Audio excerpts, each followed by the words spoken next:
Chief Justice and members of the court, may it please you, in case number CCT 194-2024, I appear for the applicants with Ms. Weber.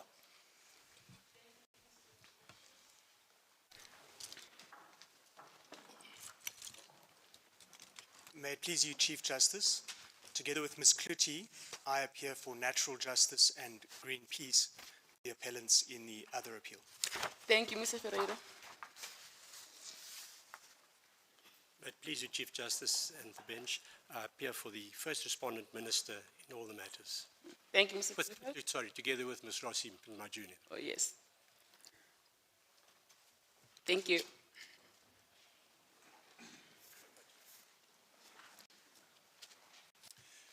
May it please you, Chief Justice, members of the court, I appear for impact in both of those matters with my learned juniors, Mr. Nasruddin and Ms. Skuman. Thank you, Mr. Loxton. May it please you, Chief Justice, I appear for Shell in both matters. Thank you, Mr. Friedman. And the respondents' crew confirmed the arrangement to turn the addresses around and have Mr. Friedman go first. Who goes first for the respondents? It will be you, Chief Justice, Mr. Mr. Loxton. Loxton will go first, and then I will follow him, and then Mr. Bailiff. Mr. Bielefeld. All right. As the court please. Got you. You may proceed, Mr. Ngugaitwa. Thank you, Chief Justice. In 2013, Impact, a company that specializes in upstream exploration, acting on behalf of Shell Upstream, applied for an exploration right to prospect for oil and gas reserves in the Wild Coast. The area covered is a vast area, covering some 43,000 square kilometers. It stretches some 250 kilometers in what is called the Wild Coast, which is an area that stretches from the Mtamvuna River right up to the Great Kai. That is basically the area where the old Transkei begins and where it ends. That right was granted, the right to explore for oil and gas was granted on the 29th of April 2014. The procedure by which such rights are regulated is contained in Section 79 of the Mineral and Petroleum Resources Development Act, read together with PAJA and the regulations to the MPRDA. In terms of Section 81 of the MPRDA, that exploration right was renewed twice. First on the 20th of December 2017, and second on the 26th of August 2021. The people I represent are the communities that live along that coastal line. They are the descendants of the Amambondo and the Amaxhosa more broadly. They challenged the decision to grant the exploration right, and they were able to show before the High Court that in the process of the consultations, they had been excluded and their specific interests had been ignored by Shell and Impact.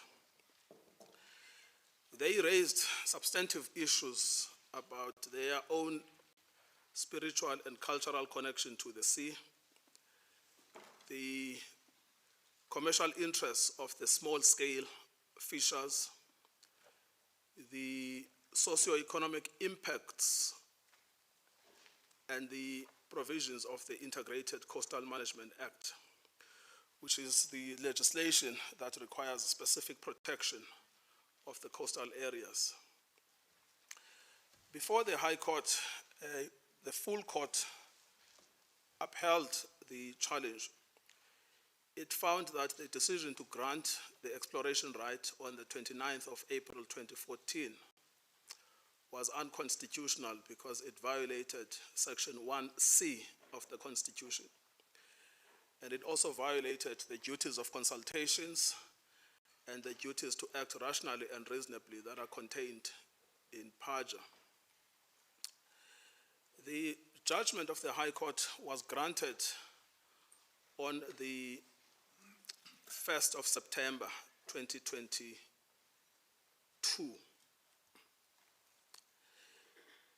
That judgment, the court will see at volume 20, page 2289.97, set aside all the three decisions. Decision 1 being the grant of the exploration rights in 2014, decision 2 being the first extension in December 2017, and decision 3 being the second extension in August of 2021. When the matter came before the Supreme Court of Appeal, that court explicitly endorsed the substantive findings of the High Court, meaning that it also accepted that the exploration right and the two extensions had been granted unlawfully. But something happened immediately before the matter was heard by the Supreme Court of Appeal, which has led us to be here today. The Supreme Court of Appeal issued directions asking the parties to address whether or not the matter is moot in the light of the fact that the second extension might have lapsed at the time the matter was heard by the Supreme Court of Appeal. Only at that stage did it emerge that a third extension had been applied for on the 21st of July 2023, while the matter was pending before the SCA, presumably to prevent the second extension from lapsing in August 2023. Now, it is this third extension application which was relied upon by the SCA to allow Shell and Impact to keep an invalid exploration right. And this happened despite the fact that the minister or Shell or Impact for that matter never asked for the suspension of the order setting aside the decisions. This is what is an issue before this court. We submit that for three reasons, the Supreme Court of Appeal decision should be set aside. The first reason is that the suspension order that was granted was not before the court, not before the Supreme Court of Appeal. It was not pleaded. My clients were never made aware that the Supreme Court of Appeal was considering suspending the orders that had been granted in their favor. For this reason, my clients argue that the order was incompetent. We are joined in that argument, perhaps more expansively, by natural justice, that Mr. Ferreira will move the arguments on their behalf. The second reason we say that the Supreme Court of Appeal's decision must be vacated is that it is incurably vague and incapable of implementation in the context of the statutory scheme, rendering it neither just nor equitable. The third reason is that the order, in effect, nullifies the community's rights to procedural fairness. It means that they will never be heard on the question whether the exploration right was correctly granted, which was the sole issue that was before the SCA and the High Court. They won on that issue, but the consequence of the suspension is that they lose that victory at the same time. And that's why we say that an order that nullifies the rights to procedural fairness is not just or equitable. Let me turn then to the first ground. Judgments of the Supreme Court of Appeal are clear that a decision given on a point which is not pleaded, where no facts are adduced, and where the parties have not been given the right to argue, is actually void. That's the language used. The judgment in issue is Knoop and another versus Gupta, and it's reported in 2021, volume 3, SA 135. And the relevant passages the court will find at paragraph 27, 28, and 33. It was a species of suspension that was an issue in that case, but a suspension under section 18 of the Superior Courts Act. In paragraph 27, the court asks the question whether the order of the full court was valid. It comes to the conclusion that it was invalid because it was not asked for in the application for leave to execute. None of the parties were called upon to address the court on that specific issue, and the order was made mero motu. And as a result, it was granted without affording Knoop and Klopper, who were the applicants in that case, a hearing on that issue. Now, that was seen by the court as implicating section 34 of the Constitution. And on that basis, it was held that because the order of suspension was granted absent Audi, it was invalid. At paragraph 33 of that judgment, Knoop, it was held not only was it invalid, it was also void. More recently, this court has come back to this topic. What happens when a judge gives an order on an issue that was not before them, where the parties were not invited to address and where the pleadings did not address it?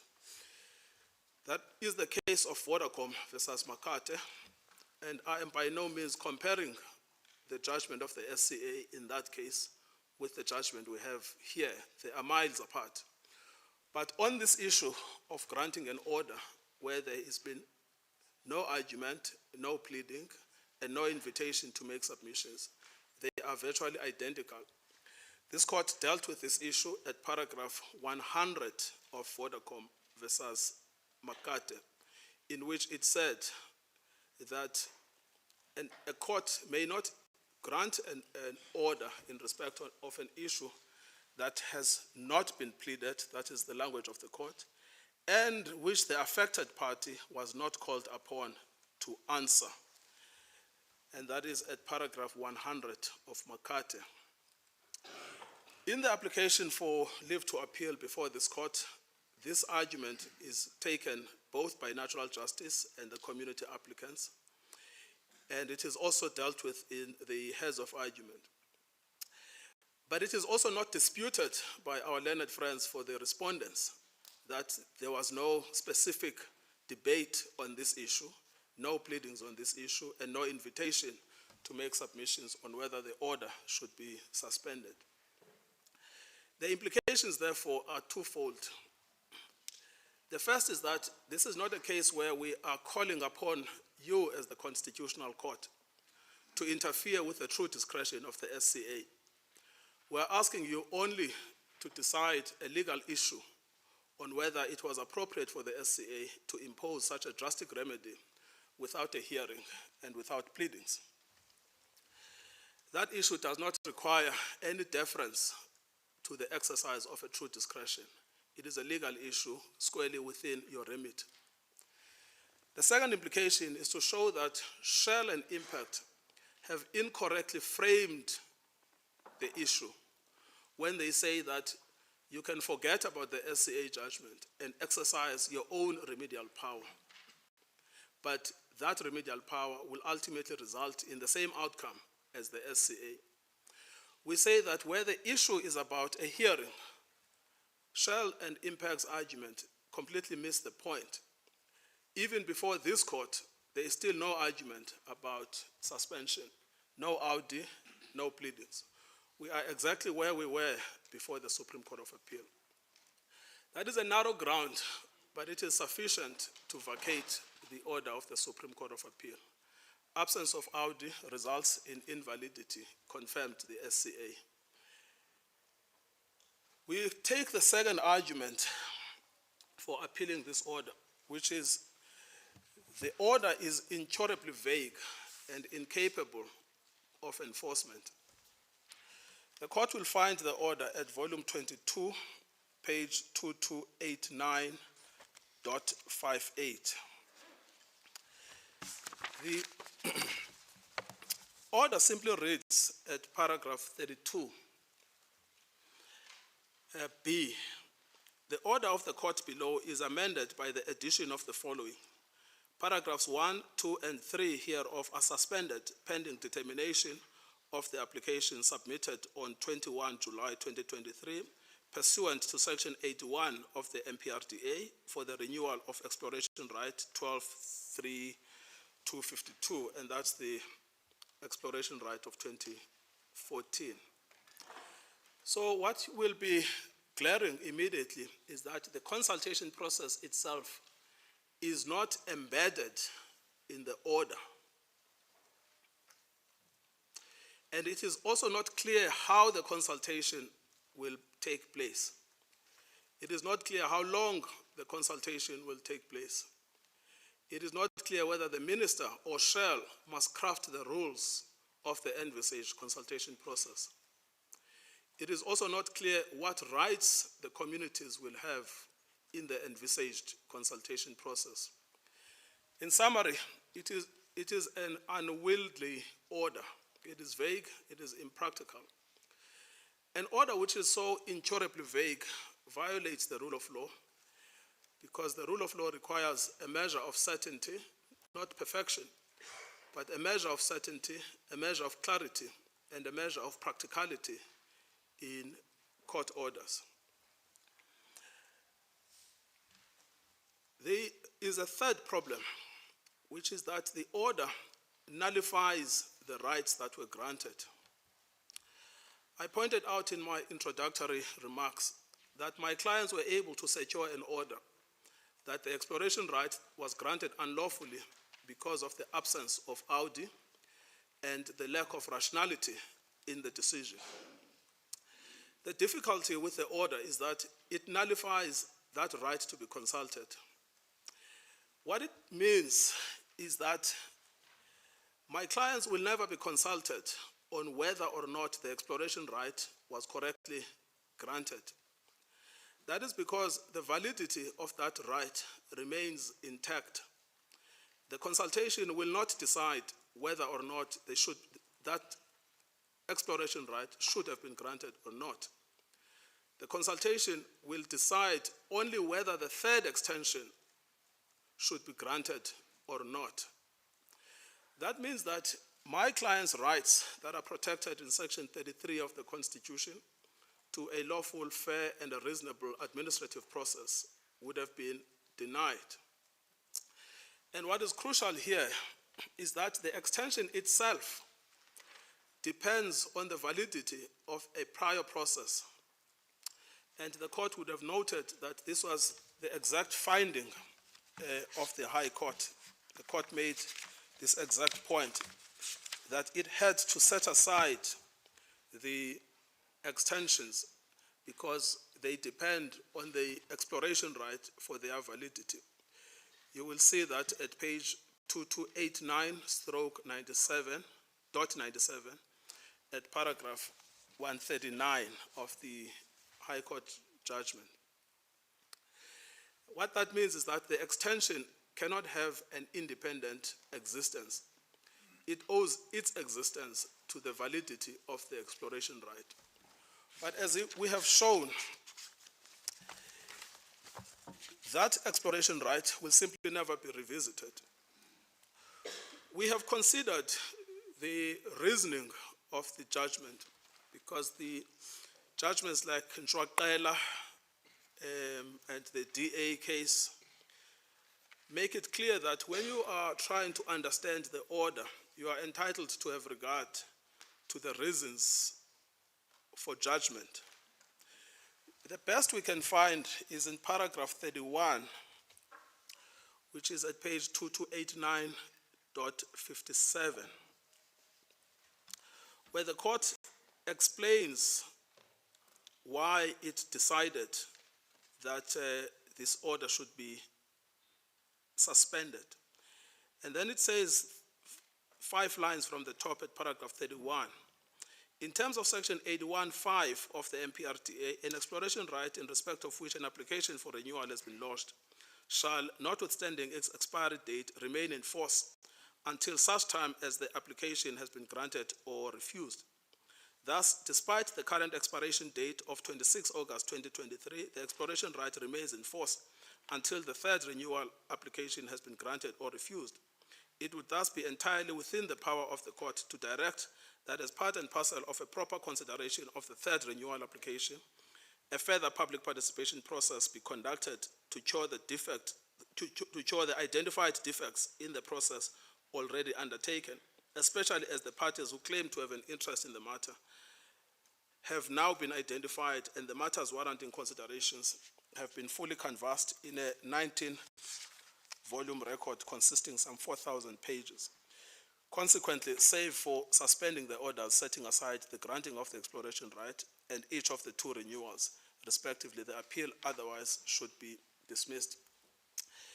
This passage constitutes or encapsulates the summary of the reasoning, but it is completely flawed because in the first place, this departure point is that the exploration right remains in force.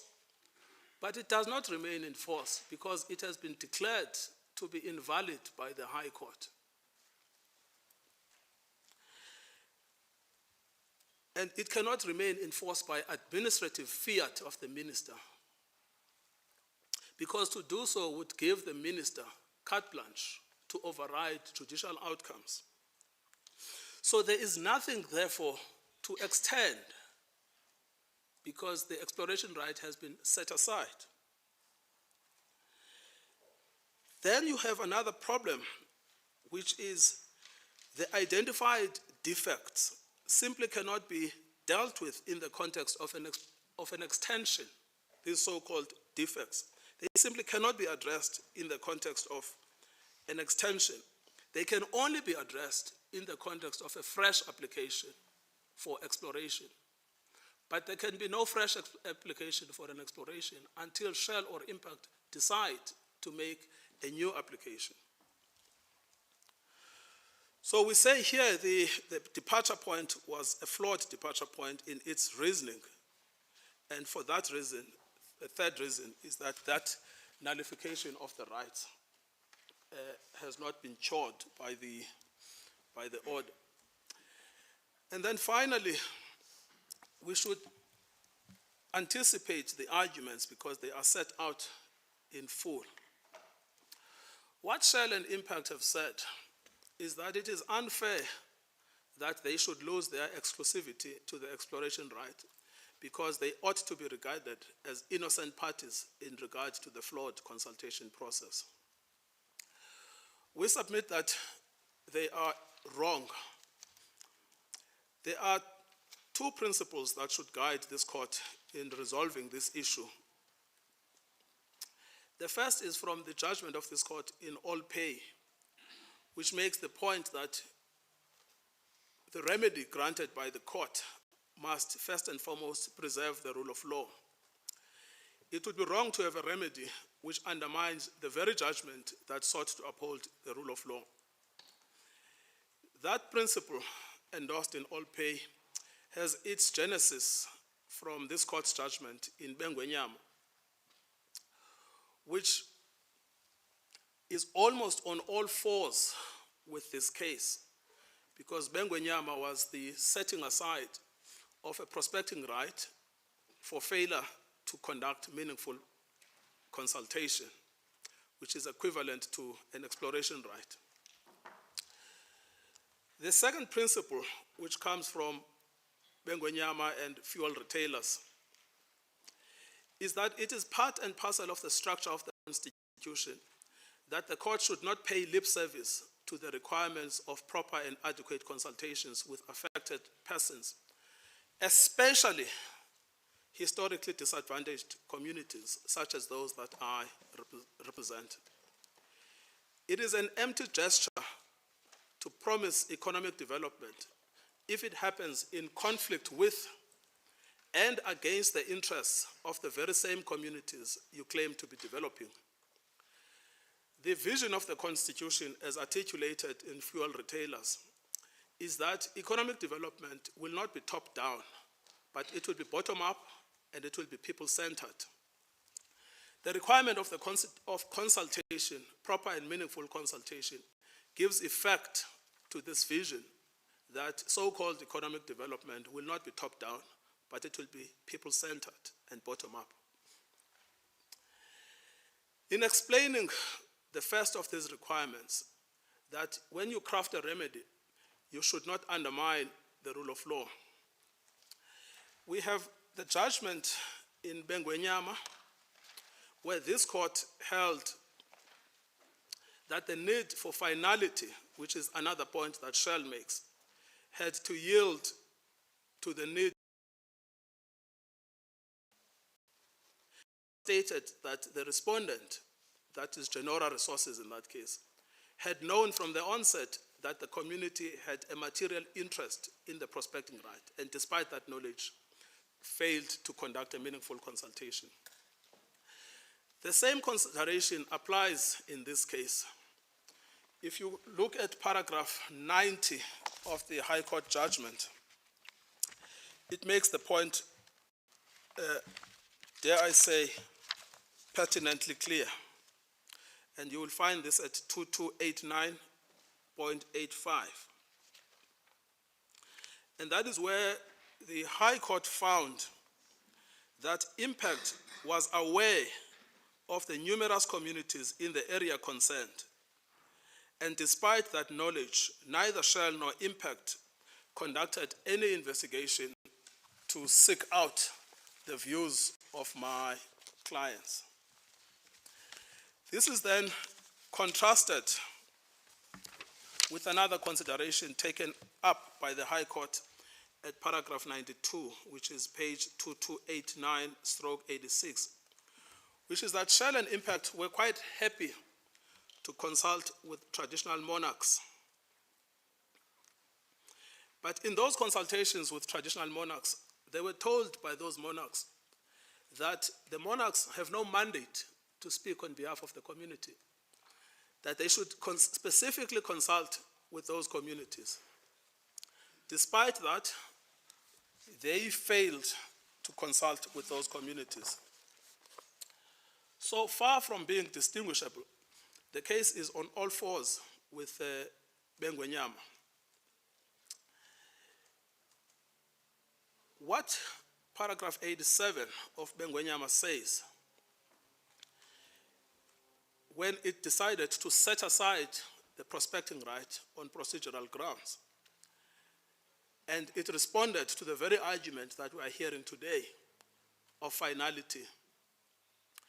It said the following: the last consideration, that of finality, must yield to the principle of legality and the fact that Genora was aware from a very early stage of the community's interest in the granting of a prospecting right. When it went ahead in the execution of the prospecting right, despite its knowledge, it was interdicted to do so. Any further prejudice it suffered knowingly. You will find in the minutes of the consultation that are at volume 4, page 2690, where the very issue in this case is raised, that there are communities that live along the coastal line. They have an interest in this. They must be spoken to. So it is not open for Shell or Impact to protest about financial prejudice. They've made a huge song and dance about it, but it's not open to them to complain about that. They knew of the interests at stake. They were very dismissive of those interests. I can only invite the court to read the answering affidavit that was submitted on behalf of Impact to see the sarcasm that drips through the entire answering affidavit, to understand the attitude that they adopted to these communities. So when it decided to exclude certain interests in preference to others, Shell and Impact did so knowingly. And that's why we say that there is no basis for them to complain before this court that it will be too unfair because of the money that they have spent. not to allow them to keep the illegally granted exploration permit.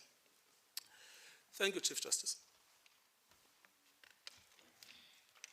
Thank you, Mr. Ngwaitobi.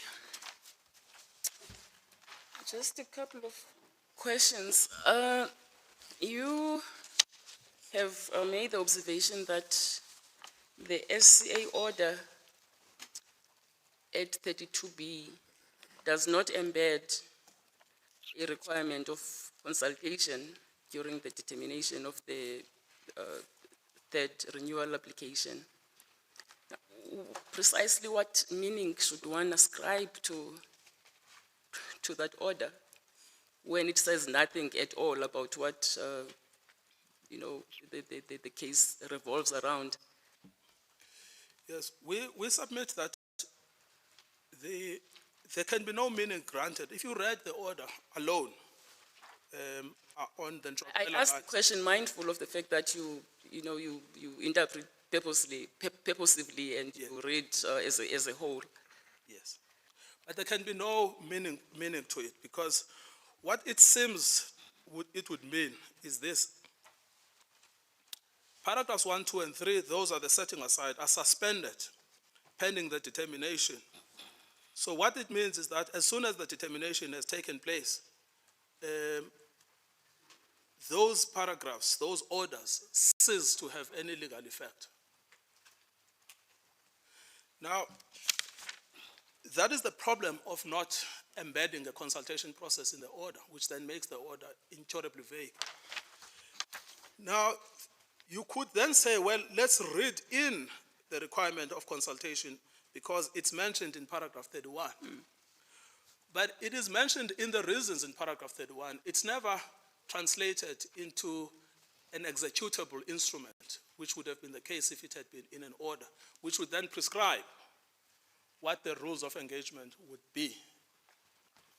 And that's why we say that it's a meaningless order, and it's self-defeating because it contradicts what the order has just found, which is there has been no meaningful consultation.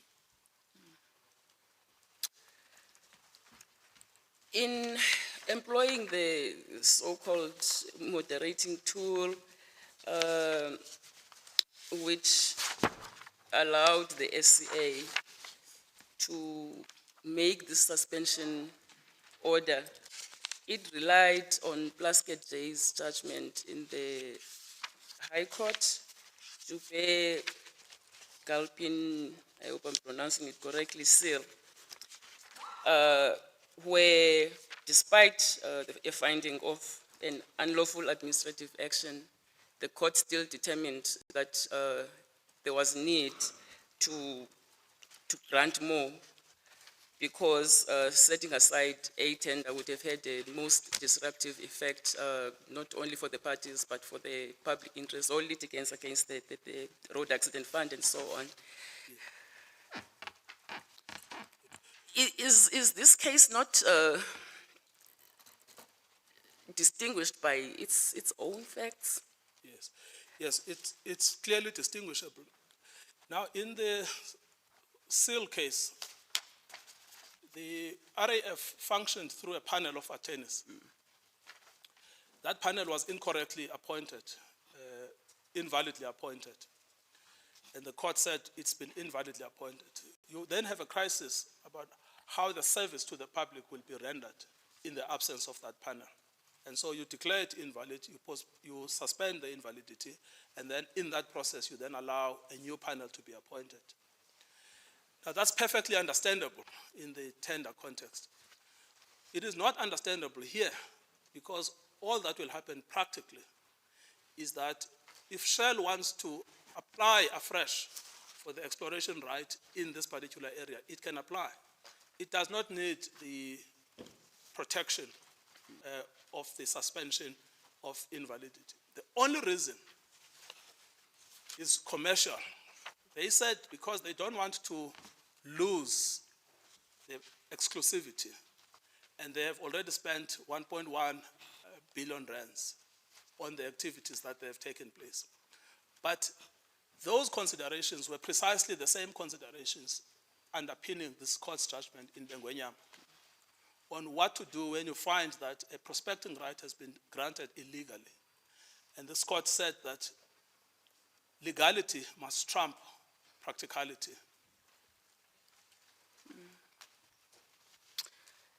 You lament the fact that your clients have forever been deprived of an opportunity of proving why the exploration right should not have been granted in the first place. Section 81, according to my reading, may well not exclude the possibility of fresh consultations.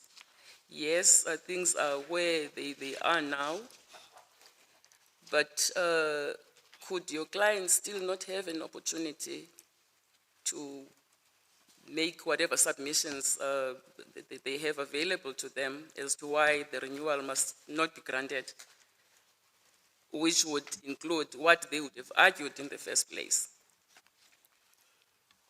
I think the problem, Chief Justice, is that in the structure of Section 81, there is no provision for consultation.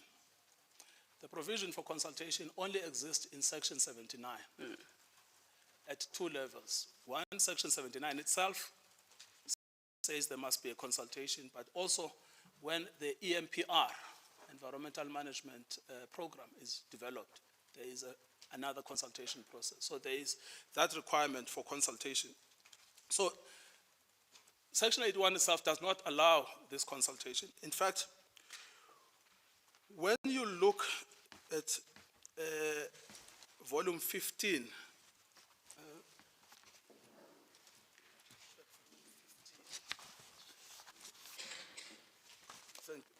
so when you look at volume 15 at page 1667,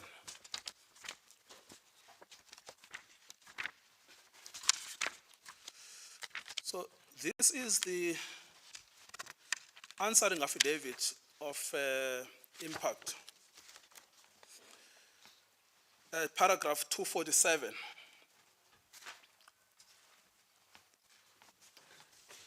This is what impact said before the High Court, where we complained that, sure, we lost out on the Section 79 process, but at the very least, give us the second best, which is on the renewal Section 81 process. Now, this is how impact understood the position, and therefore it drove their approach. It says renewals are dealt with in terms of Section 81 of the MPRDA. Unlike Section 79(4)A of the MPRDA, it contains no provision requiring a consultative process prior to the renewal of a right. Section 81 obliges the minister to grant a renewal if the requirements in Section 81(1) to 3 are met. This is consistent with the statutory scheme and purpose of the MPRDA. It contemplates that a right initially granted pursuant to an encompassing and extensively regulated consultative process is to operate for the full initial period and subject to ministerial oversight in the form inter alia of a power to refuse a renewal in Section 81(1)(3). Requirements are not satisfied by the rights holder. Also for a maximum number of renewals, only 3 for a short duration applicable to each renewal. And then look at what they say. This statutory scheme is correctly in no part impugned by the applicants. It must accordingly be accepted as lawful, constitutionally compliant, binding, and an appropriate policy choice by Parliament. Parliament provided for public consultation at the outset only. Parliament spelled out in its enactment, the public, the minister, the right holder, and with respect even the court are all bound by this unimpugned regime. So Impact knew that it had no obligation to consult at the extension stage. In the 2017 extension, it didn't consult in the 2021 extension. It has not consulted in the 2023 extension when it made that application, which is currently pending for approval. So the scheme of Section 81 does not embed any consultative processes. Now, but then it does require the minister to consider compliance with other law. Why could that not include the requirement of procedural fairness? in terms of the budget. Yes, Chief Justice, I'm just trying to get the section.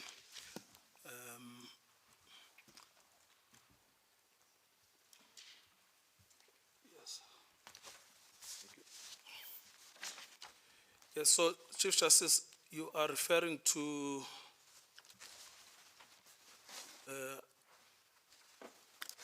I've got section 81 here open.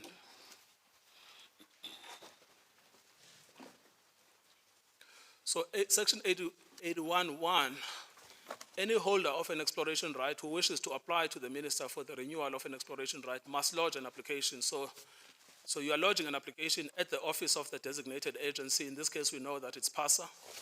In the prescribed manner, you complete the form, and together with the prescribed non-refundable application fee. And then an application, now that's the application in 81(1), must state the reasons and period for which the renewal is required, be accompanied by a detailed report reflecting the exploration results, the interpretation thereof, and the exploration expenditure incurred. Be accompanied by a report reflecting the extent of compliance with the conditions of the environmental authorization, and include a detailed exploration work program for the renewal period. So there's no provision for consultation. And then if you look at sub 3, the minister must grant the renewal of an exploration right if the application complies with subsections 1 and 2, and the holder of the exploration right has complied with the terms and conditions of the exploration right, is not in contravention of any relevant provisions of this act or any other law. So Those are the provisions to which I'm referring. yes, but it doesn't say that they must comply. It just says you must just check if they have not violated the law. For instance, if they've violated the National Environmental Management Act in the way that they have implemented the exploration program.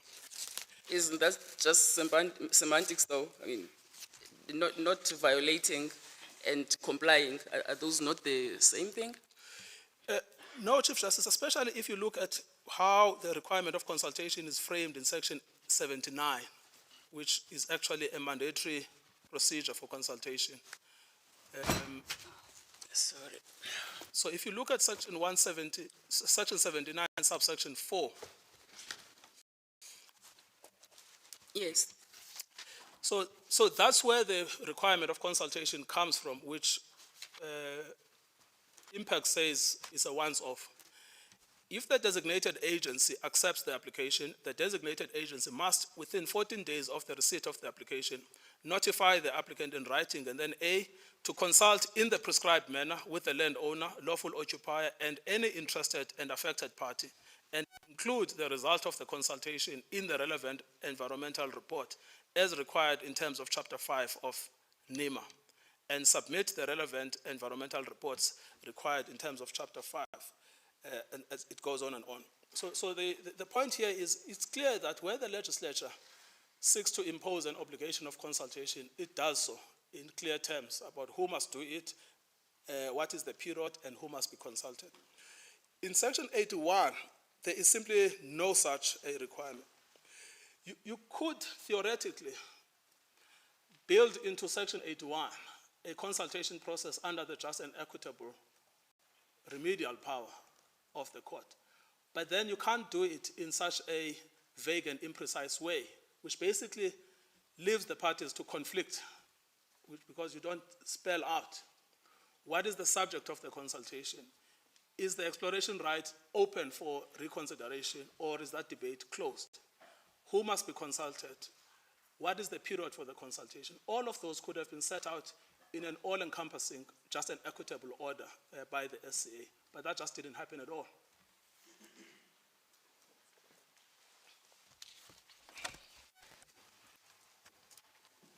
What should happen to the course of the application in the event that we are not with you? Here? Well, I'm protected here by BioWatch. Okay. And what of the cost of that section 21 application your client moved, seeking direction on portions of the record which were going to be filed? They stood over for determination today. Yes, that request was a fair request. It was not abusive, so I would still be protected by BioWatch, unless the court determines that it was an abusive request. But it was a fair request, bearing in mind our view of the matter was that it was a narrow remedial issue and that it was not necessary to bother this court with the entire record. If that view turns out to have been mistaken, it was nevertheless bona fide. All right. Thank you, Mr. Ngwetov. Thank you, Chief Justice. Okay, Toby. Let's compare section 79 and section 81 insofar as the consultation process is concerned. I would like you to just indicate to me whether section 81 is as clear as section 84 when on the requirement of consultation. And what is the effect of that? Yes. Justice Mhlantla, you referred to section 84. 81, Yes, all right. 79. 79. Oh, yes, okay, thank you. Then I understand. Well, section 81 simply does not include any requirement for consultation.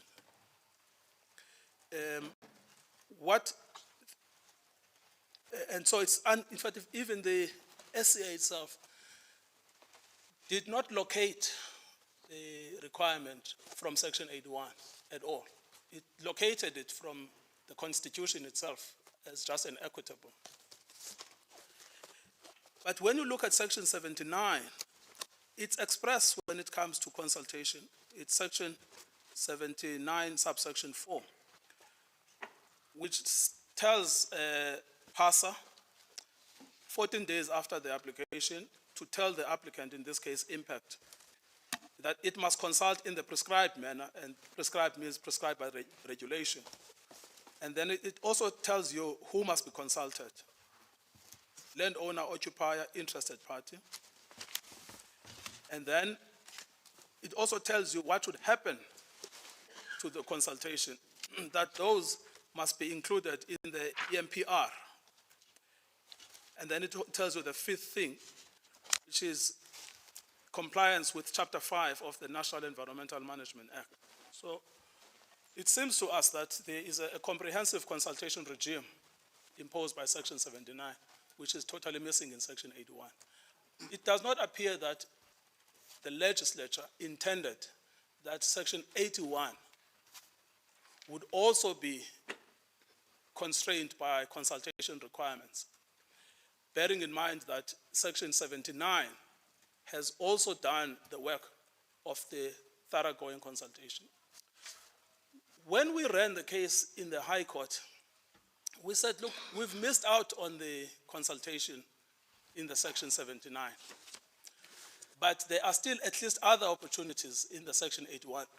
So based on PAJA and on the Constitution itself on Section 33, we should still be consulted. We did not locate the right itself from the statute. We located it in PAJA. So it's only through that form of reading into the structure of the Act that you get to a consultation, but not from its own words. At para 31 of the SCA judgment, the SCA said it's empowered to direct the parties, that is a proper consideration of the third renewal, that a further public participation process be conducted to cure the defects. Now it relied on the Constitution to do so. Yes. Now, which will then be, in a way, reading in something in Section 81 that is not there. Yes. Because at that stage, the application was for a renewal. Yes. If it does that, what would it empower to do that? And if so, what was it supposed to do so that the parties can be aware of what is required of them, in particular, share and impact? Well, we submit that it was not empowered. What stood in its way is Section 34 of the Constitution, that the matter has been pleaded fully before the High Court. The SCA is dealing with a complete record. And it decides, well, we want to give these people a further opportunity, that is impact. But it can't do so without without telling us to make submissions on the suspension, including to make factual submissions, because there could well be evidence that has to be introduced on remedy. This court is familiar with all pay too, that the remedial question is not discretion in the abstract, it's discretion on the evidence. But they created this difficulty for us where we have not been invited, and therefore we did not have a chance to influence that outcome. So that's the first thing that stood on its way. And then quite apart from the fact that even the statute itself stood on the way, because Section 8.1 simply does not contemplate that. And I don't say that I'm advocating for a fixed and inflexible position. I accept there are cases like Mhlope, where the court can act incongruently with a statute in its Section 172 power. But at least if it does so, it needs to introduce a comprehensive regime so that everyone knows what their rights are. What it has done here is that it has given an order that simply cannot be implemented. There is nothing that specifies exactly what has to be done. Indeed. Now, insofar as that paragraph B is concerned, when it says suspended, para 1, we know para 1 was the setting aside, para 1 of the full court order. Yes. We know it's para 1 is the setting aside of the exploration right. Yes. What is the effect of that when it suspends that? And also, it says, pending the determination, what is going to happen once the application for renewal is either granted or not granted? Yes, well, yes. I think so paragraph 1 is at 2289.97. So it says the decision taken by the first respondent on the 29th of April 2014 granting exploration rights to the fourth respondent for the exploration of oil and gas, blah, blah, blah, is reviewed and set aside. Now, if you suspend that, it means this order does not come into operation. Now then, that's fine, that's understandable that the order does not come into operation. But until when? It doesn't come into operation, not for anything else to happen to paragraph 1. Because I understand the suspension pending a reconsideration of the exploration right, or a remittal for a reconsideration of the exploration right, and say, well, pending the remittal, I'm holding it over. I'm not going to set it aside. I want to see what the minister will decide. But there is a disjunct between this paragraph and 32B, because this is not even made conditional upon anything happening to paragraph 1 itself. So which means if the minister decided, I'm extending it, the exploration right continues to operate because they have extended it, and they can only extend it if there has been a valid exploration right granted because of the relationship between extension and the right itself. Which will then nullify the order of the full court, which has been endorsed by the SCA. Yeah, it nullifies the order of the SCA. Yes. So I would say it's actually self-contradictory.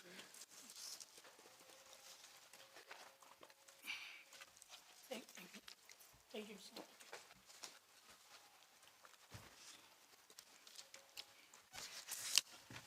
Mr. Ngaitobi, the respondents argue, and the Supreme Court of Appeal accepted this, that the High Court had not considered the question of just and equitable relief.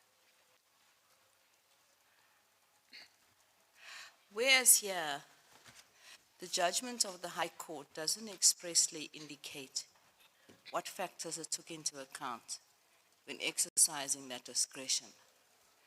How is it appellate court to assess whether the discretion was exercised judicially or exercised at all? Well, Cicerone, I think that there is a fundamental problem with the argument.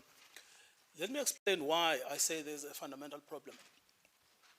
The default position is that if you found the decision to be invalid, you have to set it aside, which is what the High Court did.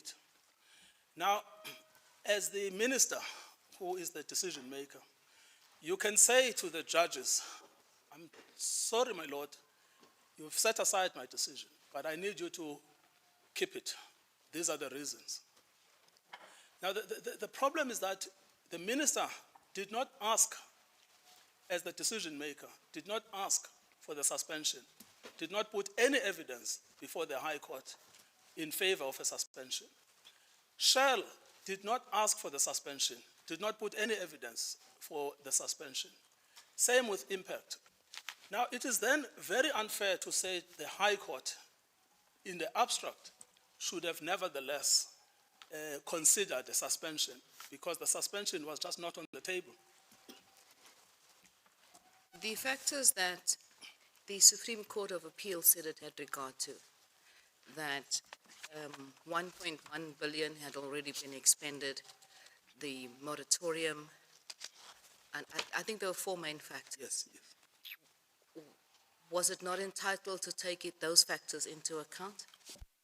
No, not without a hearing. And also, because you remember how this thing arose, it arose between the judgment of the High Court. The judgment of the High Court is the 2nd of September, 2022.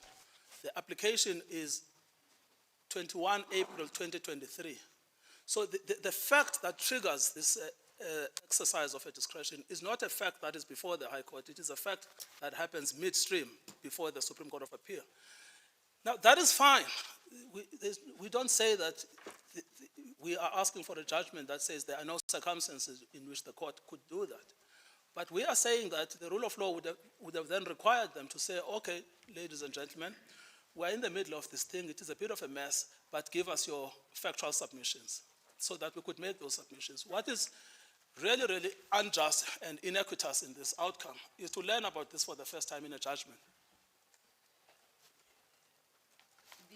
The fact of the moratorium, if I understand correctly, was raised for the first time at the Supreme Court of Appeal. Yes. Just please remind me, what was the date when the moratorium was granted? They are, interestingly, all set out in a footnote, I think. They are in a footnote to the SCA judgment. I need to just find them, because that's where they are most helpfully summarized.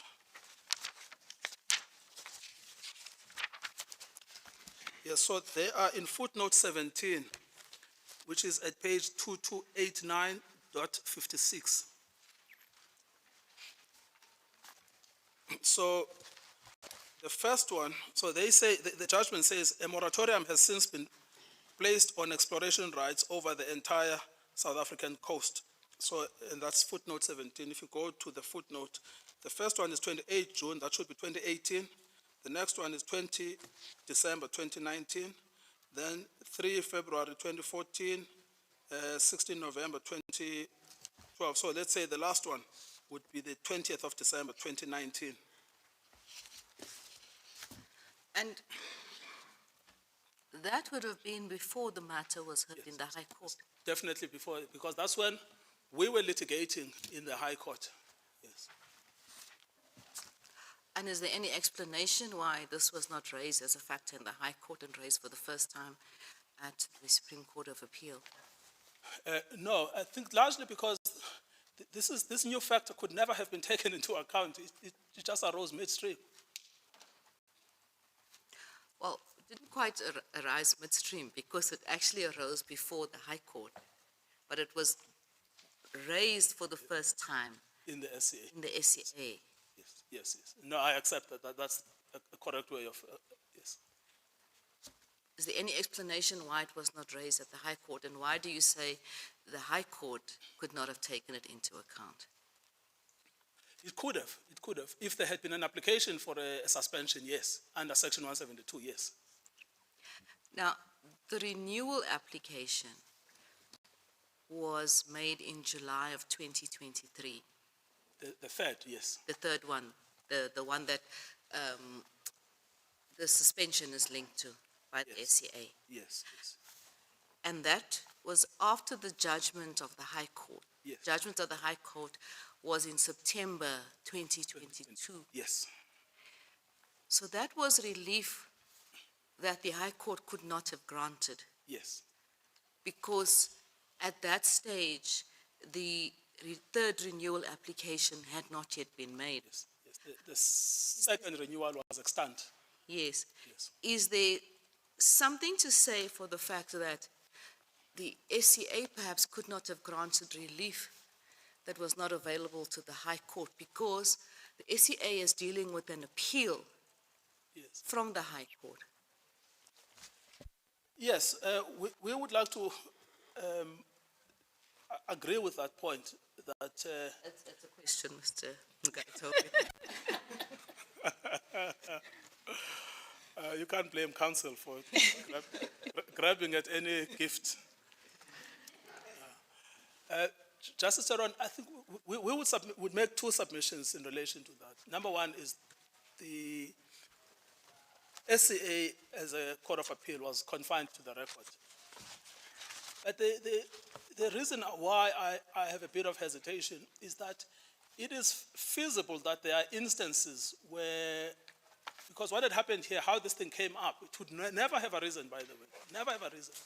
The SCA asked us to submit facts on mootness, which it is allowed to do under the Superior Courts Act. And then on mootness, the argument then was made that the case is not moot because there is a pending application. And on that basis, you should deal with it. But for purposes of remedy, this issue was just never raised at all. And that's why it was also unfair for that reason. So are you saying that the applicants didn't get an opportunity to address that aspect of remedy? No, they never did. It was never raised with them. It was not even asked for by Impact or Shell.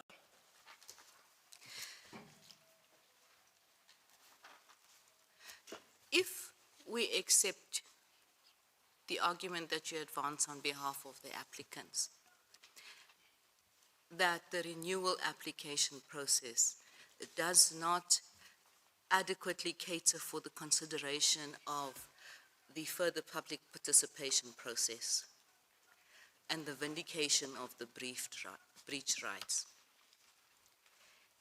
must this court then consider what a just and equitable remedy would be? Well, this is the main argument made by Mr. Friedman, that he says, well, dispense with everything else. This court is in a good position to decide what is just and equitable. We accept that theoretically the court must decide what is just and equitable. But we submit that on these facts, there is no basis on which that discretion could be exercised because of the reasons that confronted the Supreme Court of Appeal. Those reasons apply here with equal force. Please remind me of the reasons you referred to, Mr. Ngaito. Well, the fact that there is no evidence about the impact of the extension. What the SCA assumed was that the representations that are contained in the record, that's what it says in paragraph 31. It says the representations that are contained in the record would then be introduced to serve before the extension. But you still have this problem that the extension is not a Section 79 process.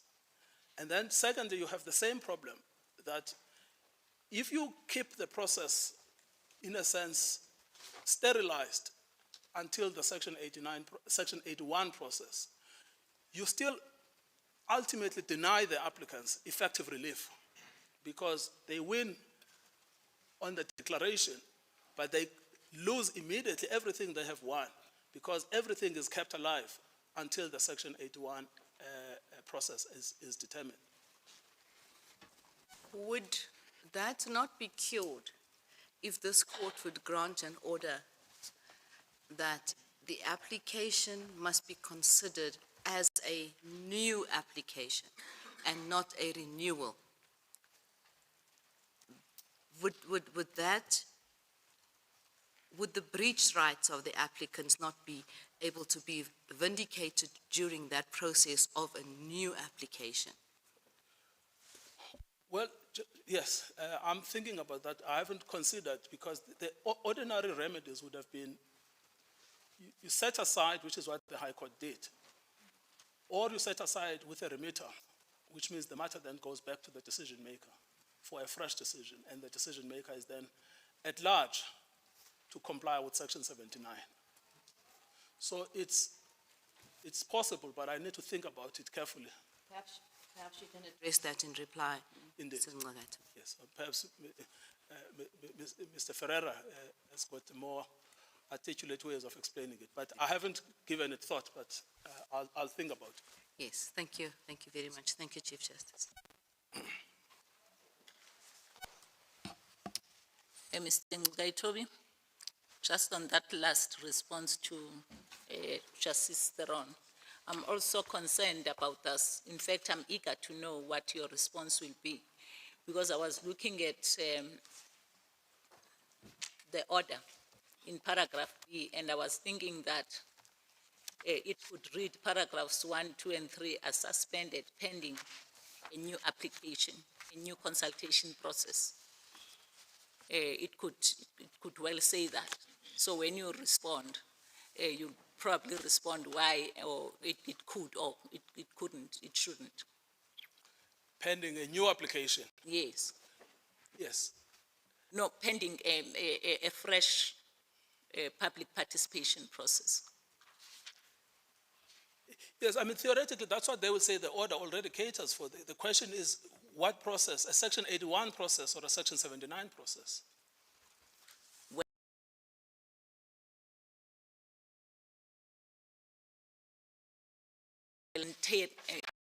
Yes, but then that's a vastly different order to what has been granted.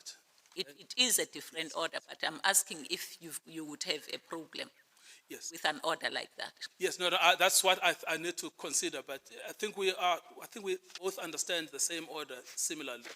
It will be a Section 79 process. If that is what I'm required to take instructions on, I'll happily do that. Okay. But it's possible that it could ameliorate at least some of the harm that I've been motivating this morning. Okay, all right.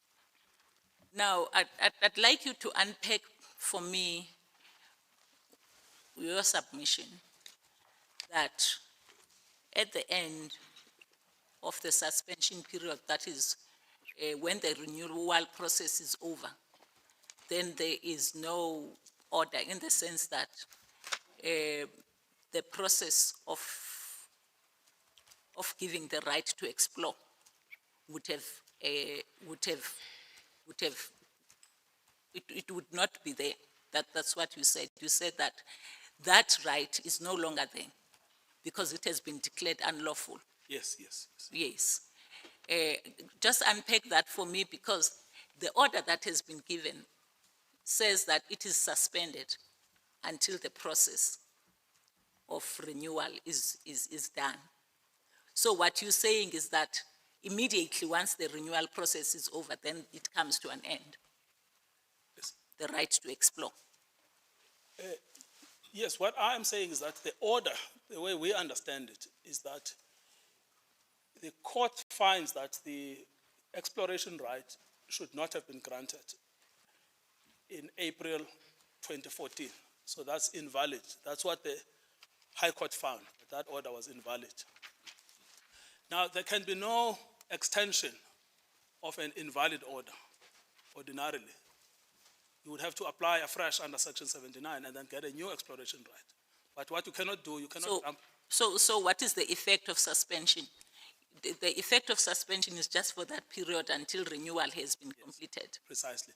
So that's why I'm submitting that what the extension has done, what the suspension rather has done, is that it has nullified the order setting aside the grant of the exploration right, because it is not suspending it pending Section 79.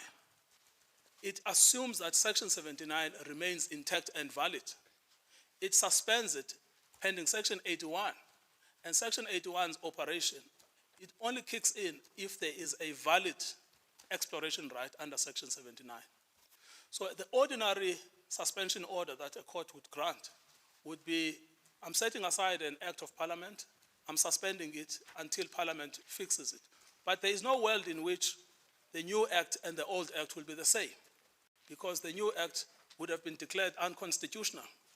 But what we have here is exactly this oddity, where the pre-world and the post-world are exactly identical, because the exploration rights remains intact. There is no world in which it is actually ever interfered with. And that's why we say it's actually in breach of the rule of law, because it means you have not given an effective remedy to a successful applicant.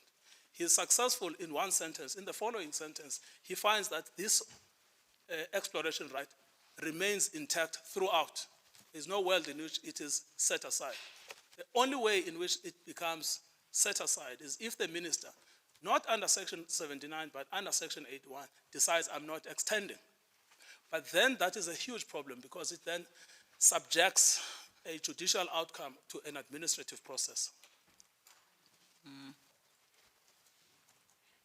I was hoping there's another way of looking at the order, except for the way you have submitted.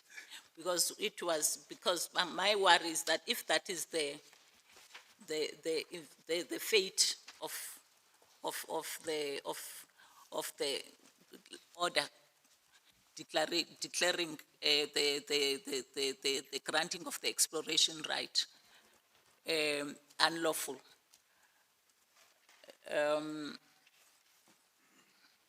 Well, I've said it. I was hoping there's another way of looking at it.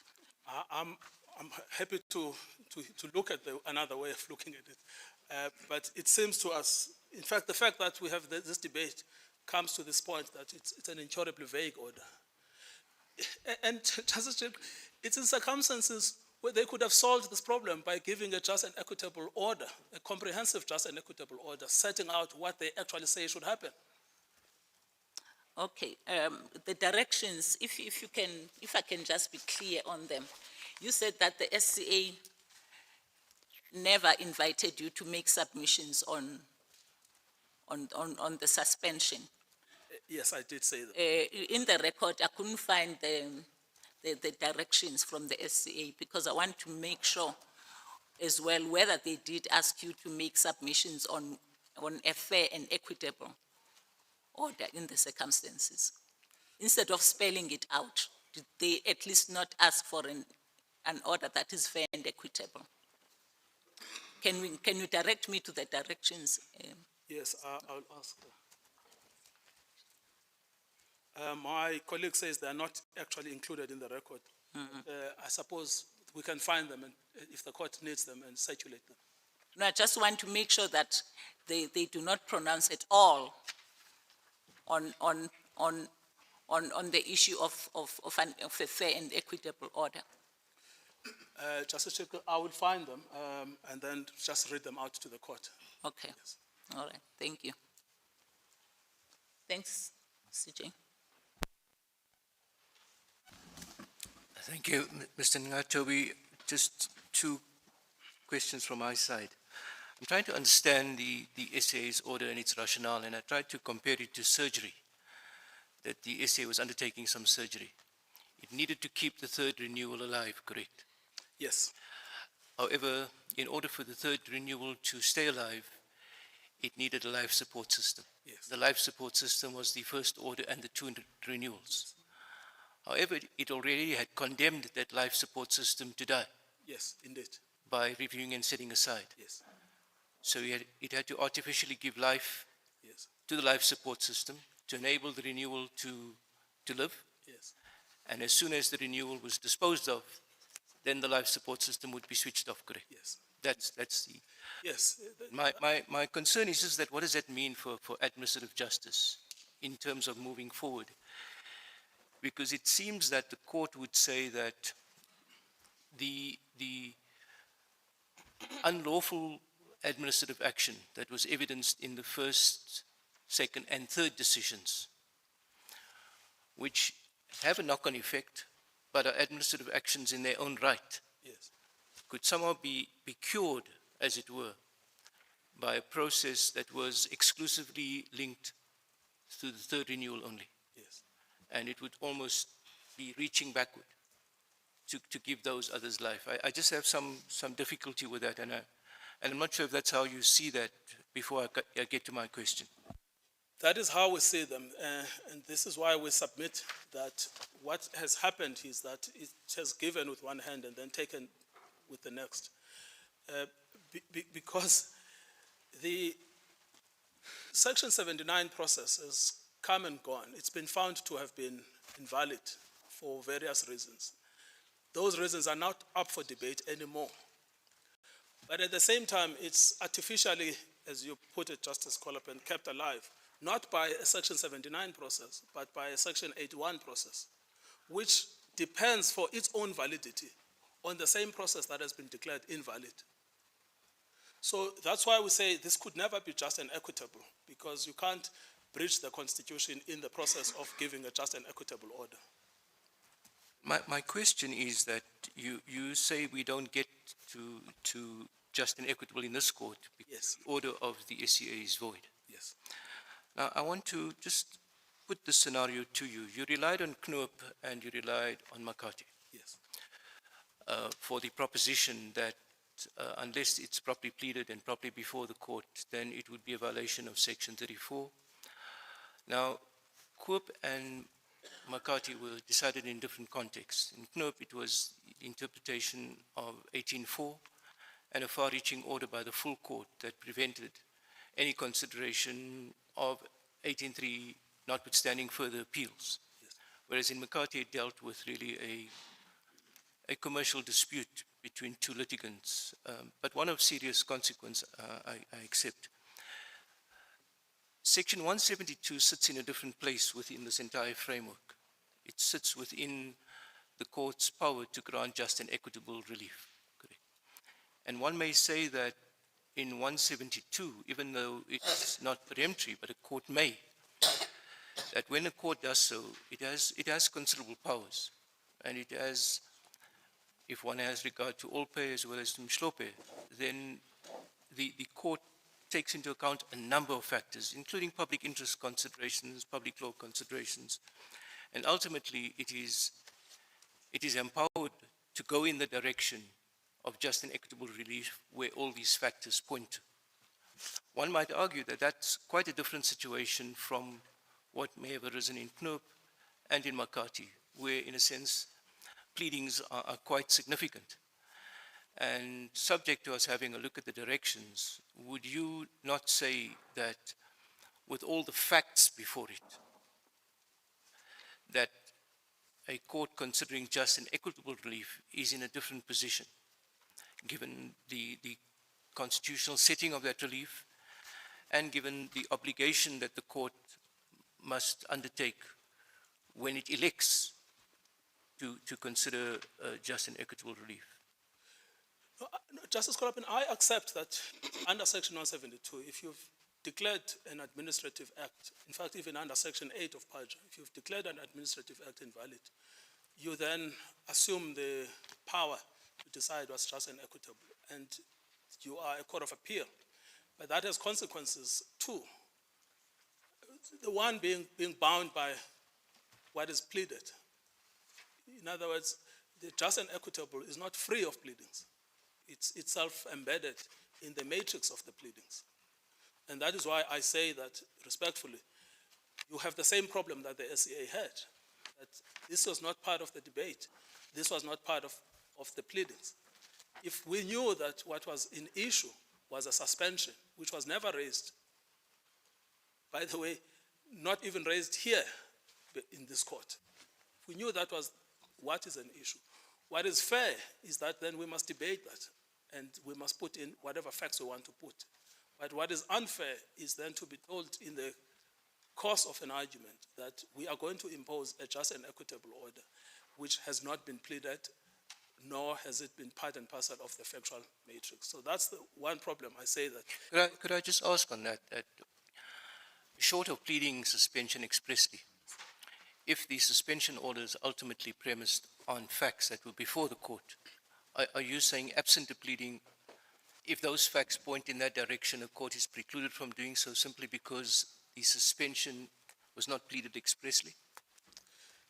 Yes, most of the cases about Audi actually say that, because they say that you should always guard against the outcome being inevitable and therefore justifying overriding the requirement to give a full hearing. The court did follow something unique in all pay, where it said, look, we're not going to decide the remedy. We're going to call the parties to give us facts on what is just and equitable. And then it had facts, and then it could decide it. Right? But that's not where we are right now. What we are confronted with is an issue that was not pleaded, made an order by the SCA, still not pleaded in this court, bearing in mind the fact that even that decision, at this point in time, even the 2023 decision, we don't know if it has been decided yet, the 2023 application. We still don't know if it has been decided yet by the minister and what the decision of the minister is. Because it would have lapsed, if it had been granted, it would have lapsed after 2 years. So what are the facts then on which we are deciding this point? Because there is a big fact we don't know about. What is the fate of that application that was submitted and taken into account by the SCA? We don't know it here. And just finally, just help me with this last proposition. Let's assume that the SCA was correct in finding that the High Court had erred in not taking into account the relevant factors in determining just an equitable remedy. Let's assume the SCA was correct, and therefore it was entitled to intervene because the High Court wasn't exercising a true discretion. They simply failed in their constitutional obligation. Let's assume we further find that the SCA was incorrect in granting just and equitable relief on the basis that the pleadings before it and the facts before it were not sufficient to do so. Where does that leave us? Is this court then not in a position to consider just and equitable relief? And in the absence of facts, can this court not, as part of its constitutional obligation, say, well, this is a case that cries out or that requires a just and equitable remedy, whatever that remedy might be? The two courts before us failed in doing so, either on procedural grounds, on Audi, whatever, and therefore this court is obliged to do so. It is not in possession of the necessary facts to enable it to do so, and it's entitled to call on the parties at least to present those to the extent that it isn't. Would that be an option? Yes, it's definitely an option. We don't quibble with that. We don't quibble with the proposition that you have the power in Section 172 to grant a just and equitable remedy. We don't quibble with the fact that that does not depend on what's pleaded and what's not pleaded. You can ask for submissions so that the pleadings are in front of you. Nor do we quibble with the fact that simply because you are a court of appeal, new facts may not be admissible, because there is clear authority on this point. We don't even quibble with the proposition that simply because it's not catered for in the legislation, it can be crafted under Section 172. There's lots of authorities on the point. We just raise a narrow issue that on these facts, where a choice was made not to ask for a suspension, and the High Court correctly came to the conclusion that it would set aside the exploration rights, and the SCA incorrectly interfered with the High Court without giving us ad alteram. What is just and equitable here is simply to set aside paragraph paragraph 32B of the SCA judgment, and to leave the position as it was declared by the High Court. And just in closing, I wasn't suggesting that that's where I was inclined to go. I was just wanting to get your view on it. Thank you. Yes, there are 4 directions, but yes, thank you, Justice Kola. I wonder if we have found these directives yet.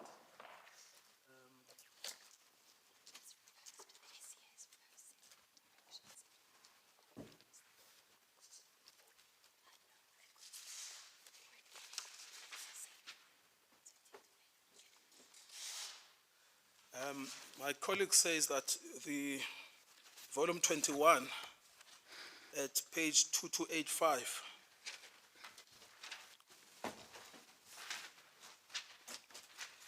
the paragraph 3.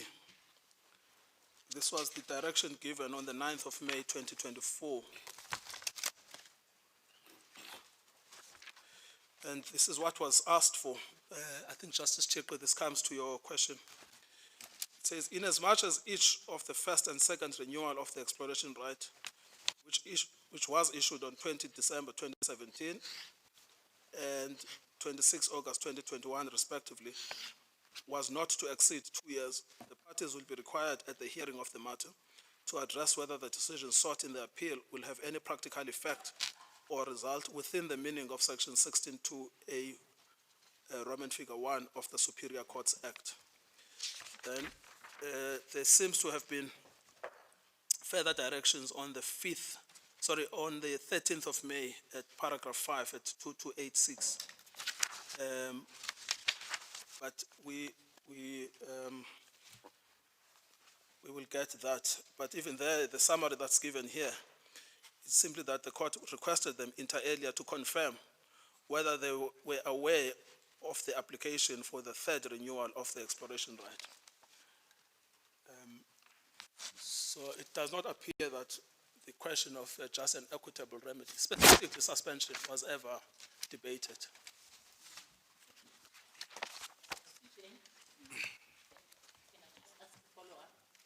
I know my turn had come and gone, but this is one of the issues that I picked up when I was wondering why the High Court did not consider a just and fair, just and equitable remedy or order. And I'm referring to paragraph 103, where the court says that the renewals depend upon the grant of exploration rights, whose process has been proven to be fatally defective. Then the court says, by the same token, the decisions to renew the exploration right also fall to be reviewed. This gave me the impression that the court, once it arrived at a conclusion that the exploration right was defective, then in its mind, everything else fell away, because it says that the renewals also fall away. Yes, you're talking about the High Court now. Yes, I'm talking about the High Court. Yes, no, yes, their finding is at 139 at volume 22, page 2289.97. That's how they finalize the reasoning under conclusion. It says the court is satisfied that the review grounds meet the threshold. It is demonstrably clear that the decisions were not preceded by a fair procedure. The decision maker failed to take relevant considerations into account and to comply with the relevant legal prescripts. Therefore, the decision granting the exploration right falls to be reviewed under Section 6(2) of PAJA and the principle of legality. Logically, the renewals arose from the exploration right and have no independent and separate existence from the right.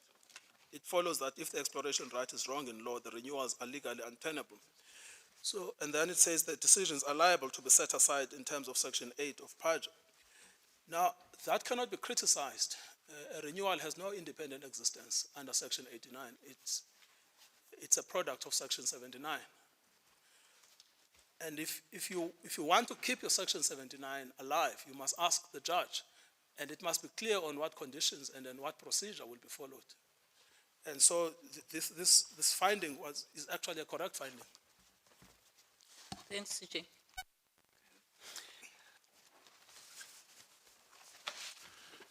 Mr. Ngwetobi, certain things troubled me. I just want you to help and perhaps clarify my own understanding of the issues. I take a prima facie view, and correct me if I'm wrong and clarify it, that foundational to the High Court and SEA judgment is the lack of adequate, proper, and meaningful participation or engagement with the relevant communities. Correct. And when you look at the SCA judgment, when it employed some legal engineering on the basis that it was dealing with a just and equitable order, it invoked or invited public participation in paragraph 31 of its order. And that came under the rubric of an exercise of a just and equitable order. But to understand and appreciate if the SCA judgment, insofar as it relied insofar as it ordered that there be some public participation in terms of Section 81, one has to look at the section itself, whether the section does give the SCA or a court the powers to do what it did. I'm going to invite you to take a short journey with me to have a look at the section itself. Firstly, for the exploration right to be granted, there has to be a comprehensive report at the initial stages. Am I correct in terms of Section 79? 79, yes, correct, Justice Batoki. Juxtapose that with Section 81(3). First, let's start with Section 81(2). C. It says, an application for renewal of an exploration right must, C, be accompanied by a report reflecting the extent of compliance with the conditions of the environmental authorization. Stop there. Yes. The environmental authorization, we would find it under NEMA. Am I correct? Yes. And then we'll go to Section 24 of NEMA. Yes. If you go there, Section 24 of NEMA would say, every applicant must comply with the requirements prescribed in terms of this Act in relation to the steps to be taken before submitting an application, where applicable. 1, any prescribed report, any procedure relating to public consultation and information gathering. You see that? Yes. Yes, I see it. I've opened it. And then go to Section 81(3). And it says the minister must grant the renewal of an exploration right if the application complies with subsection 1 and 2. We've dealt with 1 and we've dealt with 2 insofar as it relates to the environmental authorization. Right? Yes. And it says, and the holder of the exploration right has complied with the following: impact or shall, terms and conditions of the exploration right, and is not in contravention of any relevant provisions of this Act. Yes. Now, let's go. What is the relevant provision of this Act? If we look at the relevant provision of this Act, and then would I be correct to say we look at Section 79 and what it provides? Yes, I mean, if that is the interpretation, I just am afraid that neither of those propositions, the NEMA proposition nor the Section 79 propositions, are encapsulated in the SCA order. And it says, or any other law. Any other law would mean your PAJA, as I read it here. And it says in B, the exploration work program, and C, conditions of the environmental question. Now, the problem that I have is, shouldn't the public participation processes be engaged at the initial stages? And if the answer is yes, then one would say the High Court was correct when it came to the conclusion that the permit or the right had to be set aside. And the SCA seems to acknowledge that as well in its judgment. Yes, we think it actually says so in terms, if we are not mistaken. Well, the SCA says the consultation process was not real, it says illusory Yes, and manifestly inadequate. yes, yes.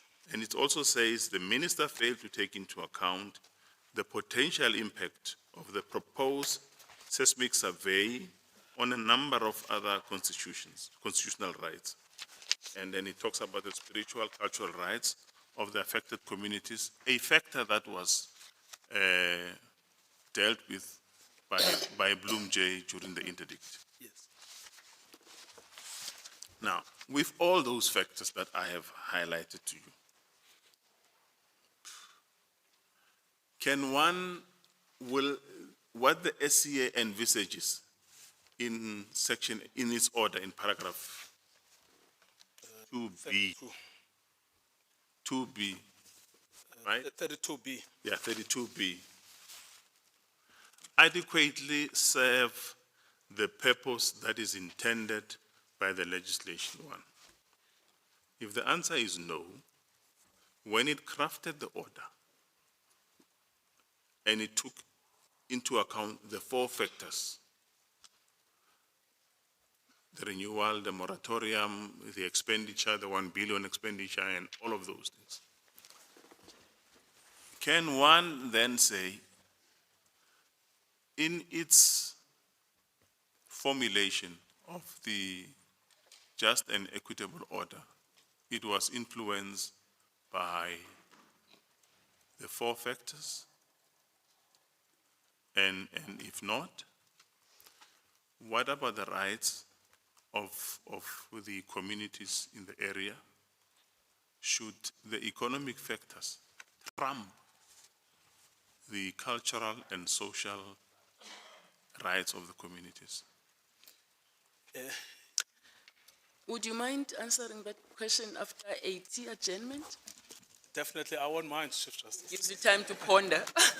We'll come back at 5 to 12. as you please.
ready with that answer. Yes, I was going to ask Justice Matobo to repeat the question, but Never. that will be Yeah. perceived, that will be perceived as childish. Justice Matobo, when I look at section 81.3, and I think, so I've already made the point that the section doesn't mention consultation, but you are saying, well, look at the wording, forget about the form. Now, section 81.3 says the minister must grant the renewal of an exploration right if the application complies with subsection 1 and 2, and the holder of the exploration right has complied with the terms and conditions of the exploration right. The terms of it is not in contravention of any relevant provision of this act or any other law. Now, the one problem with that is that it's talking about the terms and conditions of the exploration right. It's not talking about whether the exploration right should have been granted in the first place. But my clients won in the SCA and in the High Court was that the exploration right should not have been granted. That's what they won. That's why it was set aside. Now, Section 81, subsection 3 does not help them with that, because its premise is that there is a validly granted exploration right.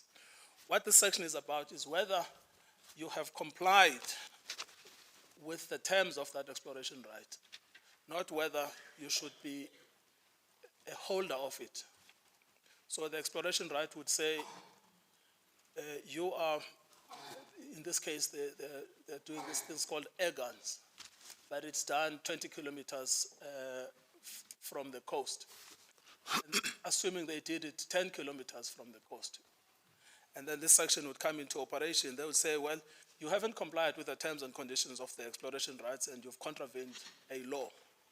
Or it will say, you must make sure that you give warnings to the local fishermen before you do it. And then they don't give those warnings. Then they will say, well, you've acted in contravention of the law. But the important thing is that the entire tenor of Section 81 is that it accepts as a legal fact that you are holding a valid exploration right.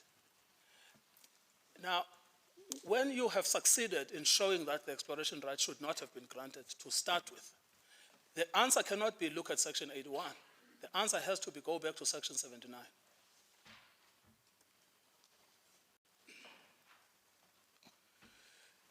The same applies to the exploration work program. It's a valid right, but you must implement it. The same applies to the conditions of the environmental authorization. And the same applies to subsection 2 and subsection 1. And subsection 1 is also very clear. It's a holder of an exploration right who wishes to apply for a renewal. But it's not someone whose right is no longer valid, which is the party we are dealing with right now. They are not a valid holder of a right. They only become a quote-unquote valid holder of a right through this mechanism of suspension.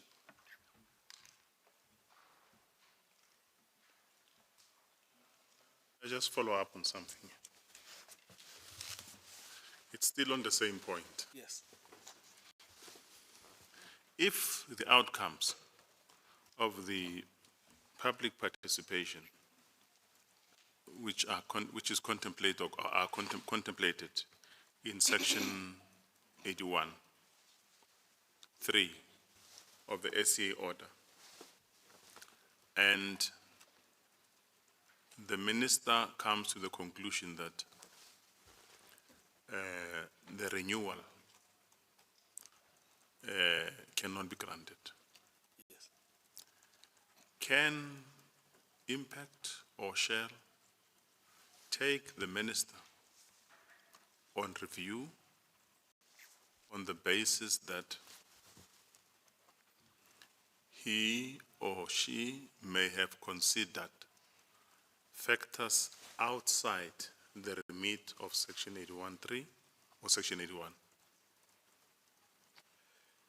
Yes, it seems that the decision itself because the decision to grant is administrative action, it seems also the decision to refuse an extension would also be an administrative action. So it seems they would be entitled. It cuts both ways. Yes. Your clients can do the same, and the respondents can also do the same. We would accept that.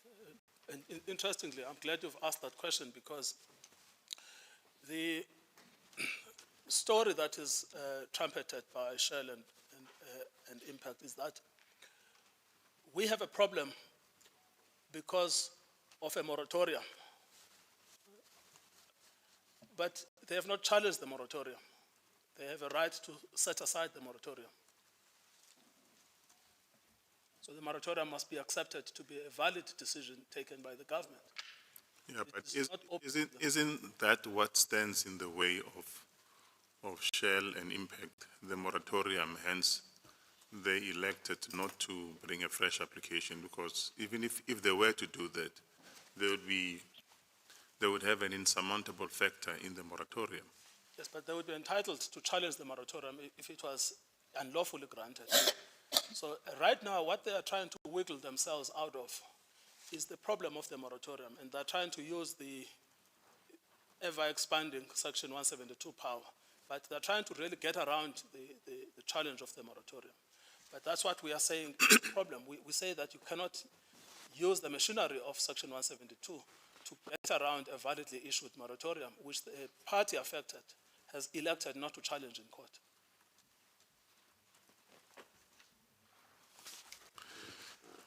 Can I just tell you what troubles me is the order of the SCA, not the order, sorry, the reasoning of the SCA, which informed the suspension. It borrows its reason from what Plaskett J said in the Seal case. Yes. And you have sought to demonstrate in the morning that the facts in that case and the facts here are completely distinguishable. Yes. Now, if we are with you on that point, that the facts are distinguishable, then one, is it proper to argue that the ex post facto compliance with public participation, which is envisaged by the or contemplated by the SCA, a legitimate one or not?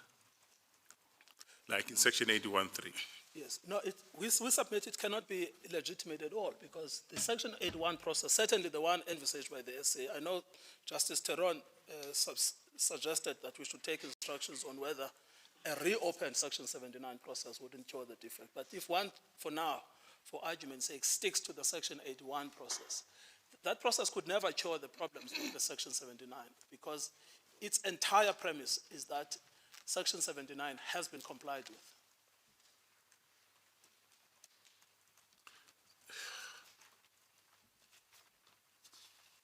Is it open to the applicants to consider, or to the parties, to the reopening of the Section 79?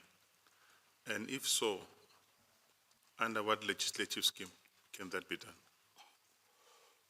Well, the only way to do it is a wide, just an equitable jurisdiction of this court, which, I mean, many judgments, they say basically it has no limits.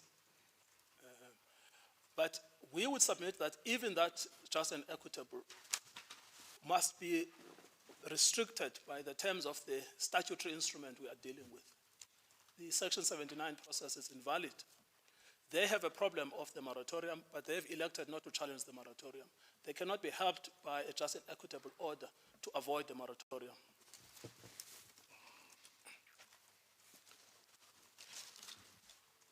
Earlier in the morning, you drew our attention to the facts which you contend were similar to the Bangwenyana case. Yes. And that is to indicate or demonstrate that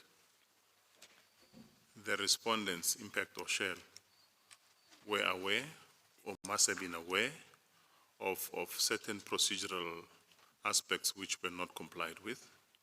And you took us to some references in the judgment of the High Court, Yes. as well as where you also drew our attention to the fact that the king or the monarchs in the area were approached, Yes. and after that, the people on the ground were not approached. Yes. And would those facts, if one were to look at them strictly, fall in line with what happened in Bangwenyana? Yes, we submit that they would. I mean, the most important fact in Bengonyama is what is in paragraph 87. It's really to answer the argument, I think it's raised by Mr. Friedman, who says that this case is distinguishable from Bengonyama because his clients had no way of knowing which interests should be brought on board in the consultation. That only became clearer in November 2021 when the application was brought. That is the argument that he makes. But that stands contradicted by the record because the record shows that as early as the time they compiled the EMPR itself identified the interests of the coastal communities. When they went to speak to the monarchs said, we don't speak on behalf of the communities, find a way of speaking to the communities. And in Bengonyama, it was said there, the process must come to an end. It's been going on for a long time. And the court said, you knew about these interests. And so when you proceeded to finalize it, you did it at your own peril. So that would then place it squarely in the same category as Bengonyama. If we are to be attracted to the idea of, or to the proposition rather, of exercising our discretion on the basis of section 172(1)(b, the just and equitable, which factors must we take into account?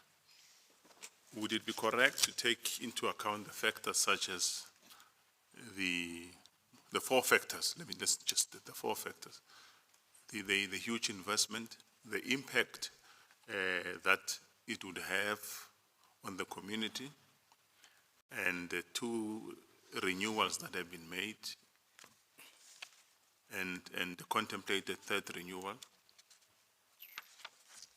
Yes. In other words, I just want to know from you, and what factors would influence us to say, yes, we understand this was not done at its initial stages, and now the SCA said it must be done, and if it were to be done,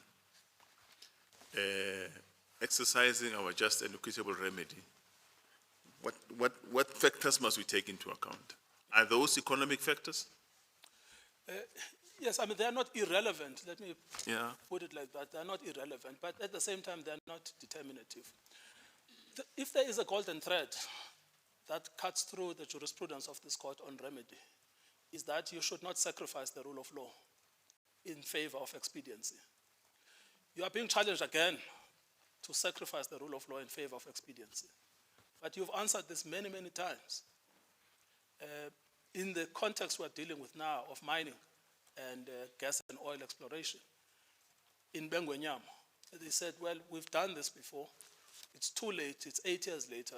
Just let us move with it. And then the principle is simple. If you claim that I want to develop this community and that's why I want to set up a mine, or I want to develop this community, that's why I want to explore for oil and gas, there can be no development without participation of the communities. And that is why consultation is not just form, it's also substance. The communities are entitled to influence the trajectory of this fact-finding process. One may be dismissive about their cultural rights. What Mr. Friedman says in his heads is that, what difference will this process make, given that there have been two previous 3D and 2D surveys? What difference would this make? The fact is that we don't know what difference it would make.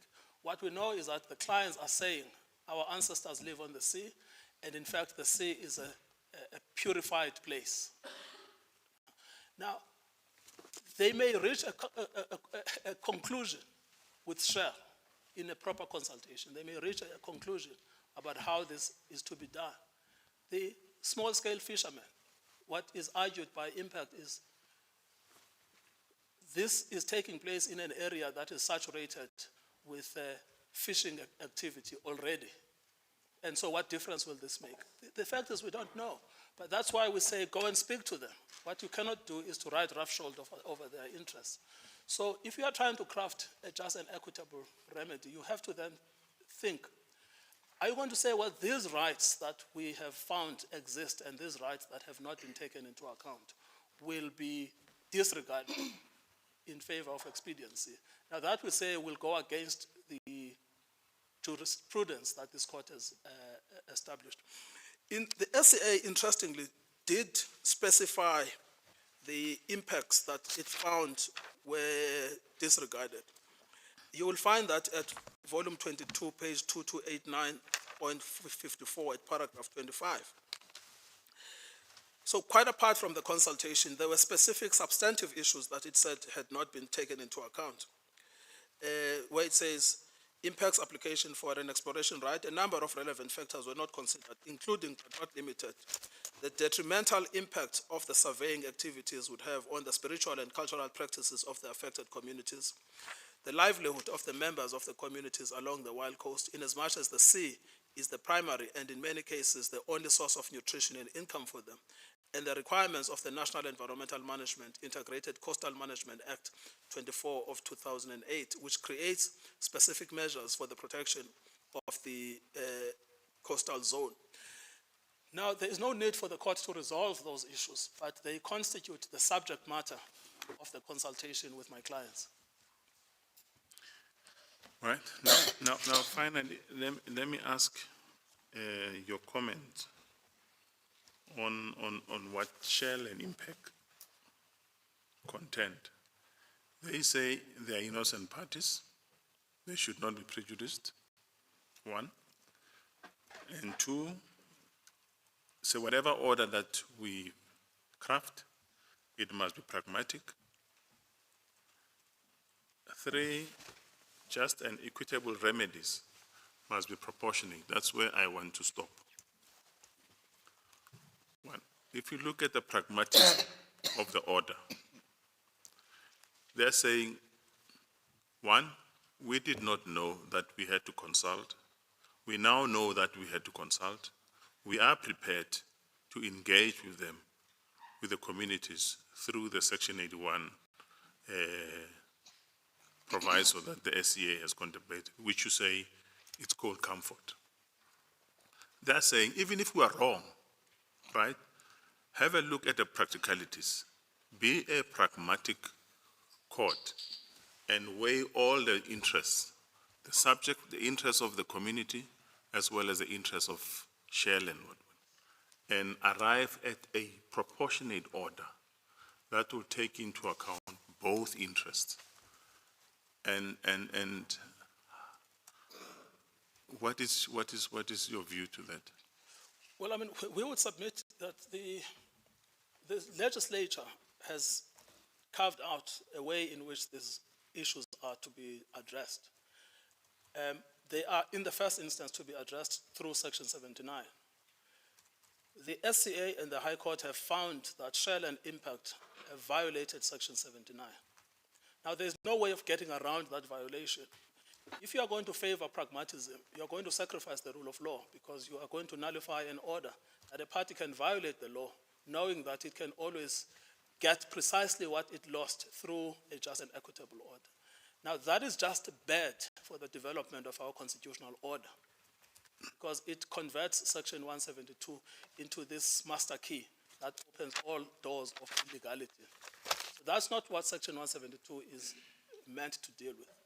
And then number two, on this issue of pragmatism, it's more expediency rather than pragmatism. Shell wants to keep the spoils of an unlawful process.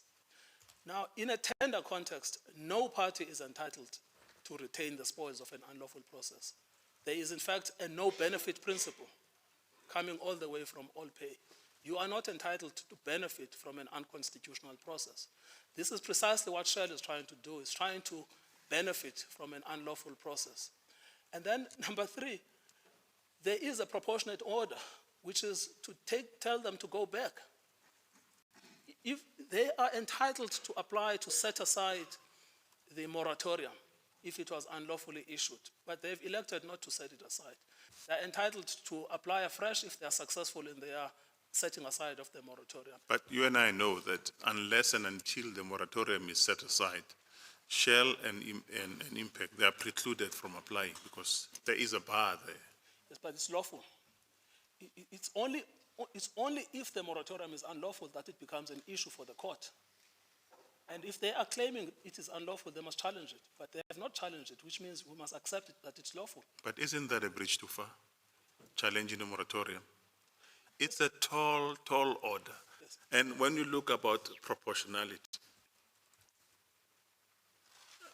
short of challenging the moratorium, if they are granted permission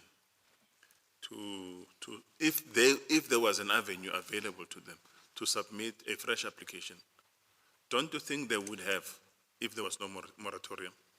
Well, they might have well done so, but the fact that there is a moratorium does not mean that the court must now distort the law in order to accommodate them. And if they have a problem with the moratorium is lawful, so there's nothing unlawful that the government has done in imposing a moratorium. And if it's unlawful, it will be set aside. But right now, you cannot say, I'm trying to help a party out of a lawful process in order to safeguard their commercial interests.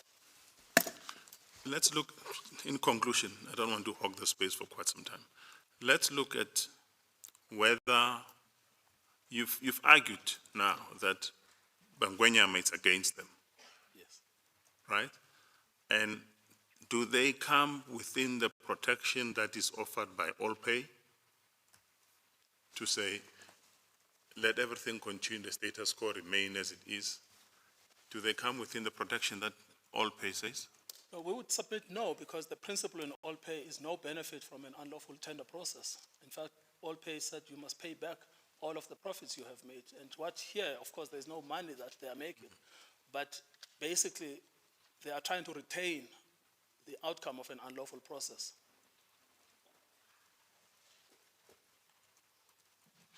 All right, thank you. Thank you, Justice. Just one question from my side. You opened by saying that there were three reasons why the SCA order couldn't stand, and the first one was that suspension wasn't pleaded and your clients weren't forewarned of the court's intention to impose it, and in that context you referred inter alia to the Knoop case.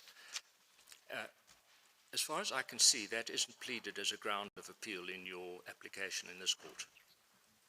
Yes, Nor is it pleaded in Natural Justice's application. Yes. That's what I thought I had mentioned in my opening. So as far as I can see, it's pleaded in neither. At any rate, it's not pleaded in yours. Yes. So what I can refer your Justice Rogers is 20. So in our heads, I looked at that yesterday specifically.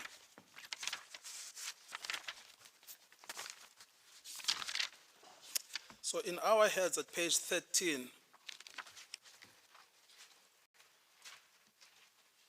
paragraph 28.2.2.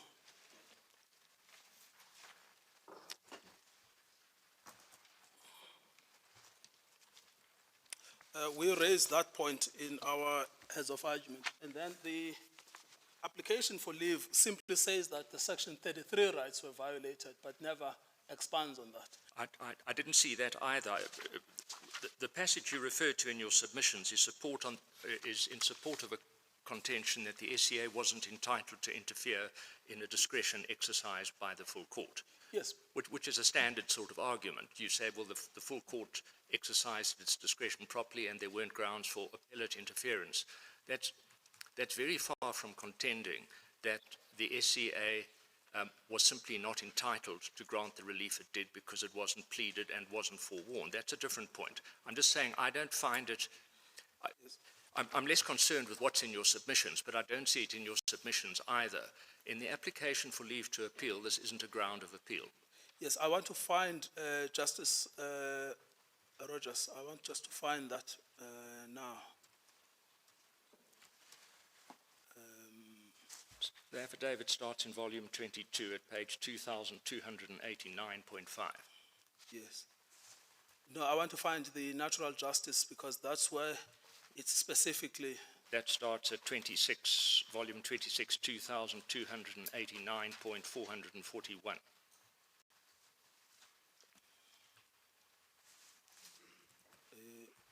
But perhaps, if you think it's in theirs, maybe Mr. yes. Pereira's rather yes, deal with it. It is, so what volume is this? Volume 26.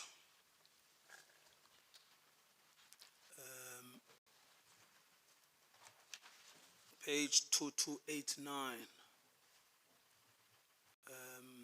So it's paragraph 21.2 of natural justice and 21.3.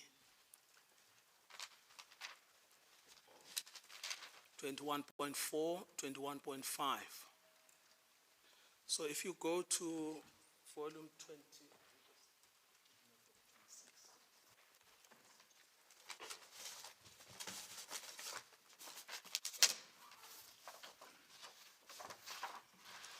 Well, if necessary, let me not waste further time. I'll take it up with Mr. Ferreira if he says it's been specifically pleaded as a ground.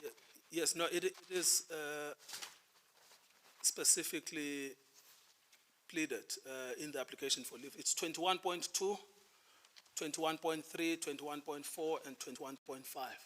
Yes, thank you. Yes, so it's actually covered by the plea. And also paragraph 22. So we are entitled to argue the point. It's fully covered in the pleadings.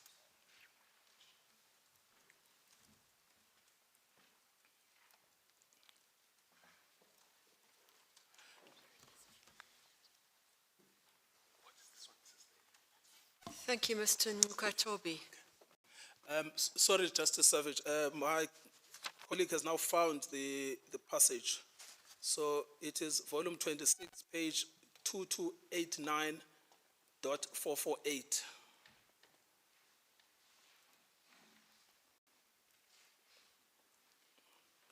Uh, 21.1, 21.2. 21.2 says, none of the parties to the litigation ever sought relief in these terms, either before the High Court or the SCA.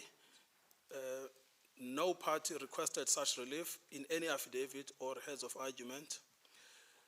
21.3, this relief was not canvassed in any of the affidavits that served before the High Court or in the record of appeal before the SCA, because the renewal application with the SCA chose as the appropriate subject of the suspension order was only made on 21 July 2023. This is almost a year after the High Court had already given its judgment.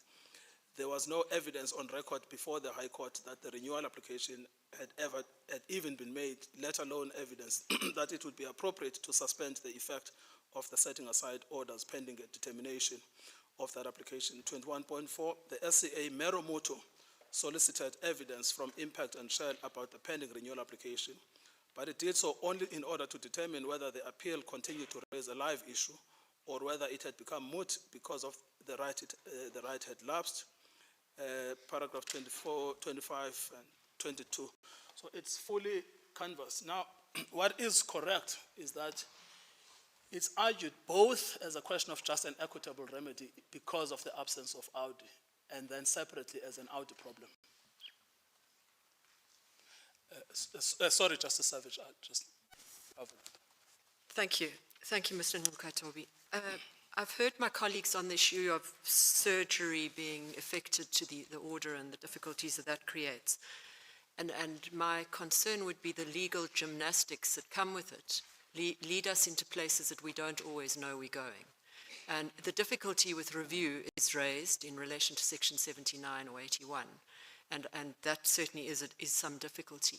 Is it not important to go back to basics? And if we have a default position in our law, which is borne out in cases from All Pay, National Energy Regulator, Governor Mbeki, and so on, to, if we set aside an administrative decision, then remit it back to the administrator.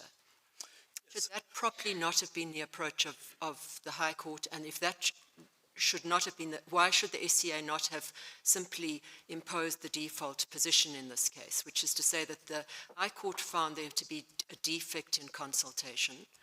The SCA seemed to share that view, so that it shared the view that the administrator had not done its job as it should have. Then why was it not proper to say that the correct order, the default order, for the High Court to have arrived at was a setting aside and a remittal to the administrator? And I know what you'll say is, well, that could work, but the problem is the moratorium. But could the status quo ante not in some way have been imposed, in the sense that the moratorium may only have then applied, may not be caused to apply to a remitted process then under consideration? If you follow. Yes. That could be the answer, and I accept that. In order for me to give a proper answer, we need to remove from our consideration the issue of the moratorium. In other words, assuming there was no moratorium, what would have been the correct legal position? The correct legal position would have been a remittal to the administrative decision maker. And if the moratorium posed a specific challenge, then that should have been catered for in the order itself. In other words, this process is frozen, as it were, to the time of the application, and then the minister must redo the process. It's not only the moratorium that causes complication here, Justice Savage. It's that there has been a change in the law as well, particularly on the environmental approvals. The law has changed quite significantly. At the time, it was appropriate to only rely on the EMPR. These days, you need an environmental authorization, right? So, which would be a more extensive process than the process that applied at the time of the application. So that too needs to be catered for in a remittal process.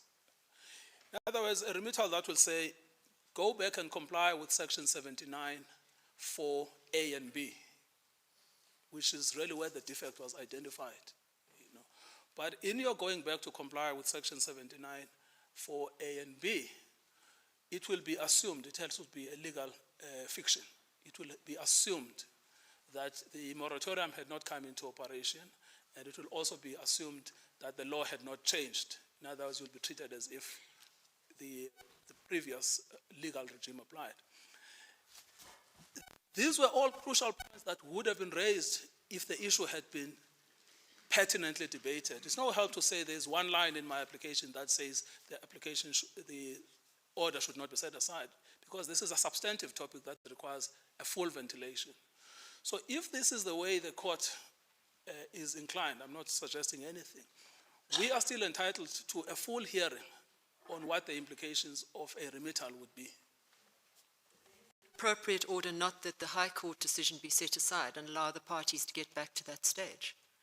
Because when one tries to correct it at this stage, this is where we start to get into the legal gymnastics, and we don't know what the review would be, whether it would be under 79 or 81, etc., etc. Would it not be appropriate then to look at an order that, in essence, remits it back to the High Court for it to determine the application afresh, the review application afresh?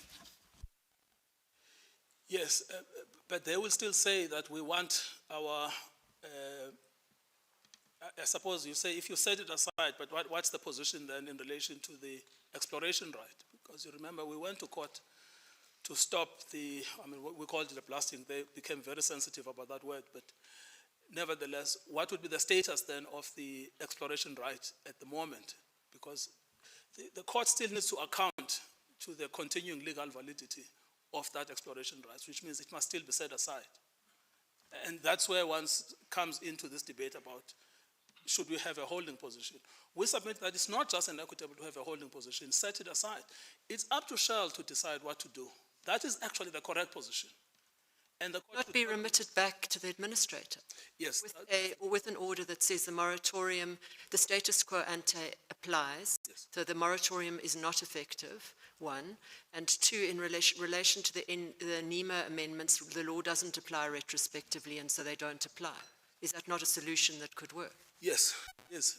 As long as it's a full Section 79 process that they fail to comply with, at least that comes closer to solving the problem of the rule of law that I've been trying to.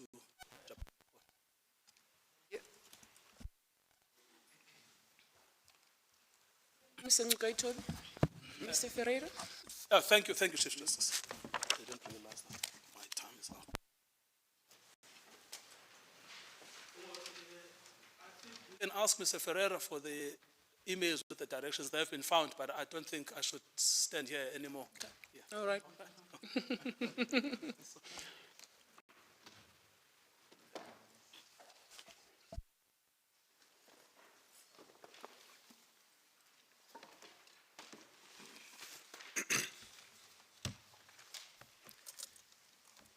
Chief Justice, members of the court, we will endeavour not to repeat anything which has already been canvassed by our learned friends.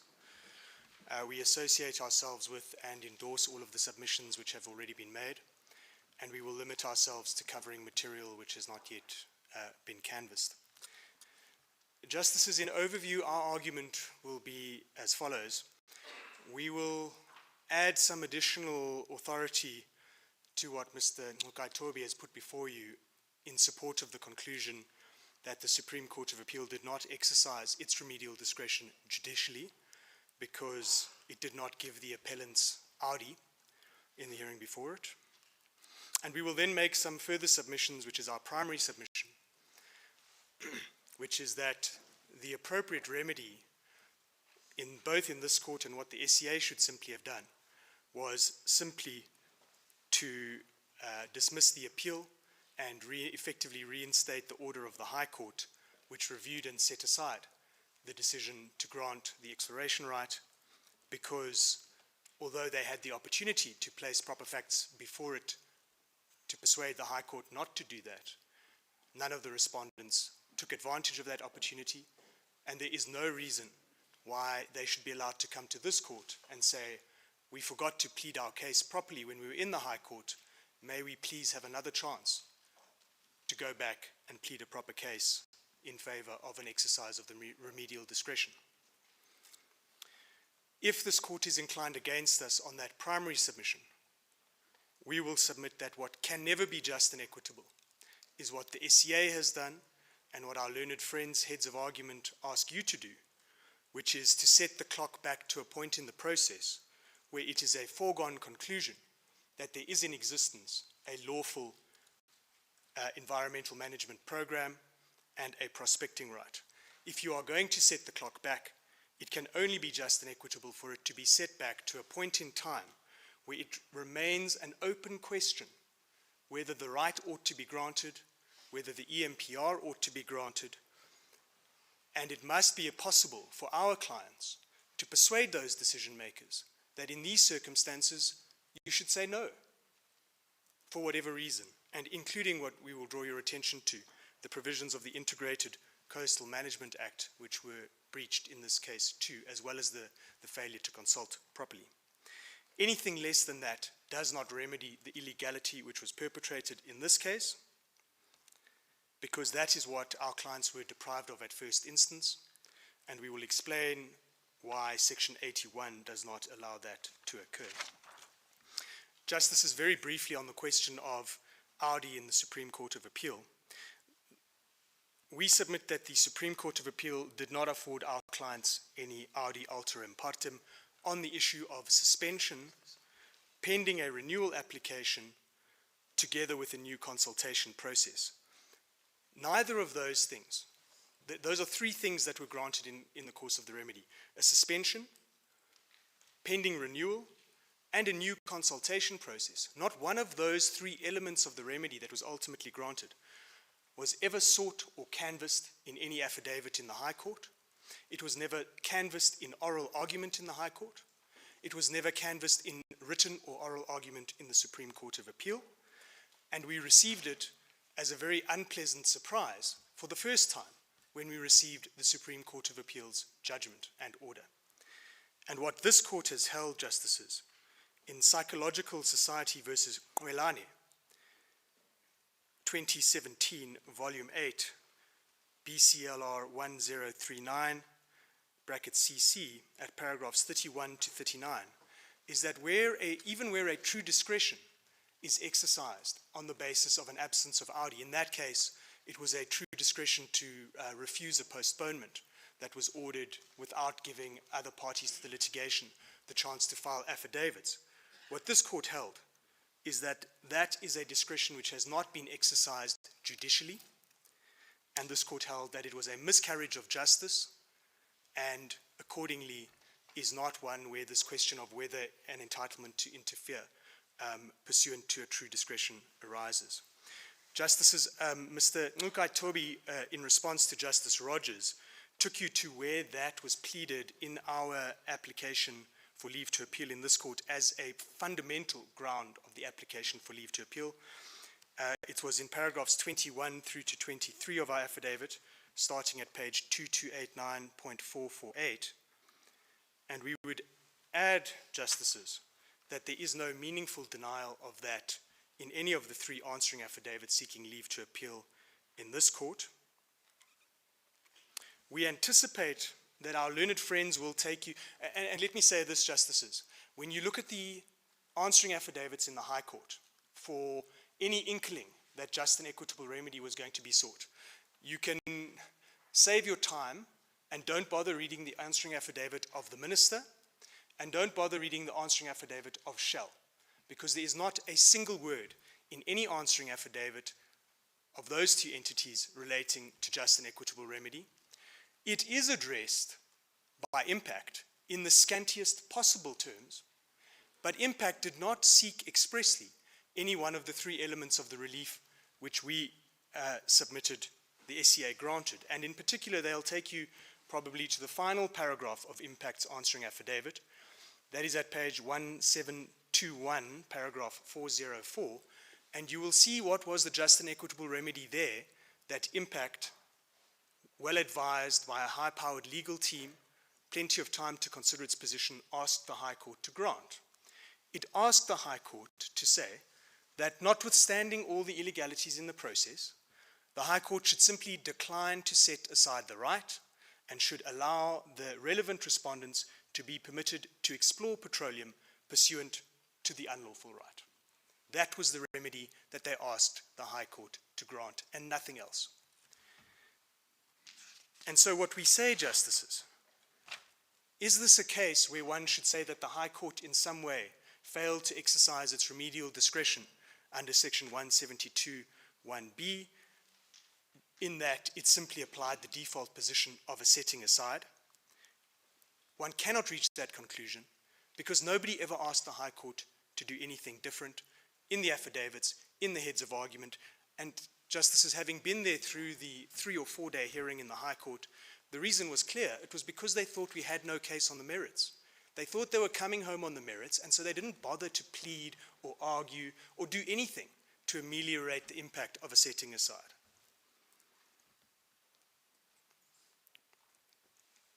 So what we say, Justices, and the law in relation to the just and equitable remedy power is set out in detail in all the parties' heads. There's not really any dispute about that. We accept that it is a very wide power, and it allows the court to do justice between the parties in a very flexible way. We accept that it is a power to do pragmatic justice. We accept that it must balance all the interests at play in the case. It must balance the individual rights that were breached. It must balance the public interest, and it must balance those interests of Shell and Impact too. But most critically, whatever just and equitable remedy any court orders, it must be an effective vindication of the rights that have been infringed. And Justices, what we want to say is that in order to assess whether the remedy that either this court or the SCA might grant is just and equitable, you have to take as your starting point, what was it that the law entitled the appellants to have that the unlawful process took away from them?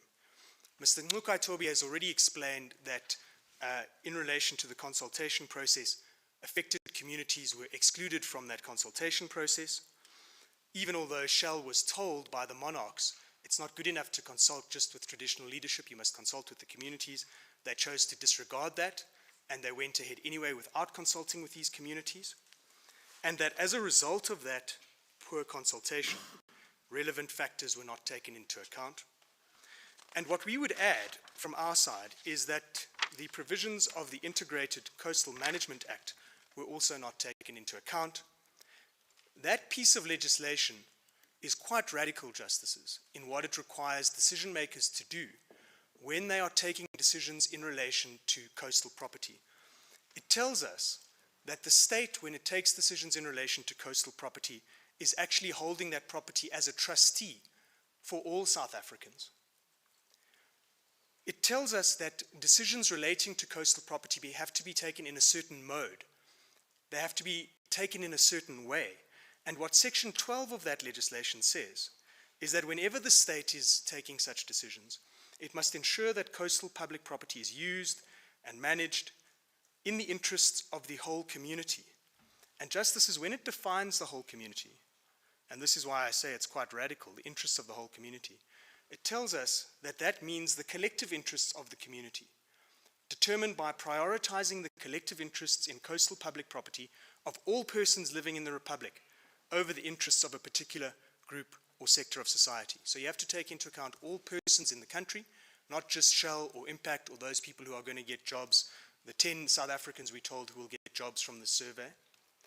And it requires the decision makers to adopt a long-term perspective that takes into account the interests of future generations in inheriting coastal public property and a coastal environment characterized by healthy and productive ecosystems and activities that are ecologically and socially sustainable, and taking into account the interests of other living organisms that are dependent on the coastal environment. Now, it is decided finally by the High Court and the SCA that that was not done in this case. These decisions were not taken in that mode which the Integrated Coastal Management Act requires them to have been taken. And the question of that question, Justices, is not one which it is open to reopen for the purposes of examining the merits here, but we submit it is relevant to the question of remedy, because whatever remedy may be granted, or should have been granted by the Supreme Court of Appeal, we submit that the very bare minimum for it to be a just and equitable remedy is that it has to leave open as a possibility that there will be a consultation. Inputs will be gathered from that consultation from everybody who's entitled to participate. Those inputs will be taken and placed before the decision makers, and the decision makers will consider those inputs in the mode that the Integrated Coastal Management Act requires them to consider them, and it must be an open question whether the EMPR or the right is to be granted. In other words, it must be possible for the decision maker to say, no, we have heard you, we've considered everything you've placed before us, we are not going to grant this right because we have been persuaded by your inputs. That, we submit, cannot be done under the Supreme Court of Appeal order. And if I may just take a moment to explain why. What the Supreme Court of Appeal did is it said there must be a further public consultation process, and that must be part and parcel of the pending third renewal application in terms of Section 81(3). Justice Matopo, when you were debating with our learned friends for the other parties, for the other appellants, your questions about these statutes proceeded from the assumption that we were looking at the amended MPRDA and that it was a NEMA environmental authorization which is applicable. It's not clear that that premise is correct because, as Mr. Nkaitobi pointed out, this application was submitted before the One Environmental System came into effect in December 2014. So there's at least an argument that if they were sent back, the whole thing would have to go back to the old legislative regime. In other words, it's the unamended MPRDA which would fall to be considered, and I've based my argument on that assumption. But the same argument could be made under the new legislation, and we simply flag it to say that if this court is going to come riding to the rescue of Shell and Impact, that is one critical question it's going to have to make clear. Is this an application which falls to be decided under the old regime, where the environment had less extensive protection? It was the MPRDA and it was the mining minister who had primary jurisdiction? Or is it to be decided under the One Environmental System, that we got in December 2014, when much more extensive environmental protections were implemented by Parliament. What we submit is that a Section 81 process is completely inadequate to remedy the illegality that was perpetrated on the appellants. The reason is that when you look at Section 81, it is entirely backward looking. It's looking to the past. It's looking, when the minister considers a Section 81 application, he must grant it if the terms and conditions of the exploration right have been complied with up to that time. If the holder is not in contravention of the Act or any other law, if the exploration work program has been complied with, it's all looking at what has been done up until now. It's backwards looking. That is fundamentally different to the Section 79.4 process, where it's forwards looking. The purpose of Section 79.4 is to give people a chance to come into the process and say, we want to persuade you that if you grant this right or this EMPR, bad things are going to happen in the future to our spiritual and cultural beliefs, to our farmland, whatever. And looking to those bad consequences in the future, we seek to persuade you that you shouldn't grant the right. You can't, with a backwards-looking Section 81 process, cure the defects that were perpetrated at the outset in the Section 79.4 process, which is fundamentally forwards-looking. And Justices, you can see that what the Minister is able to take into account in a Section 81.3 process is much narrower than what could be taken into account in a Section 79.4 process. It's only whether there has historically been a breach of legislation or the EMPR hasn't been complied with. There's no such limitation in Section 79.4. In Section 79.4, interested and affected parties can come and say anything they want, and all of those objections must be put into the pot and considered properly, and a lawful decision must be taken.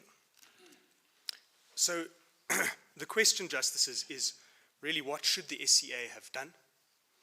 And we submit that it should simply have dismissed the appeal. There's no suggestion that Shell or Impact or the Minister were in some way deprived of their opportunity to come and persuade the High Court to give them a just and equitable moderation of the order. We know that it's a rule in litigation that it is up to parties, especially well-resourced parties, who are litigating with top legal firms representing them and the highest QCs and SCs in the country. It's up to them to come and make their case. And this court has said again and again that it's the pleadings in motion proceedings that define the issues that a court must decide. And it's those pleadings that are required to alert the other parties in the litigation to the case that they have to meet.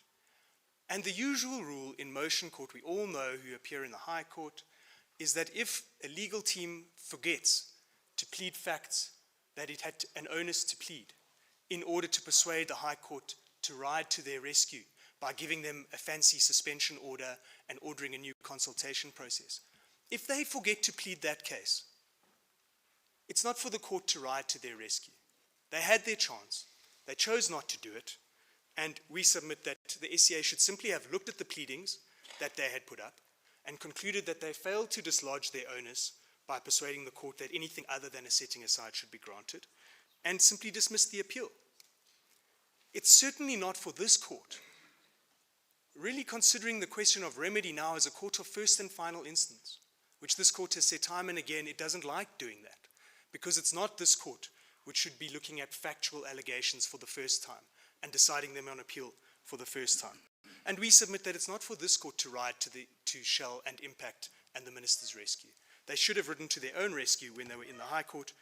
They failed to do it, and they must live with the consequence. And the consequence is that their right, which they now have to accept, was unlawfully awarded. They can't go and prospect in terms of that right. And yes, there's a financial cost that is entailed by that, but it's their financial cost because they ran the unlawful process and they failed to plead their case properly in the High Court. Justices, we would draw your attention to, and let me add this, Impact says in their heads of argument that what my clients really contend for is a sterilization of the exploitation of those rights in relation to that part of the Wild Coast. But justices, we do not, my clients of course would love it if all fossil fuel exploration were sterilized. That's what they stand for. They are against climate change in any form. They think fossil fuels should never be used. They probably think I'm breaching the Constitution when I have a braai on Saturday. But that is not what they come to this court to seek to achieve. They just come to this court to seek to achieve a setting aside of one unlawful exploration right, which was unlawfully granted because there was no proper consultation process conducted and because the relevant statutes were not considered. That is not a sterilization of these minerals. If there is a massive gas deposit lying there off the Wild Coast, and if that deposit is capable of being lawfully exploited after a lawful process has been conducted, and every affected party has had a chance to be consulted, and the decision makers have lawfully decided we are going to authorize that exploitation, and they've considered climate change and all the other good things that the legislation requires them to consider, then that resource will be exploited at that future time. And there is nothing in this court's order confirming what the SCA said is that this particular right was unlawful, which prevents that from happening. It's not going to deindustrialize South Africa, and indeed we would say that the moratorium actually shows that the minister is not that concerned to ensure that these kinds of rights can be explored and exploited at this time, because he has put a moratorium in place, taking into account all the impacts on the South African economy. Justices, Mr. Nxukaitobi submitted that it has to be a Section 79.4 process, which is capable of remedying the failure to consult. We would like to add to that submission by explaining, with reference to the regulations that were in place at the time that this application was made, why you cannot do it under Section 81. The MPRDA regulations that were in place at the time provide for a hugely detailed, substantive consultation obligation, which lies on at least two entities, which simply doesn't exist under Section 81. The first is that there must be a consultation conducted by the applicant for an exploration right. That is and I'll just refer you to the provisions in a moment. So the applicant must notify people, receive their inputs, and that feeds into the EMPR process. And it must, we submit, be a possibility that the EMPR is refused based on those inputs. In addition, the regional manager also has to advertise the fact that the right has been applied for and gather submissions. Those submissions get placed before the Regional Mining Development Committee, and the Regional Mining Development Committee considers all those submissions and places it before the minister, and the minister is precluded from granting the right before considering those submissions.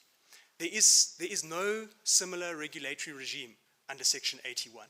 And so anything that you do under Section 81 would be an impoverished second cousin of what is provided for in terms of Section 79.4, also because of these regulatory provisions. If I can just give you the references. In terms of the consultation to be conducted by the applicant, that arises from Section 79(4) of the old MPRDA, where once an application is received, the applicant must be told to conduct an application. And one finds, and that feeds into the EMPR process, one finds that in Section 39(3) of the MPRDA, where it explains what that EMPR must contain. And it's in the MPRDA regs, the old regs as they were at the time of this application, regulations 47, 48, 49, and 50, and 51 and 52, all of which contain detailed guidance as to the material that must be gathered, put into the EMPR application, and placed before the decision maker. I'm not going to read it to you, but it is very detailed indeed, and it explains to them what they have to do a lawful EMPR consultation process. In relation to the consultation by the regional manager, this is the consultation which the regional manager initiates under Regulation 3, where the regional manager must make known by way of a notice and publication in the Provincial Gazette that there's been an application. In terms of Section 10 of the old MPRDA, that consultation with interested and affected parties must be conducted, and the Section 10 is slightly confusing because it doesn't seem to relate to exploration rights on its face, but if you read it with Section 39.4b and 79.4b, it's clear that it does actually apply to exploration rights and not only to mining and prospecting rights. And in terms of Section 10(2), if any person objects to the grant of a right, the regional manager must refer all objections to the Regional Mining Committee that I referred to consider them and to advise the minister.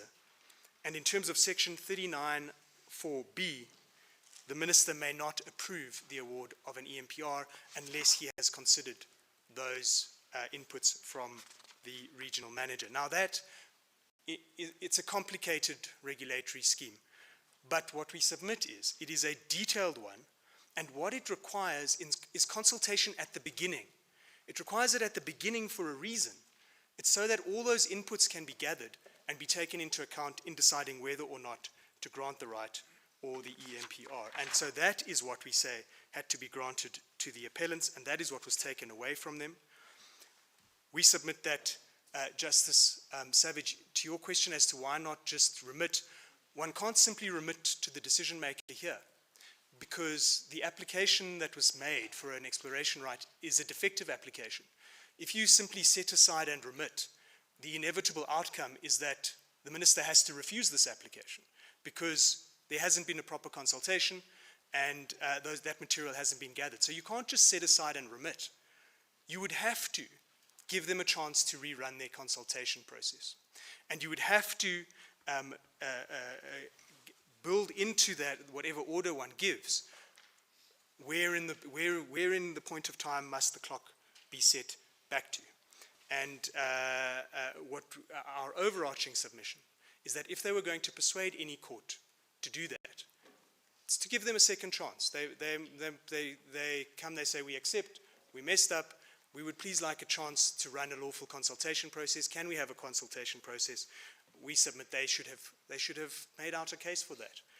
What you see in the SCA judgment, when the SCA refers to the factors it's taking into account, is it pulls facts out of different parts of the affidavits, where they're saying we were going to suffer prejudice if you condone delay in terms of the 180 days, because we've spent 1.1 billion rand. That's where that's pleaded, not in relation to remedy. And as a result of it being pleaded under that heading, we were never afforded an opportunity to explain at the level of fact why it would not be just and equitable to give them a second chance to run a fresh consultation process. And so we submit the proper order is simply to vacate the order of the SCA and reinstate the order of the High Court. And Justices, a final submission, if you were against us on that primary submission, and you were to decide that you were going to write to Shell and Impact's rescue, set aside the decision of the SCA and tell them to go and start afresh and conduct a fresh consultation process from the start, we would submit that in that case you would have to give us our costs, because we came to this court to attack the order of the SCA. Our opponents came to this court to defend the order of the SCA, and if you granted that different relief, you would be finding that we were correct, that the Supreme Court of Appeal's order was not just and equitable, and that the respondents had not substantially succeeded, and so we should have our costs on BioWatch. Thank you, Chief Justice.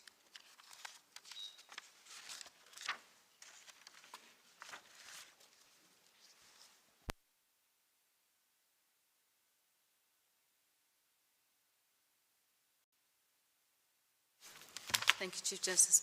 Mr. Ferreira, given that Shell was not involved in, let's call it the initial defective public participation process, and acquired their interest later,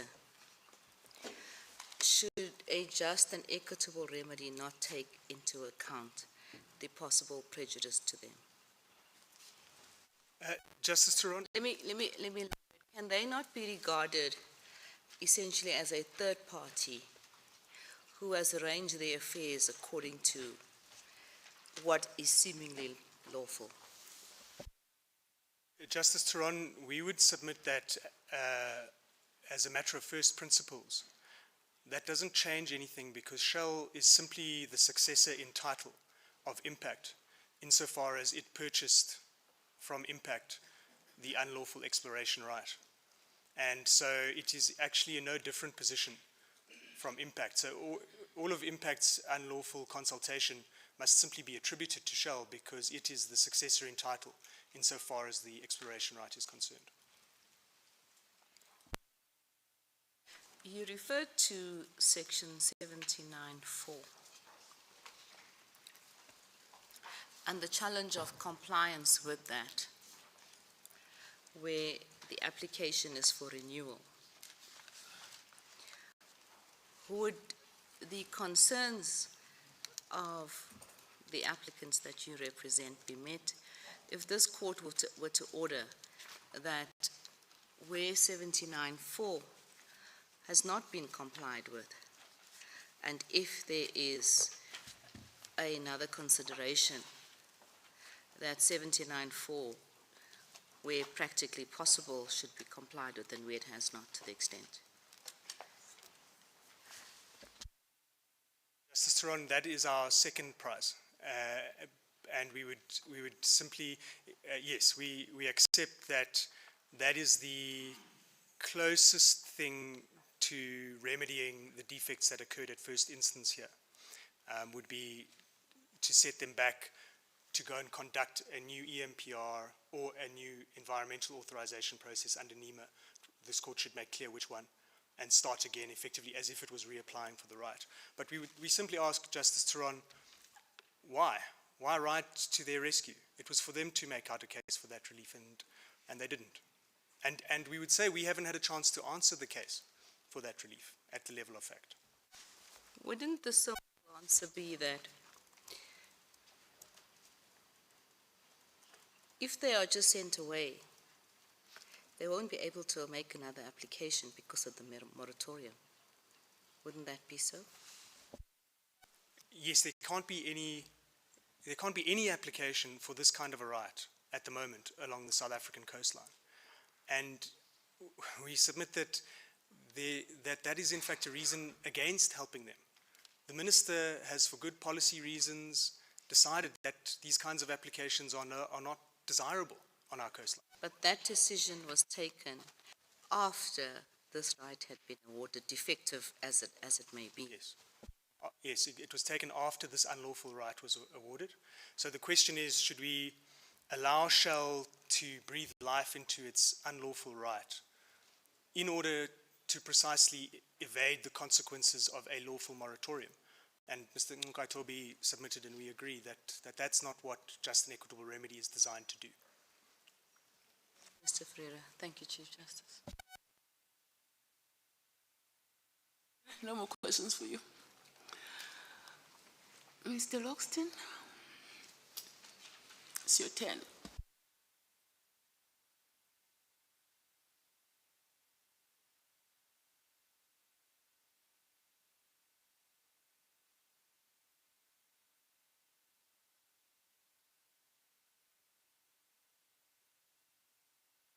I thought I put it on, I haven't. Having heard the debates, I'm going to attempt to concentrate on areas which attracted the most concern.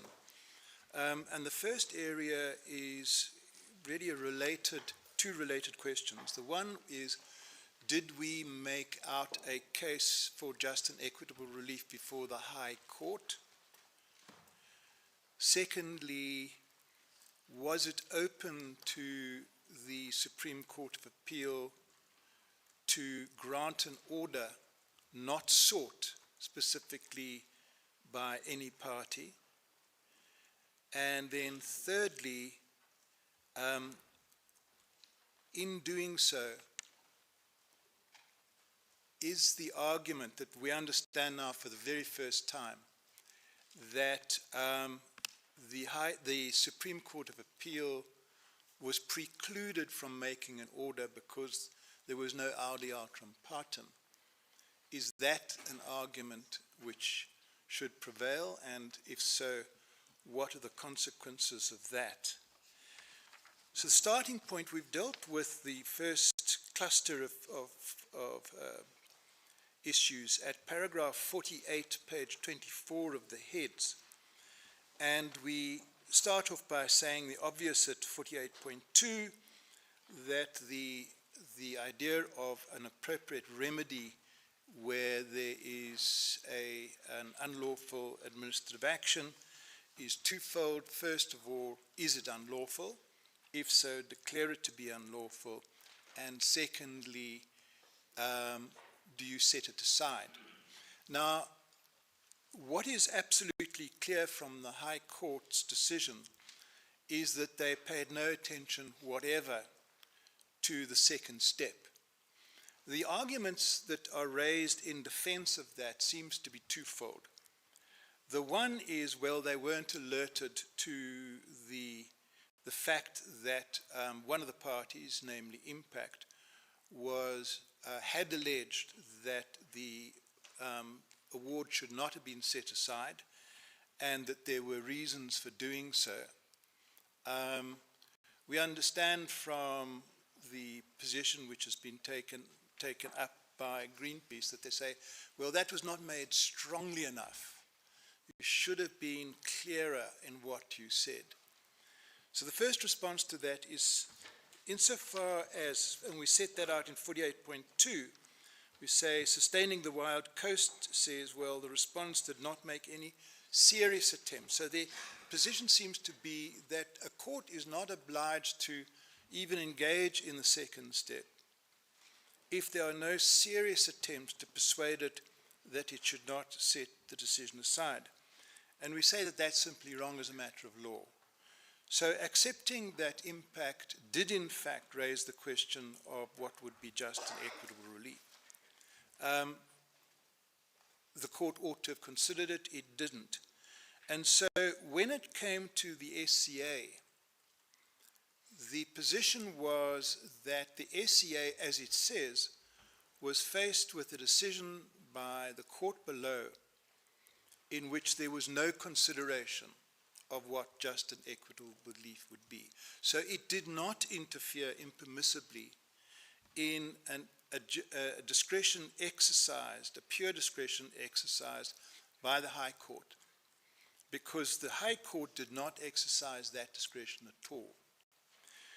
So we then said, so we point that out in 48.2 and in 48.4, and then in 48.4 we set out the passages in Impact's answering affidavit where we in fact set out the consequences of an order setting aside the award of the exploration right.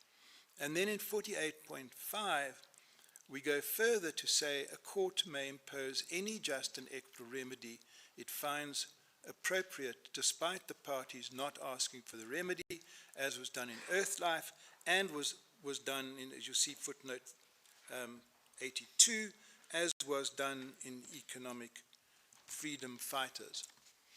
So it seems that the argument that the court was not entitled to grant an order not sought must fail. The alternative argument seems to be, well, even if they were entitled to grant such an order, they shouldn't have done it because we, the respondents in that appeal, were not alerted to that fact. And so we didn't put the material before the SCA which we were entitled to do. Now, of course, what the SCA did was not to take into consideration new evidence. It took into consideration evidence already led. But even if the appellants were correct, that the SCA should have said to them, look, I'm thinking of granting an order that no one has applied for. do you want to, I'm not inviting new evidence, but do you want to submit new argument? The problem would be this, that if the High Court did not, as it did not, consider the question of a just and equitable remedy at all, then if the SCA order is to be set aside on the basis that it should not have done so, it should not have intervened without giving due notice to the parties about what it intended to do, then this court still has a duty to consider that question. And it seems to me that it only has two appropriate courses. The one is to itself fashion a remedy. The other is to send it back to an earlier court to fashion a remedy. And the difficulty is that any refashioning of the remedy, which another court does, would have to be done on new evidence, because you have all the evidence that there is on this question. So it presupposes that there is evidence not before you which would be relevant, and that hasn't really been described. Now, what actually happened here, and what is the consequence of this order? And what we have done for ourselves, we've tried to work out, well, if you are unhappy with the detail which is described in the order which has been granted by the Supreme Court of Appeal, what nevertheless would the order as it stands involve? And it seems to us that it would involve the following, and it starts at page 2289.57 in volume 20, paragraph 31, where the court refers to the fact that the right has been renewed, the exploration right has been renewed, and it says at the middle of that passage, thus, despite the current expiration date of 26 August 2023, the exploration right remains in force until the third renewal application has been granted or refused. It would thus be entirely within the power of this court to direct that as part and parcel of a proper consideration of the third renewal application. Now here is the direction. It's not in the order, but it's clearly a part of the court's direction. A further public participation process be conducted to cure the identified defects in the process already undertaken, that is for the application itself under Section 79, especially as the parties who claim to have an interest in this matter have now been identified and the matters warranting consideration have been fully canvassed in the 19-volume record. So what is the court saying? The court is saying you must hold further public participation, a further participation process. It must cure the identified problems. Those are the problems identified in the court below, in the High Court, and which were not departed from in the Supreme Court of Appeal, for example, in relation to climate change. And it must relate at least to those who have an interest in the matter. So there's the framework. Do it again, fix the problem, consult with at least these people. What would that then entail, and what is the objection to that? Well, the first objection to it is, well, you can't do that through Section 81 because Section 81 does not permit it. And one must bear in mind that both the Minister as well as Shell and Impact have said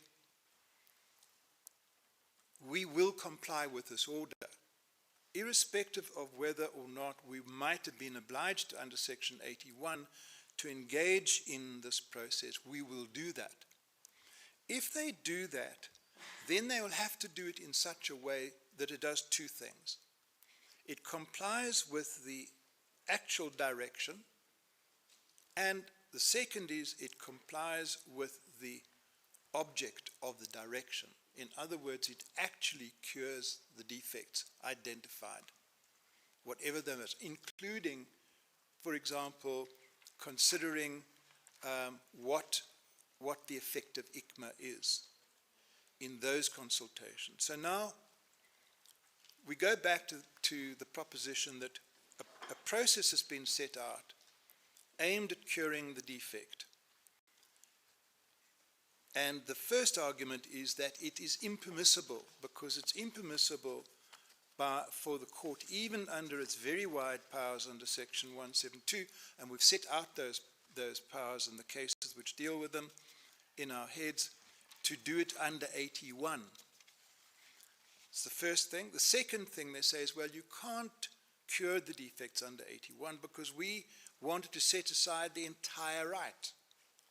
This is the renewal of the right, and so we're starting on the back foot, and we should be able to start where we wanted to be, which is no grant at all. And so let's have a look whether that is a correct approach. The starting point is Section 6 of the MPRDA, and that says that subject to the Promotion of Administrative Justice Act, any administrative process conducted or decision taken in terms of this Act must be conducted or taken as the case may be within a reasonable time and in accordance with the principles of lawfulness, reasonableness, and procedural fairness. So we know now, well, I think it's accepted that the renewal decision would be an administrative decision. And that means that you must comply with Section 6, and that means there must be a fair procedure.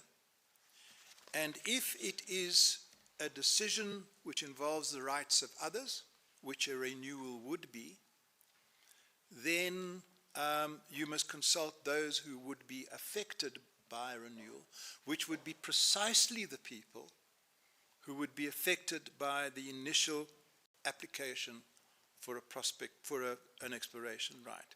And that's in accordance with what the SCA had in mind when they identified those people and those defects. So then what happens when you apply for a renewal under Section 81? And for the purposes of argument, let's assume that in that process you must conduct a fair administrative process. You now look at PAJA and you say you must therefore consult affected people. What happens if they do that and everybody gets consulted? It turns out that the renewal is justified. Then, provided the remaining aspects of Section 81 and the court order are complied with, the minister may then renew.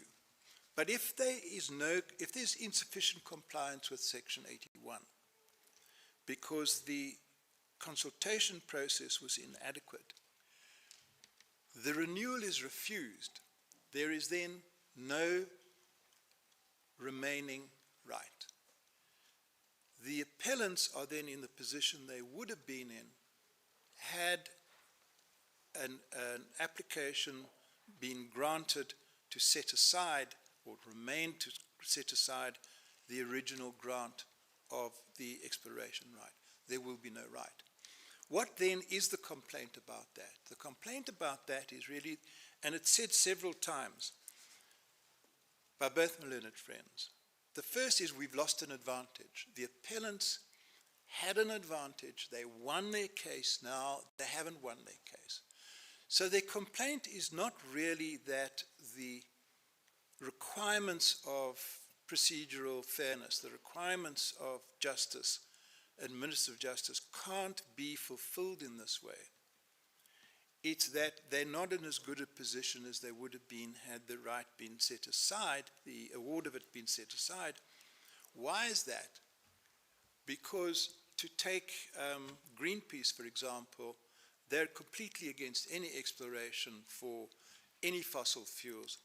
And so the position they would have been in is it would be because of the moratorium, it would have been impossible to renew it for us or for anybody else. So their victory is an extinction of that right because of the moratorium. Now, the moratorium is an interesting thing because Mr. Kaitubi said, well, you see, the moratorium could have been set aside, but of course that's only true that if it was unlawful, and there's no suggestion it's unlawful. No one has ever said the moratorium was unlawful. My little friend Mr. Ferreira says, well, the moratorium shows the minister actually is not in favor of exploration, but that's not true. There's a cutoff point for the moratorium, and this comes before it, and the minister actually supported the grant of this particular right and supports the relief which was afforded by the Supreme Court of Appeal. Little friend Mr. Ferreira says, well, this court, and he said it at least a dozen times, mustn't ride to the rescue of either Shell or Impact. I don't think anyone would seriously suggest that this court is riding to the rescue of anybody. What its tasks is, with the greatest respect, is to do something which is very difficult to do, and that is to strike the balance between upholding the rule of law, declaring a decision to be unlawful, but ameliorating the unfair or undesirable effects of that through a just and equitable order. And that was the very difficulty identified in Vagueness, where the difficulty of saying, well, it's unlawful, but I will retain part of what is an unlawful act. Because, as they've said before, the law is not always entirely logical. It's a mixture between pragmatism and logic, and this is the best result that we can get. So what would happen if the SCA's order were to be effected? Well, the consultations would have to take place. They'd have to take place in a proper way, which means that Impact or Shell would have to get a list of affected people. They would have to make sure that the potentially affected people were the correct people. They would have to make sure that there was proper notice, unlike the last time. They would have to make sure that they were told about what the renewal involved, what was the activity that was considered in relation to the renewal. They would have to make sure that there were newspapers published not only in English and Afrikaans, but in isiXhosa and isiMapondo. They would have to probably ensure that there was local radio stations, because you can't be sure that everybody can read. There would have to be meetings in town halls. There would have to be proper consultations and proper reports. The reports would have to demonstrate the consequences of these consultations. And so at the end of all of that, the minister would only grant a renewal if you were satisfied that the requirements of 81 in the sense of consultation had occurred and that the court order had been given effect to. Because for the minister to grant a renewal, unless he's satisfied that the purpose of the court order was met, would be unthinkable. And then finally on the question of Vagueness itself, because my learned friend Mr. Kaitubi said, well, you know, in Vagueness the facts are not really distinguishable from the facts of the present case, and Impact knew that there were people that ought to consult with and didn't. That submission is not correct.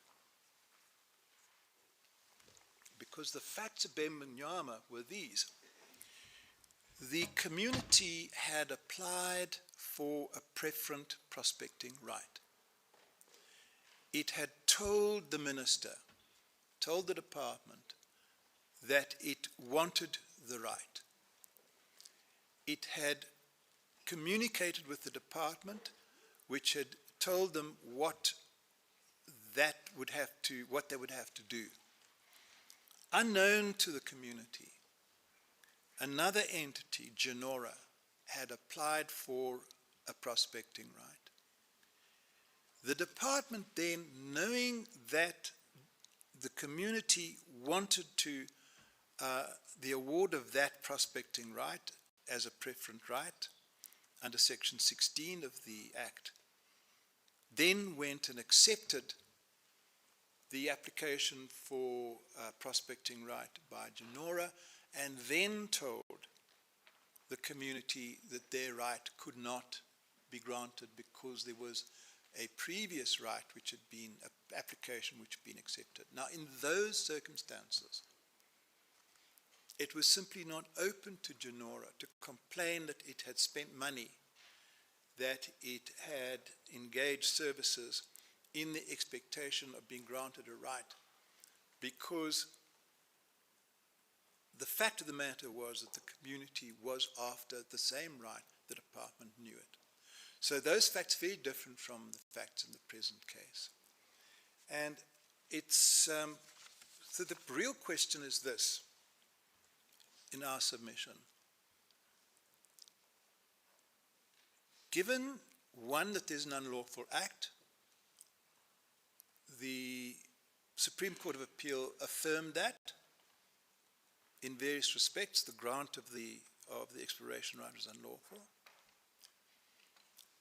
Given that the setting aside of that right would lead to the consequences which have been set out by the Supreme Court of Appeal in its judgment, and there can be really no cavil at the fact that the court was wrong on the facts, because this court, which would suggest, is not going to be entertaining disputes about facts that the Supreme Court of Appeal found or didn't find.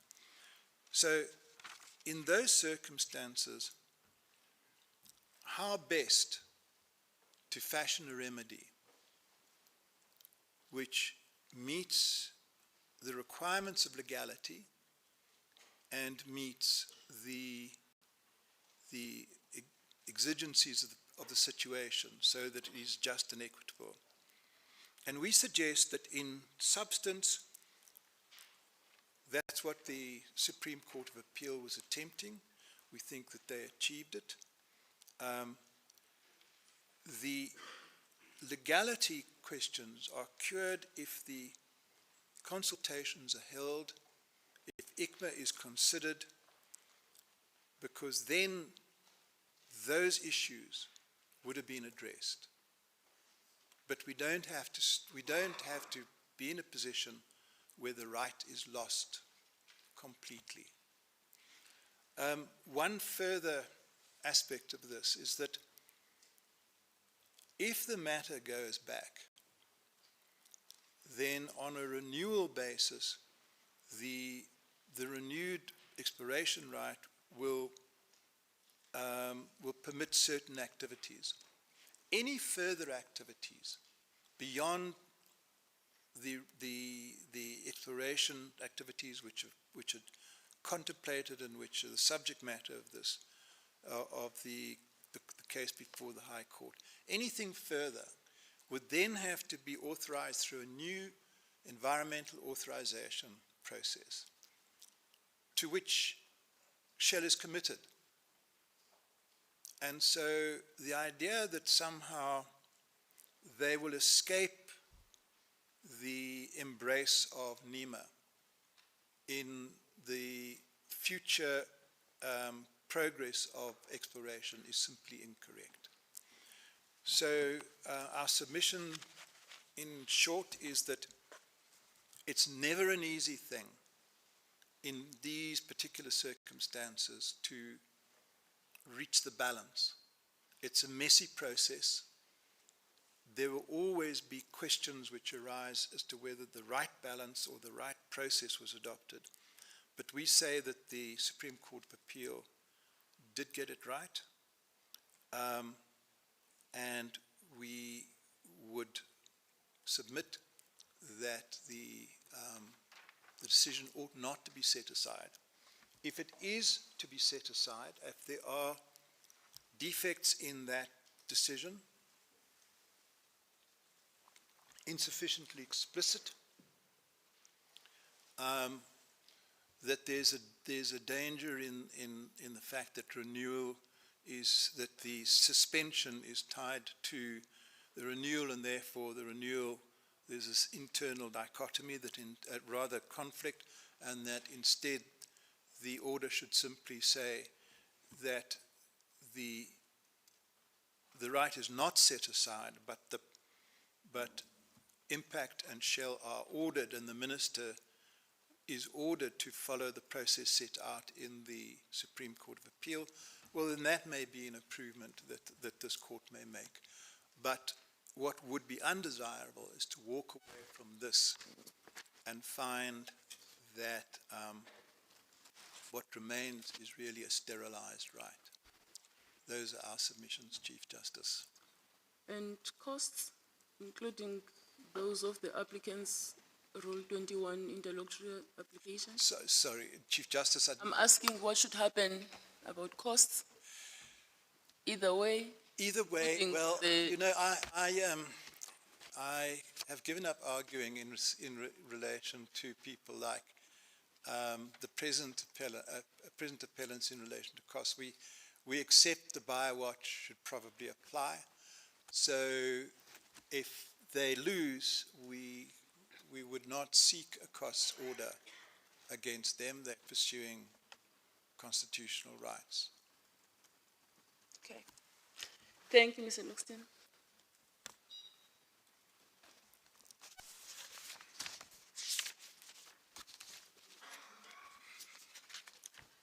I just wish to expand more on your submission, because your submission was that if the SCA order stands, what will happen is that public participation will take place. What I'm interested in is the two processes, because my understanding from the applicants is that the first stage that is done in terms of Section 79 is more elaborate and more intense, and that the second one is aimed at a different objective, in the sense that it is to check whether there was compliance with that exploration, with the terms in the exploration right and all of that. Now, I want to check whether you agree with that these processes are different, or you say that they are the same. That is correct. The one is more elaborate than the other. The animal that we're dealing with in Section 81 is different, however, from the animal which is being portrayed by the appellants in two respects.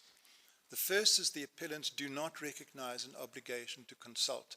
In other words, they do not apply Section 6 to Section 81. We think that that's wrong. And the second is that the respondents are faced with a dual obligation. The one is an obligation to comply with Section 81 and Section 6, and the other is an obligation to comply with the court order. If they fail in either respects, the minister will not be permitted to renew the right. My second question, Mr. Loxton, is whether, if we endorse the approach that was accepted at the SA, whether we would not creating a situation where the terms or the provisions of this act will be redundant in a way, because if we accept the SCA's approach, then it doesn't matter that they don't have to be two different processes at different stages. Let's take a situation where one party, if we give judgment and we endorse the SCA approach, then one party without public participation goes and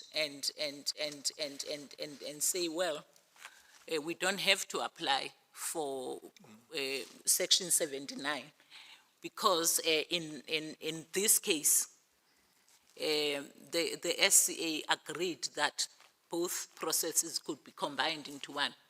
It's combination of one because basically public participation will now take place at the tail end, at the time when there's an application for renewal.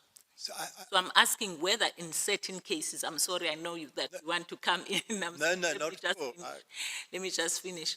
I'm worried about parties who would then say, what's the point of having two separate stages? Perhaps the best way to approach these cases is to simply say, well, we'll only consult when we renew. I think there are three answers to that, and I recognize, Justice Chiki, the concern in that.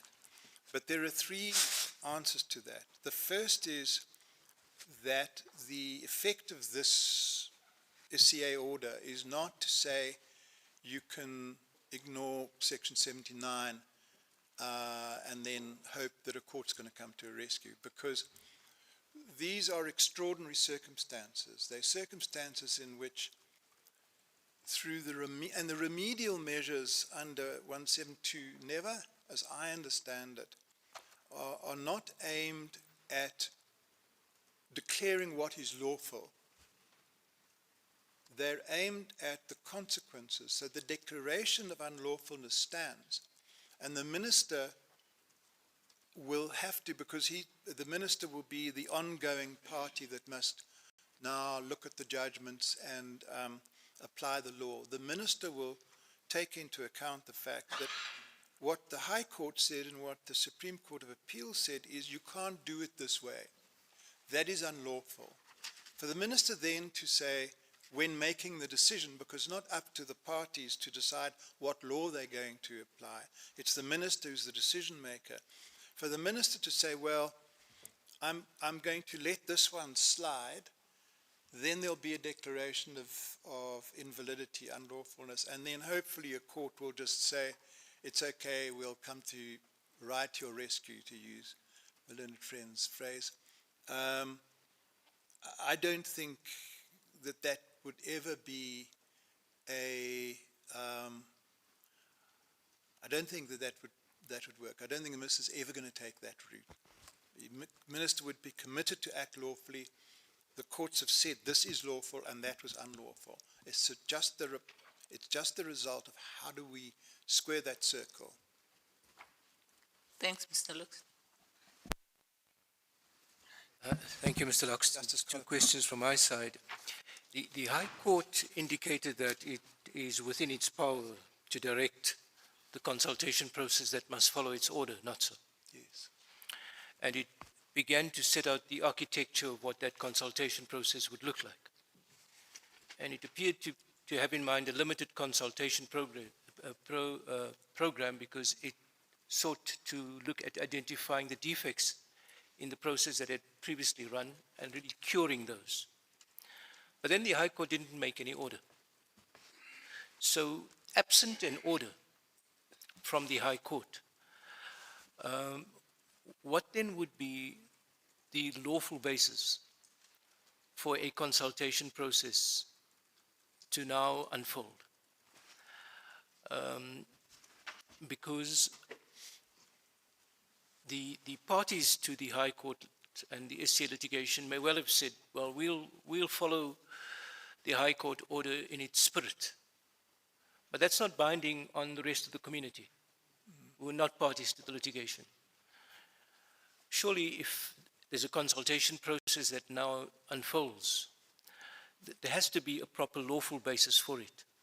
Would that lawful basis be, well, there's a renewal which contemplates public consultation, but we need to inform you that the renewal is being sought on the back of orders that have already been reviewed and set aside.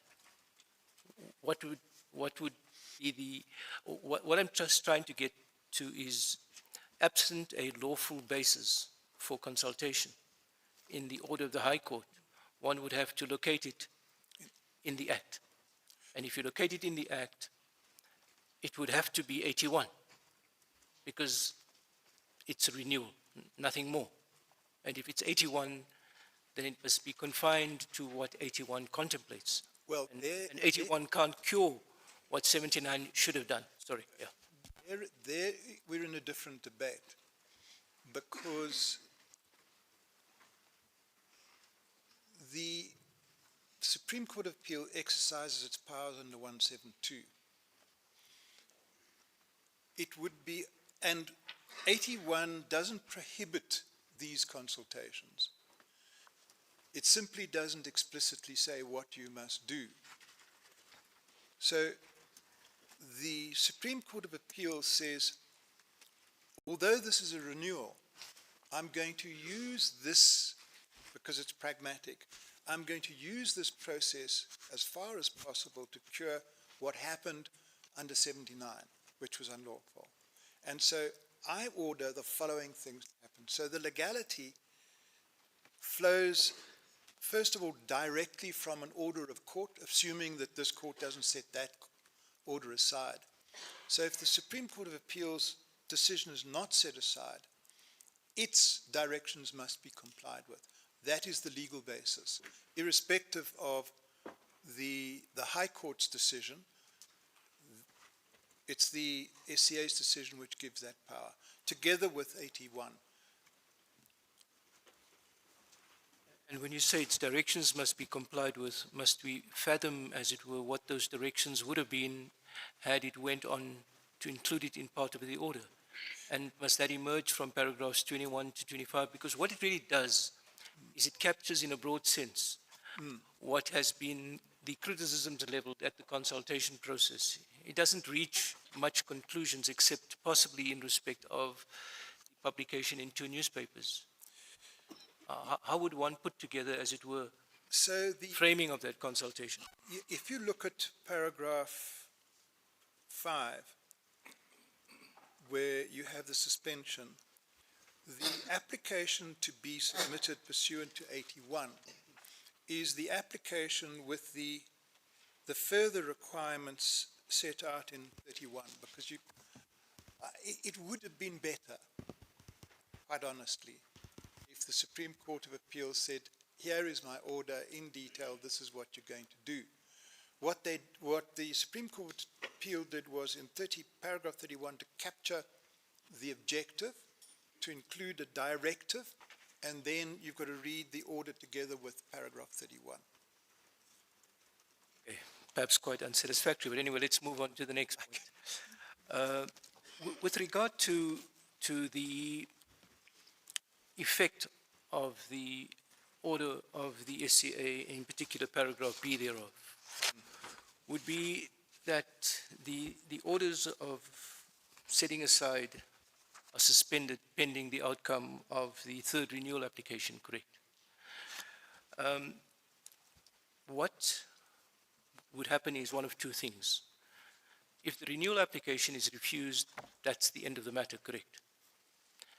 If the renewal application is granted, then what happens is you have a valid 3rd renewal, correct? But then the condition imposed in the order that has been met, and therefore the grant of the right and the 2 extensions, that order becomes operational. So I'm just looking at how tenable it is to have a valid renewal order whose validity in the ordinary course of things would depend on the valid existence of orders preceding it.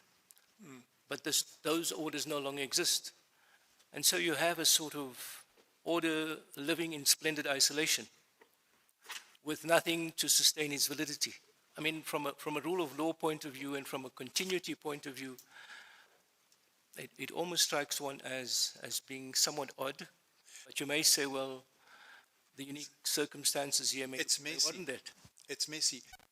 But the result is, if you give it a purposive interpretation, it really goes like this. You've got a valid ongoing renewal application, despite the fact that you had an unlawful initial award of the exploration right, because I haven't set aside that award. If the renewal is refused, that's the end of it, as you said, Justice Colopin. If it's granted, then it's a valid grant, because it's now pursuant to this particular order, which is going to do this. It'll be a valid grant.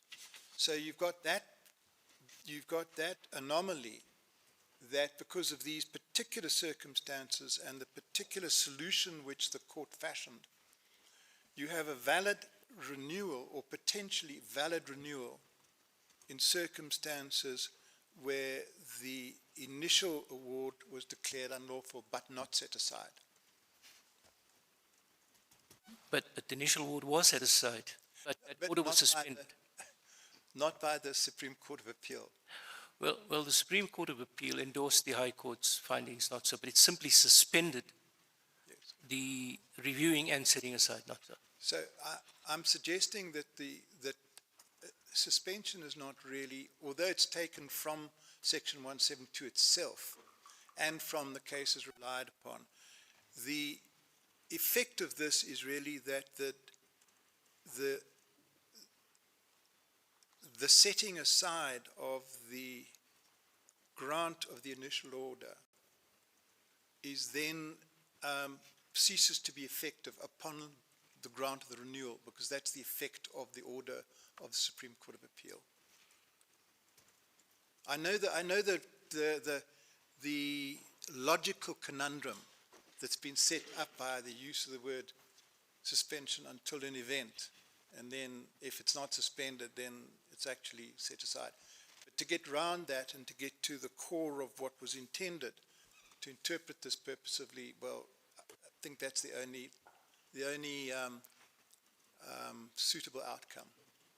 Okay, I'm not sure I agree with that, but just lastly, Mr. Loxton, you spoke about the SCA in paragraph 31 seeking to craft a consultation process that would cure the shortcomings in the 79 order. Yes. And my question simply is that permissible at all? Because in a sense, can you, in a renewal process, almost seek to look backward and to cure something that has happened there when you're not in the heart of dealing with the 79 application, but the 81 application? And it's almost by impermissibly extending what happens within the 81 renewal application that you try and cure what went wrong in 79. I'm just saying it might be a field day for admin justice and other lawyers if we go this path. Justice Colopin, when you have a look at some of the orders which have declared administrative action unlawful but then not set it aside and allowed it to continue, they're in exactly the same position. They're permitting and giving legal force to an unlawful administrative act for a particular purpose.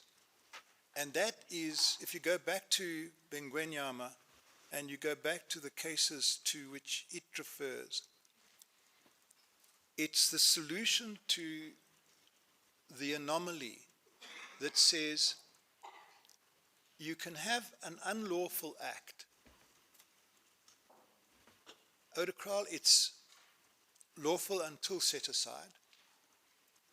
But even beyond Odekral, even if it's declared unlawful, the court may decide not to set it aside and may decide to give legal effect to an administrative act determined to be unlawful because of an overriding desire to give a just result to that problem.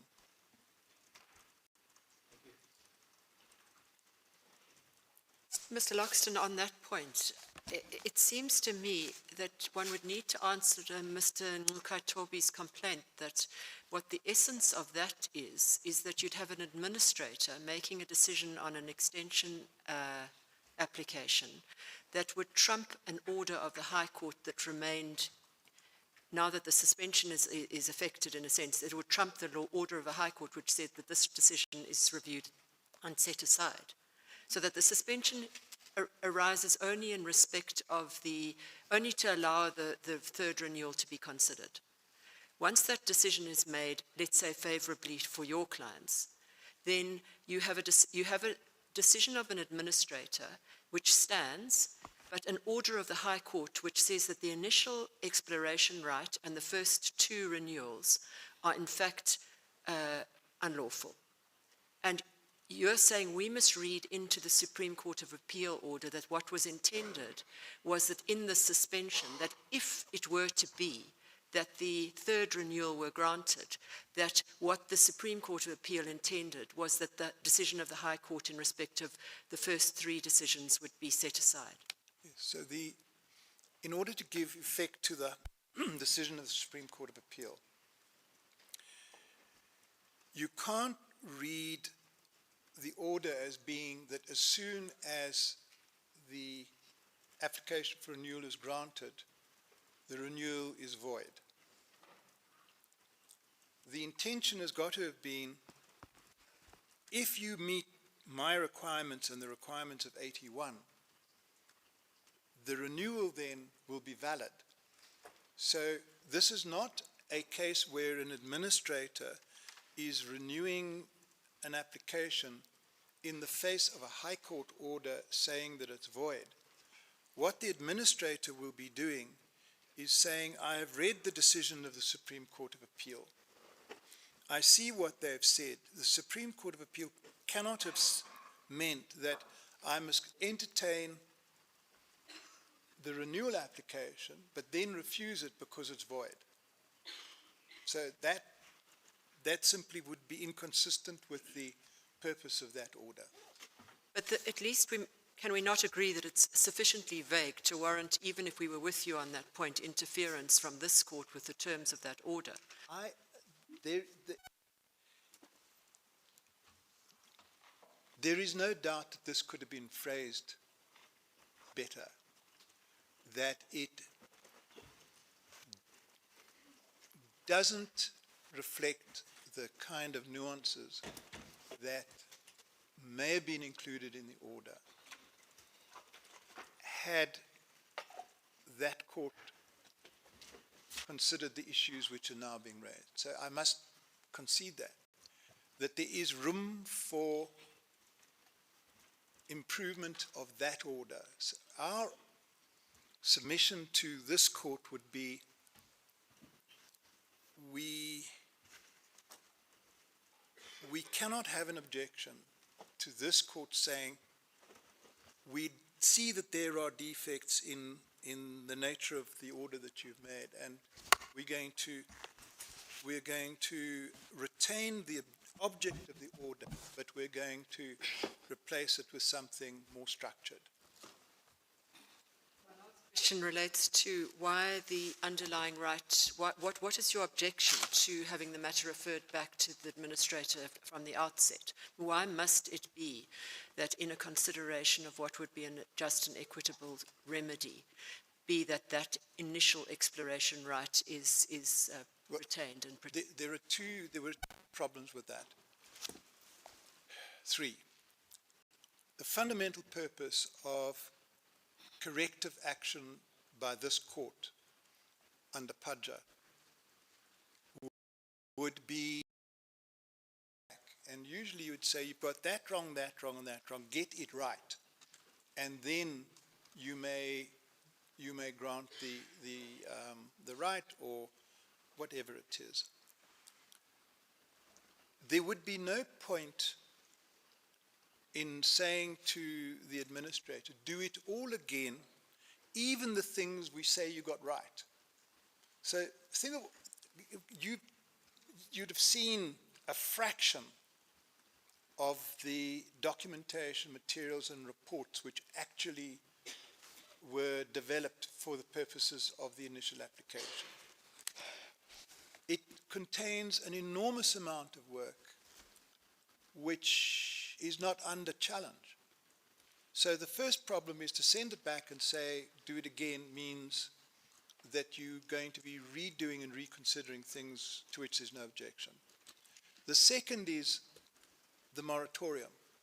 So if the moratorium is valid, and there's no reason to believe it isn't valid, then unless there's an interpretation which no one has suggested yet, that this escapes the moratorium, and that the minister who has issued the moratorium says, despite the fact that the renewals are set aside and the grant is set aside, I can entertain a new application, because this would be a new application by somebody, despite the moratorium.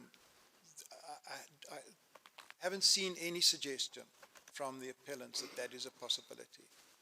So every road that the appellants take lead to a dead end.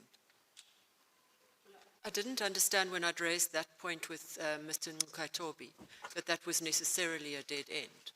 Is that it could feasibly be so that a court order would say that this is sent back to the beginning. You're sent back to the starting blocks. And on the unique facts of this matter, those starting blocks are the status quo that applied at the time that you made your first application for an exploration right. And that might mean then, by extension of that reasoning, that you would then be outside of a moratorium period, and you'd be able to then apply for the right at that stage. That would be my first issue that I'd like to raise with. The second one, which I might as well put right now, is that in relation to your other view on that lots of the background work that's done on the application, in fact, is not under challenge. Well, it's difficult to determine that, is it not, if there hasn't been thorough and proper consultation?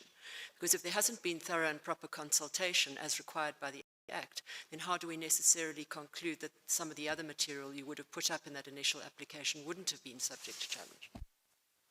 Well, Justice Savage, you can be guided by the very detailed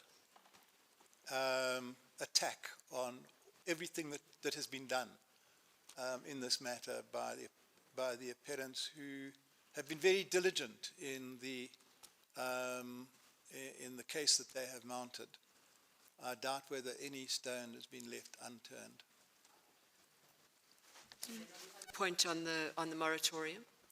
So the difficulty with the moratorium is that you would then be doing something very similar to the Supreme Court of Appeal, because you'd be saying, although there's a moratorium, we're going to give an order which assumes that you will not be subject to the moratorium, although you are subject to the moratorium, and it is an administrative act which hasn't been set aside, so we're going to avoid that.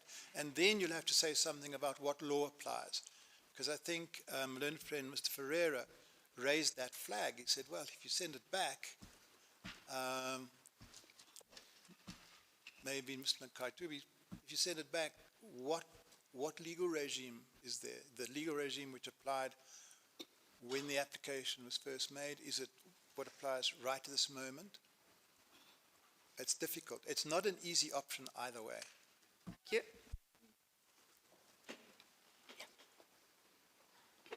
Mr. Loxton, just on the question as to what the minister could do in the context of a third renewal with the information that is elicited from a further consultation process, I would remain concerned that Section 81 on the face of it limits the factors that the minister can take into account in deciding whether to grant or refuse a renewal.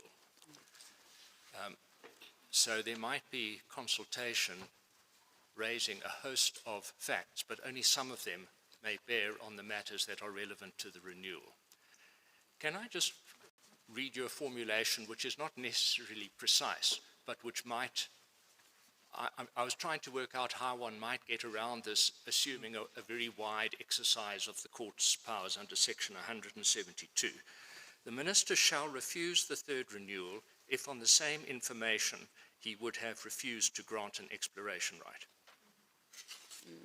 So that's very elegant with respect. formulation of something that we've been trying to get to in drafts which we've exchanged, which is almost exactly that. He must refuse it if. On everything that is elicited, he would have refused the exploration right. If it were. Because I don't think on the frame of Section 81 at the moment he would have that power. I think he would need to be given it by the court. I acknowledge that. And then there's the question, well, is that the better, assuming there's any assistance to the present respondents, is that the better route, or is it better to send it back to the beginning?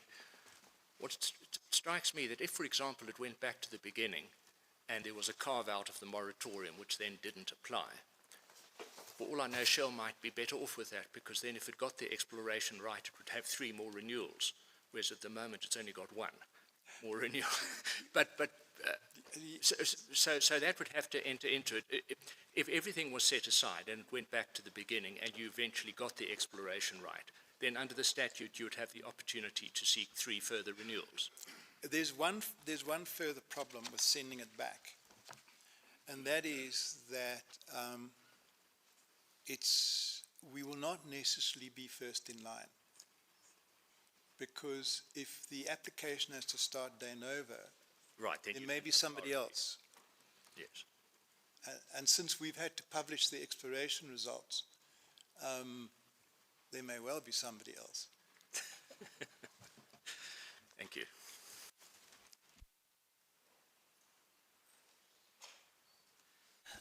I propose a 30-minute lunch adjournment in keeping with our earlier undertaking to try and finalize things today, if you still are amenable to that arrangement. All right. We'll come back at 25 to 3. As it pleases you, Chief Justice. For a chance.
Mr. Loxton?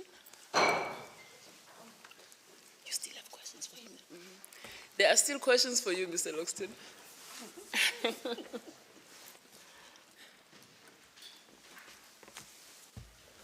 We had a quick discussion, and we all thought that I was off the hook.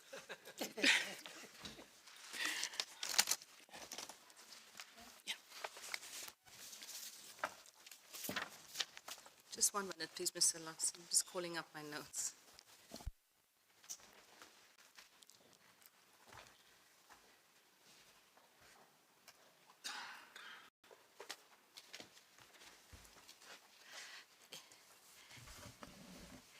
Impact raised the question of the moratorium for the first time at the hearing at the Supreme Court of Appeal. Was it permissible for the Supreme Court of Appeal to take that factor into account when considering an appropriate remedy? And that was also not before the High Court. Would the Supreme Court of Appeal not have been bound by the record?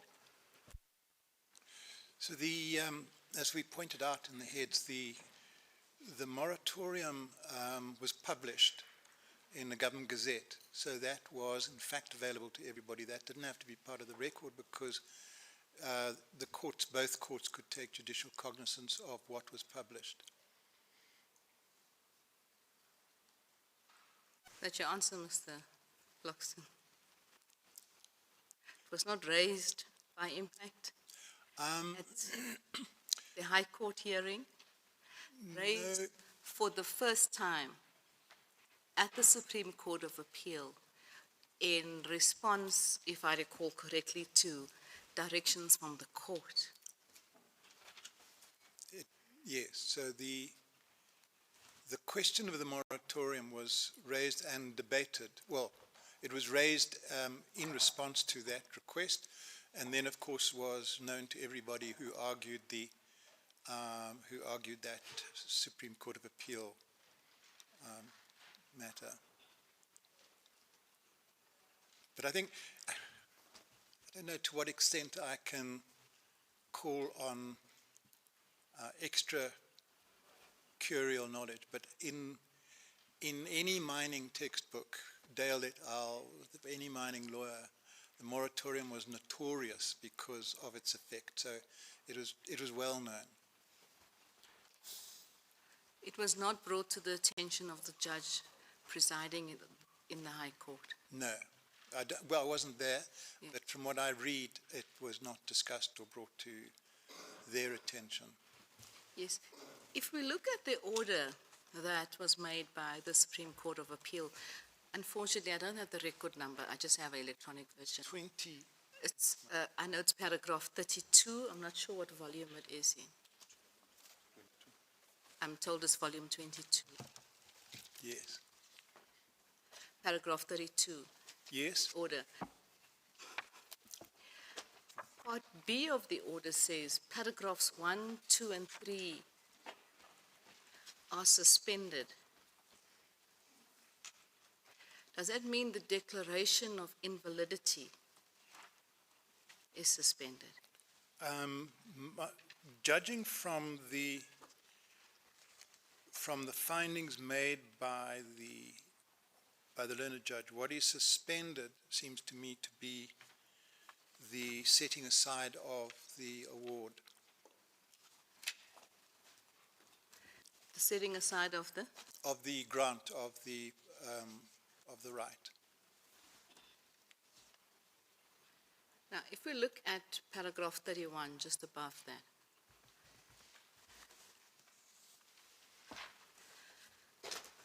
The fifth line, it says, in terms of section 81.5 of the MPRTA, an exploration right in respect of which an application for renewal has been lodged shall, notwithstanding its expiry date, remain in force until such time as the application has been granted or refused. Now, that is a correct statement in law. But it doesn't take into account that the exploration right was in fact set aside.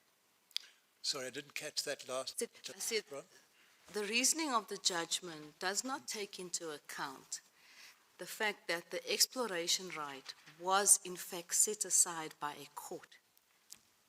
Yes, so You see, it goes on to say, thus, despite the current expiration date of 26 August 2023, that can't be right. no, you've got to read that statement in the light of the direction that we got from the Supreme Court of Appeal, which was to say, given that that your current right expired on this date and it's already come and gone, is this appeal not moot because you've got no right left? So we then said, no, it's not moot for the purposes of this appeal because there was an application for renewal. But that's obviously based on the fact that it was... Where's that dealt with in the judgment? It's not dealt with at all. But you'll see if you have a look at the preceding lines where it says he sets out the email that we got, the direction, inasmuch as each of the first and second renewal of the right, which was issued on the 20th of December, 26 August, was not to exceed 5 years, the parties will be required at the hearing of the matter to address whether the decision sought and appeal will have any practical effect or result within the meaning of section 16.2.1. Now, that's why this discussion took place. Obviously, if the Supreme Court of Appeal had not suspended the setting aside of that grant, of the renewals and that grant, then it would have been academic because then there would be no right whether or not it expired. So this was only relevant in the context of, was the appeal moot? See, that does not appear from paragraph 31. It does not appear from paragraph 31 that that court was of the view, because of the renewal application, that the exploration right was still in existence. So I think we reverse the order with respect. They were dealing with mootness, and so it's validity in the context of mootness. So it would have been moot for the purposes of the appeal if it had not been, if there'd been no application for renewal.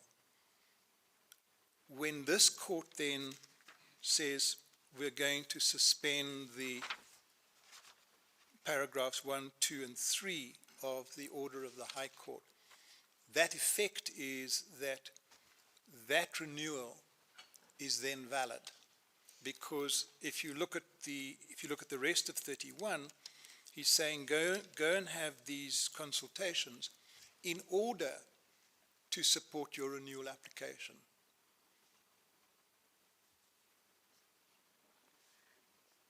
Can a renewal application stand where the grant of the original right has been set aside?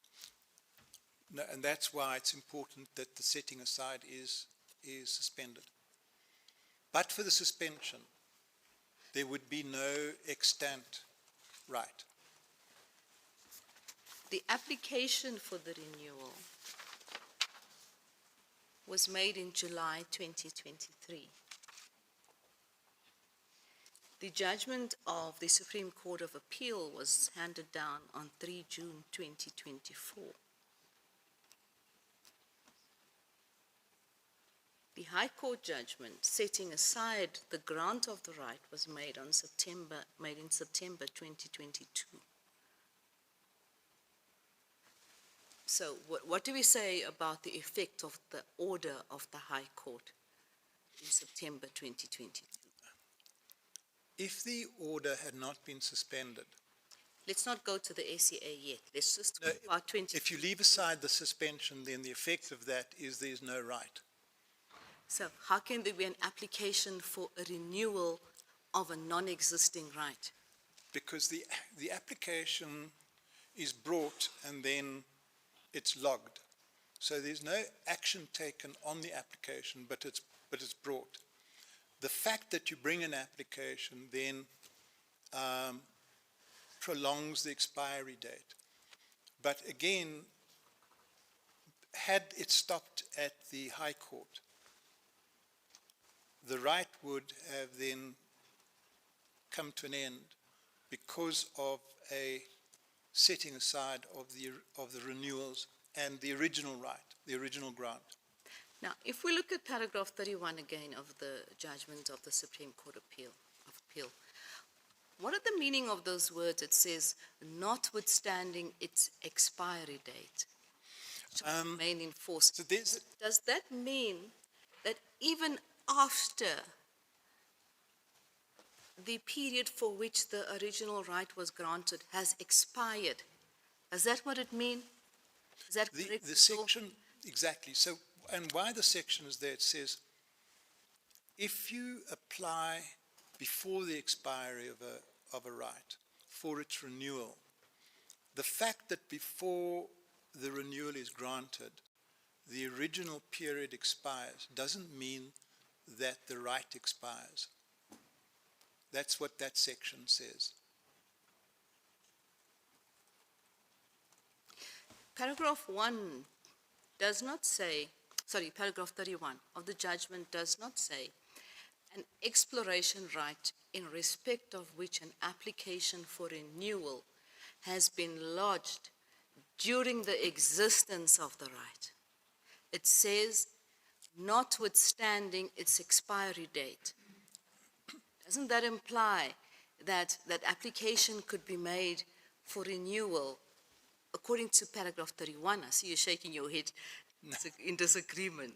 Isn't that what paragraph 31 implies? That as long as the application is made, notwithstanding when it expires, what does that mean? It doesn't say as long as the application is made during the existence of the right. Justice Turon, if you read the response to the email which is reflected... I don't want to look at emails. No, but, I want to look at the judgment and understand what the you judgment understand what the learned judge is saying. You've got to realize... We look at judgments, we don't look at emails to try to understand. Sometimes to emails get the are meaning not of the judgment. Justice Turon, all I can say is that because of the response to the request about mootness and the explanation that it wasn't moot because an application for renewal had been made during the currency of the right, it therefore didn't expire. That's why when he sets out at lines 9 to 13, the question, inasmuch as each first and second renewal, which was issued on 23rd respectively, was not to exceed 2 years, the parties are required therein to address whether the decision will have any effect. Now, the reason he's asking that is that when you look at the rights, they have expired in accordance with their terms. But because of the section which prolongs the period, they haven't expired. So it's purely in explanation of the mootness point. Now, I'd like to explore an area that Justice Savage explored with you, Mr. Loxton, and the powers of the minister in terms of a renewal application is prescribed in section 81.3. Yes. Can this court, in the exercise of its powers to grant just and equitable relief, add additional factors to those listed in 81.3 for the minister to consider?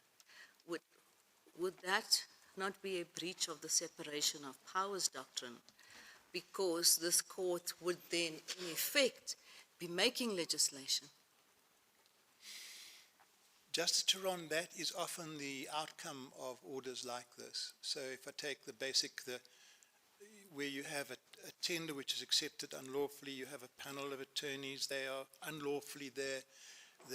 The law will say to you, this regulation's been breached, and therefore this board is unlawfully constituted. The court says, I know it's unlawfully constituted, but I'm going to... That's something else. We're not on the same page.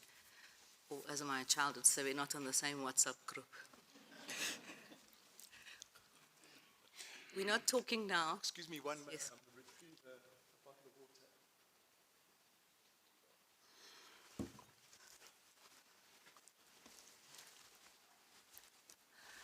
Not talking about the power of the court to suspend the declaration.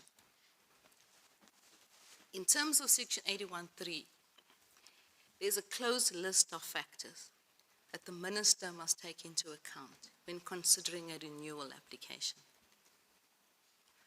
If this court was to add to those factors, it would be making legislation. And my question is, see, the concern of the applicants is that this process, the renewal process, does not vindicate their rights of participation. If this court was to add to those factors in Section 81.3, and I think in my question to Mr. Ferreira, and I think to Mr. Ngai as I asked if the court was to say Section 79.4 would apply, would the court not be overstepping? Would the court be imposing obligations on the minister that's not imposed on him in terms of the enabling legislation? Justice Turon, if you were not exercising your powers under 172, you would not be able to say to the minister, I want you to take into account factors which are not encompassed in the Act, because that would be legislation. But if you're exercising powers under 172, and you're doing it in order to address this particular problem, where the setting aside of a particular administrative act would have dire consequences, then in that process of exercising that power, you can require the minister, as the court did here, to, for example, consider the outcome of consultations. You can require... My concern, I don't mean to interrupt you, but I can see where you're going, Mr. Loxton. My concern with that is this assumption that under 172 and in determining a just and equitable remedy, this court can do almost anything. But that's not correct. The court must only do or can do the powers that are prescribed to it. The court cannot order under that section that something that's illegal that should be done. Did you understand? If the legislation doesn't permit something to happen, how can this court under 172 say, well, we're going to order that must happen? Well, let me put it slightly differently.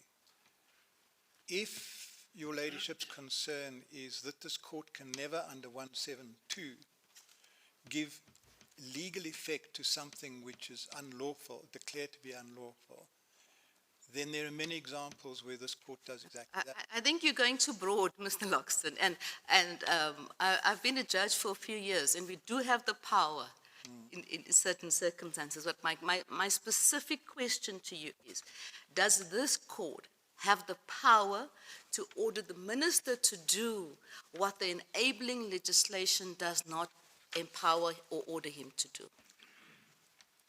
This court didn't just say, I want you under 81 to Can you use- answer my question directly, please, Mr. So that is, it has the power to fashion a remedy which would require the minister to do something not required to do under 81.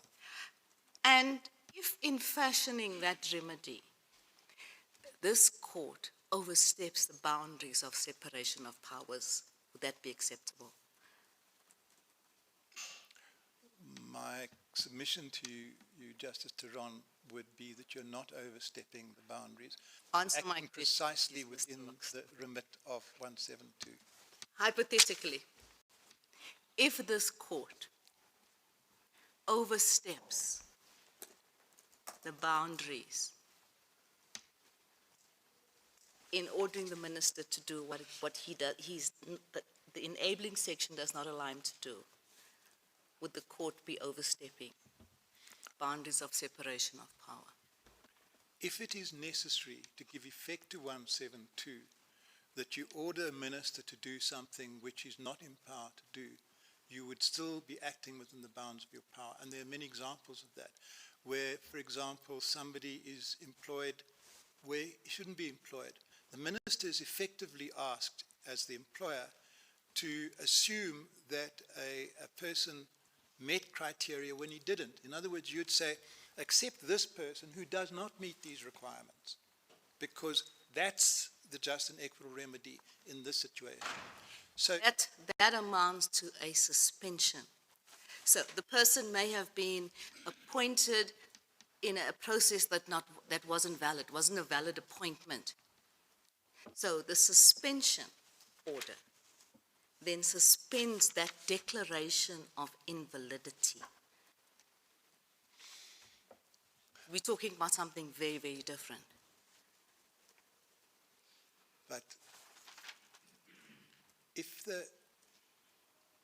the minister is ordered to do something which amounts to more than a suspension, the minister is ordered to take on, to employ, to take back a person who doesn't qualify under the regulations. You're asking the minister to do something which the statute does not require him to do, because you're doing it under 172. Yes, thank And you. that's common. Thank you, Mr. Loxton. Thank you, Chief Justice.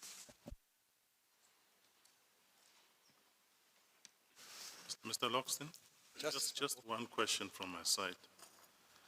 It's also in relation to the same paragraph that you traversed with my sister. At the foot of paragraph 31, the SCA alludes to the fact that a 19-volume record would assist with the determination of the matter.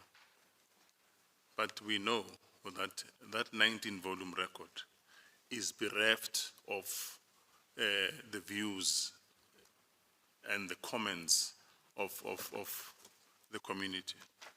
Now, why place before the decision maker a record that on the face of it appears to be deficient? Justice Matopa, because it's the record which demonstrates the deficiency. So what you've got is a record which demonstrates that there was no publication of the notice in isiXhosa. You've got the record which shows that there's then a complaint about that very issue, and then you've got a judgment which says because of that there's been a failure to comply with the Act and the regulations. So as I understand what the learned judge was saying is that when you read that, you'll identify what the problem was.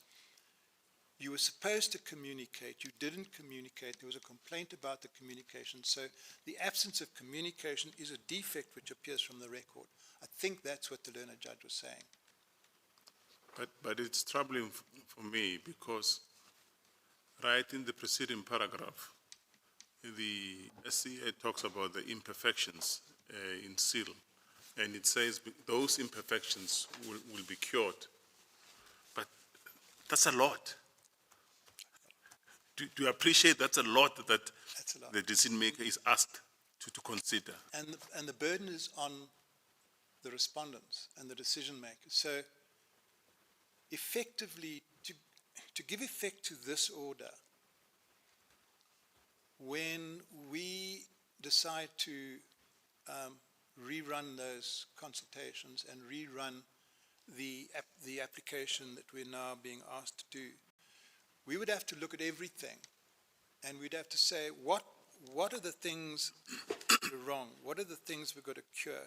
And we better be very conservative, because we don't want to find that we're back in court being reviewed because, in fact, we didn't cure the problem. So it is a burden, and it's a burden that falls, though, on the respondents in this case. Well, hypothetically, if the moratorium was not standing in the way of shell and impact, do you think the order that the SCA has granted would have been granted? I look at it as some form of legal engineering of some sort to try and accommodate a party that, from a word go, it has a problem. I would imagine that, well, all I can say is that, but for the moratorium, the SCA may well have come to a different conclusion. I can't say what that is, but I can say that it played a significant role. You see, my problem is the SCA definitively and explicitly made it clear that the foundational requirements were not met. And in a sense, 90 or 100%, it endorsed the judgment of the High Court. Right? And when it was told about the other factors that militated against the setting aside or going to the default position, it's, oh no, well, let's look at what Shell and Impact have put forward. If we are to give an order of a setting aside, it will be out of pocket. And the consequences, or the economic consequences, probably on the part of the SCA, will be too drastic. To try and ameliorate the position, it says, let's go back and say, have the public participation. But is that approach correct? It worries me. Perhaps you can allay my fears and my worries. That seems to us to be the very kind of process which a court will undertake when faced with a problem of an unlawful act, which, if set aside, will have very far-reaching consequences for people who are not guilty of anything in particular. And so what 172 does, and what the courts say that it does, is that you then say, how do I ameliorate this? Well, one of the ways, and it's explicitly in 172, is that I can suspend a decision.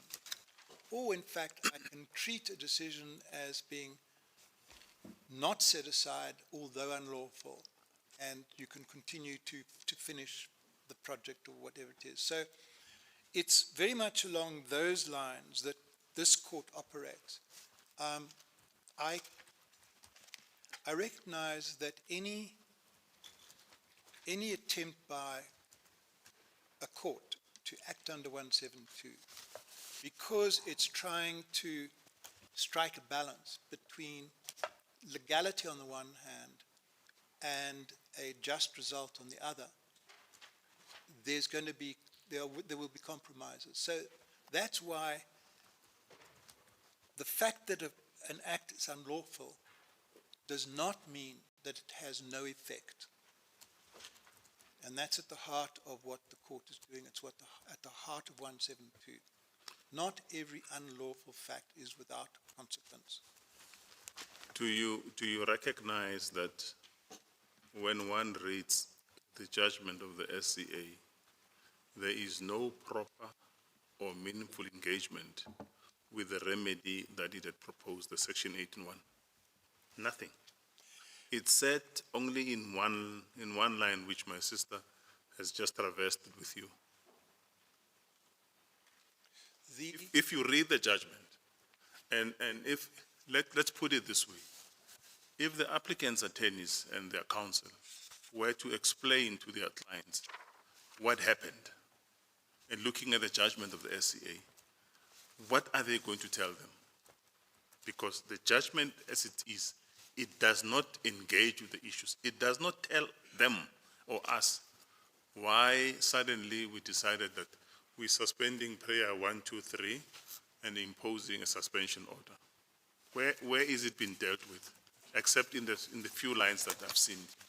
so what the judgment does is set out the facts that it took into account. Those facts are on the record, so none of those facts are introduced at some later stage. They're all there. And he says, because of those facts, this is the remedy I've crafted.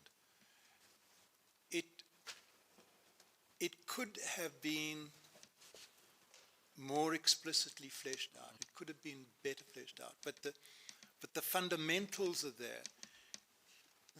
It's unlawful, but these are the consequences. Those are the facts I rely on, and therefore I am suspending the order of the setting aside. And so it might be rather brief, but it is there. Well, at a practical level, if one were to go back to where this matter first started, you have an application for this ER, which ought to have followed certain legal prescripts. And we know that there was no proper or adequate, let's say adequate, let's not use proper, adequate consultation. And the closest that the impact and the respondents come to is that we spoke to the chiefs, we spoke to a gentleman called Zakululu, and thought Zakululu would relay the information and the messages to the community. And nothing was. And community says, suddenly we see these huge operations in our area. We then ask the question, what is happening? We are told that a permit has been granted. And community goes to its attorneys to say, what is happening? We don't know anything about it. And community goes to the High Court. High Court agrees with them. Nothing wrong with that so far. And both parties are at idem that at a common cost level, yes, there was no proper or adequate engagement, even though your clients seem to suggest that they ought to have known, and they've put in those adverts in Afrikaans and English newspapers, which did not do anything. And on the part of the applicants, instructing the attorneys to go to court, they get an order that says there was no proper or adequate engagement. They are content with that. It's set aside. There's an appeal before the SCA. SCA decides that we want to suspend the operation of the order. It doesn't talk to them. How can the applicant, legal representatives, explain to their client to say, suddenly it was a lucky packet thing. We don't know what we'll get. We opened lucky packet, boom, the suspension order is here. Justice Matopa, can I take it back a little? Please do. In the High Court, Impact said you shouldn't set this aside. It's not just or equitable that you should set it aside. They say that in the affidavits, they say it in the argument.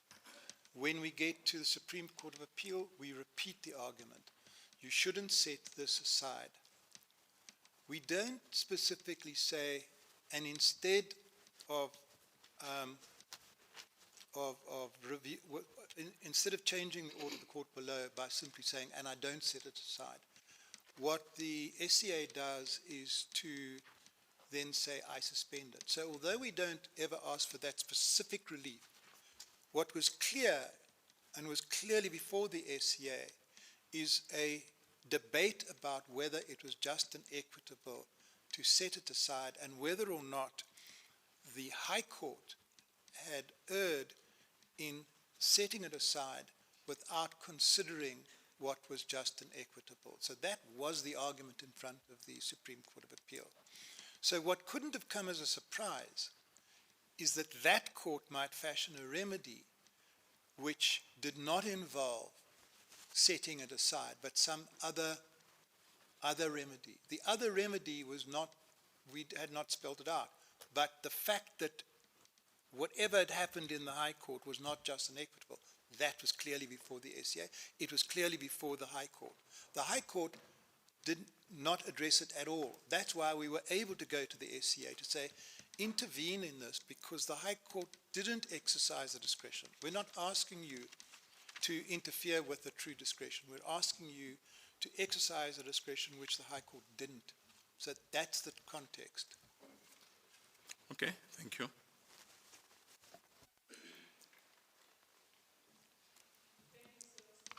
Thank you. This time I am off the hook. You are.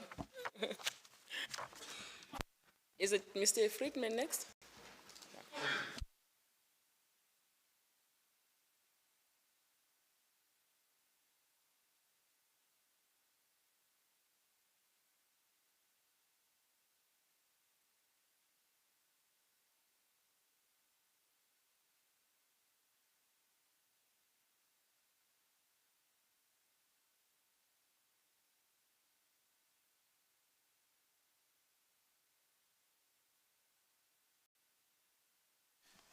May it please you, Chief Justice and Justices. Where I want to start, if I may, is just to focus on what both my learned friends for the appellants have explained, is the scope of the rights that they rely on, especially Mr. Ferreira, but both appellants made it very clear that when it comes to the rights that were acknowledged in the High Court and the SCA judgments, there are two components. It's the right to influence whether the ER should have been granted in the first place, and then it's the right to influence whether there should be mitigation measures.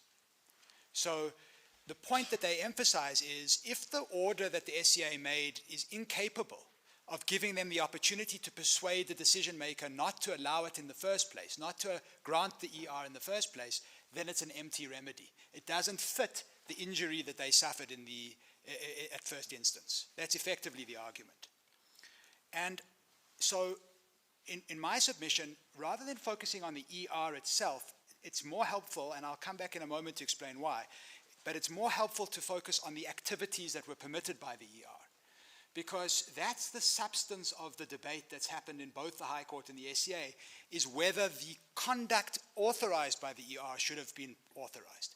Now, I'm not going to read out the record, but I'll just give a reference. It's not necessary for the court to go there, but just in case anyone needs it, it's page 244 of the record. There are other places too, but that's the easiest place to go. That is a summary of the conduct that was authorized in terms of the ER. That reference I gave is in the EMPR, the Environmental Management Program, but that in substance is what supports the ER, and that's what gives the scope of what the activities in the ER were authorized. And one will see when one goes there, it's essentially a 3D seismic survey, but there are other components that go with that, something called sea bottom bathymetry. I'm not sure what that is. It uses a multi-beam eco-sounder. Then there's surface heat flow measurements, and then there's a seabed and water column sampling program. So the debate really in the papers was all about the seismic survey, but there were other components as well that were authorized. So in my submission, the way to approach this case is to ask the questions in a slightly different order to the way that they've been dealt with so far. I would respectfully submit that one should ask whether an order along the lines of the SCA order is capable of allowing the appellants the opportunity to persuade the decision maker not to authorize that activity. because that's the substance of what the complaint is. They say we should have had an opportunity at first instance to submit to the minister that you shouldn't authorize these different activities, the survey, the bathymetry, and we didn't get that opportunity. So now the question has to be asked, is an order along the lines of the SCA order capable of achieving their opportunity to persuade the minister not to authorize that conduct? So that's where, with respect, I would start. And then I would say, if the answer is yes, then the question becomes, is there any good reason not to have granted an order such as the SCA granted, bearing in mind that the SCA did exercise a true discretion. Now, of course, that true discretion that the SCA exercised is not a major obstacle to this court. Let's be blunt and frank about it. Justice Taran asked my learned friend for impact multiple questions about the reasoning in the SCA order. There would be multiple opportunities for this court to say that the SCA misdirected itself if that's the way it pans out. But the point is that that is the order that the SCA made. It is a true discretion. And so the question is, if it can achieve the purpose that I've just identified, why shouldn't it be confirmed by this court?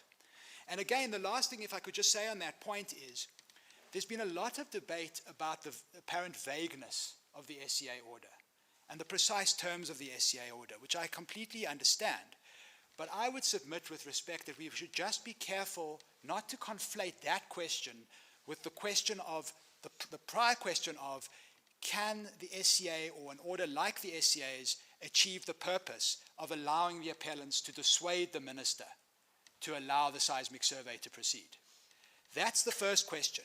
If the answer to that is yes, but the court then concludes, this court concludes, there are vague elements of the SCA's order, this court has the power to amend the SCA's order.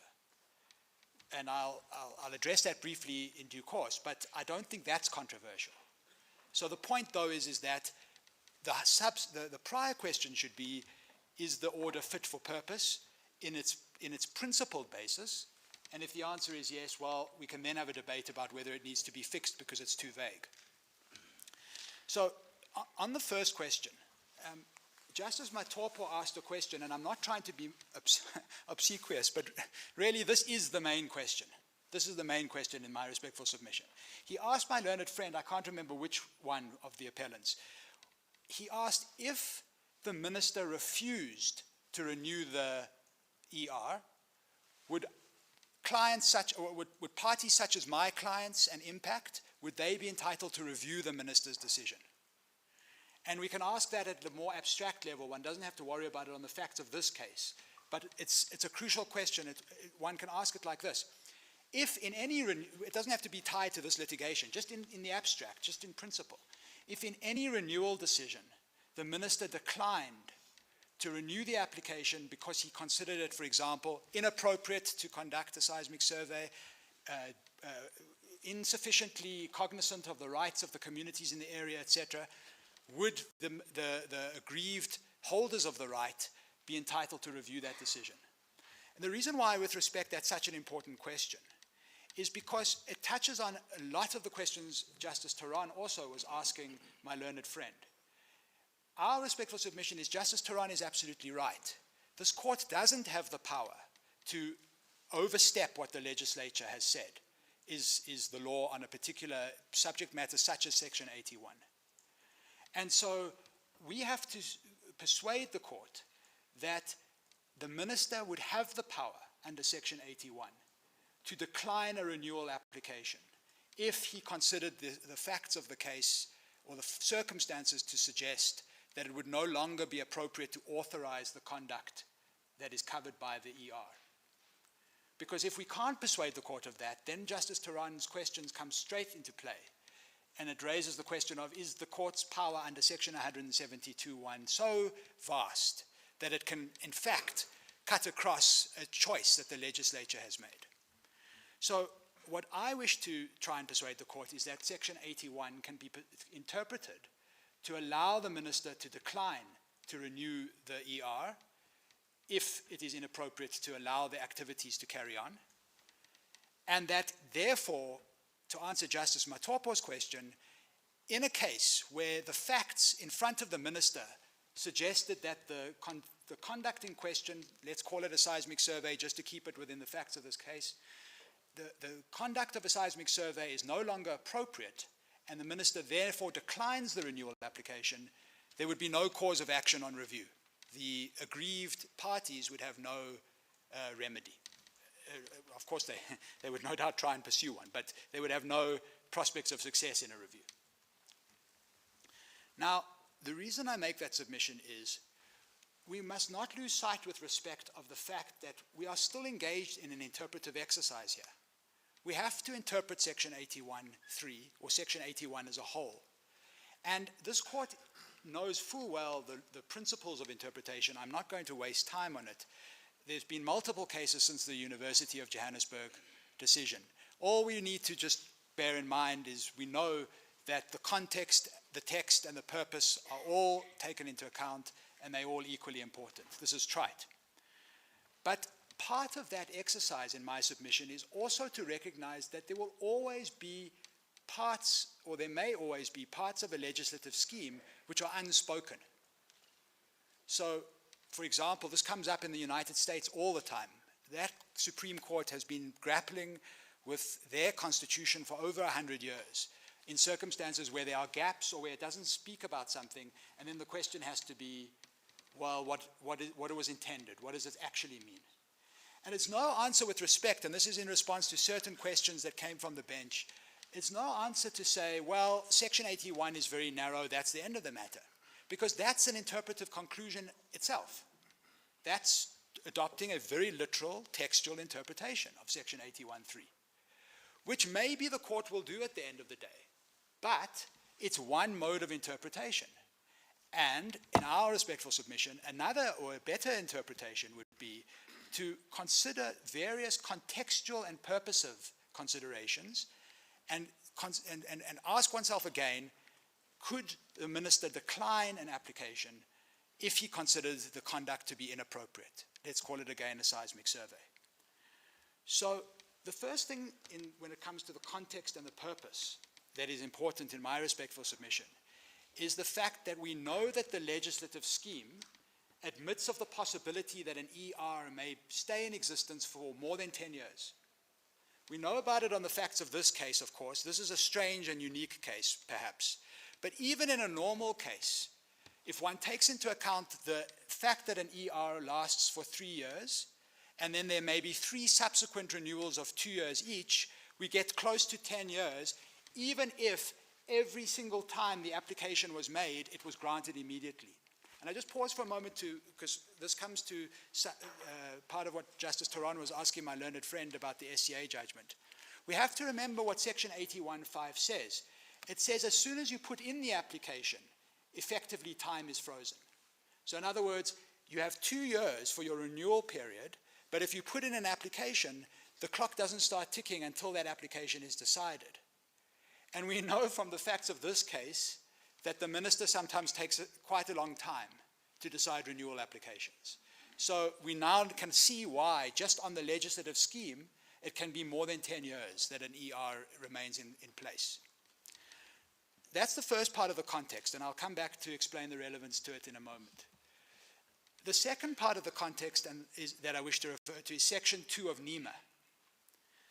Section 2 of NEMA sets out the principles which shall apply, I'm just reading what it says, alongside all other appropriate and relevant considerations, including the state's responsibility to respect, protect, promote, and fulfill the rights in the Bill of Rights, and they serve as guidelines by reference to which any organ of state must exercise any function when taking a decision.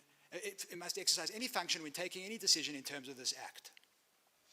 And then Section 37 expressly says that when it comes to prospecting and mining operations, the NEMA principles apply, and I don't want to waste my time, but if the court just bears with me and takes my word for it, I'm sure the clerks will check me. The definition section in Section 37 means that exploration is covered by this as well. So it applies to exploration rights as well. And then if one looks at those principles, one of them is negative impacts on the environment and on people's environmental rights must be anticipated and protected, and where they cannot be altogether prevented are minimized and remedied.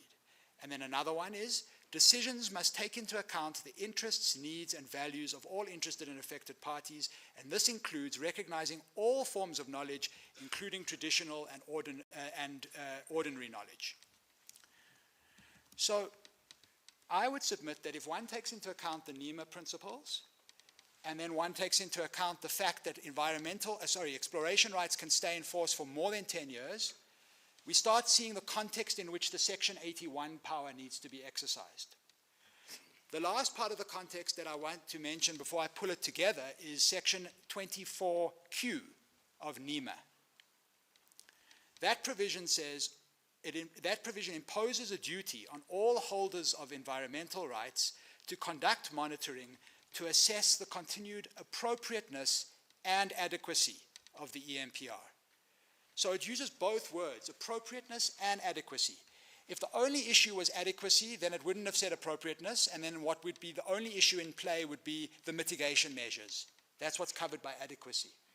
But the fact that Section 24Q itself envisages that there should be ongoing assessment of appropriateness is another factor in my submission that one should take into account when one is looking at the context. So we now pull all of that together. And I now ask you to postulate a hypothetical scenario. It doesn't have to be related to this litigation. But we have a situation where an environmental right was granted more than 10 years ago. The applicant comes before the minister and puts up information in order to substantiate the third renewal application.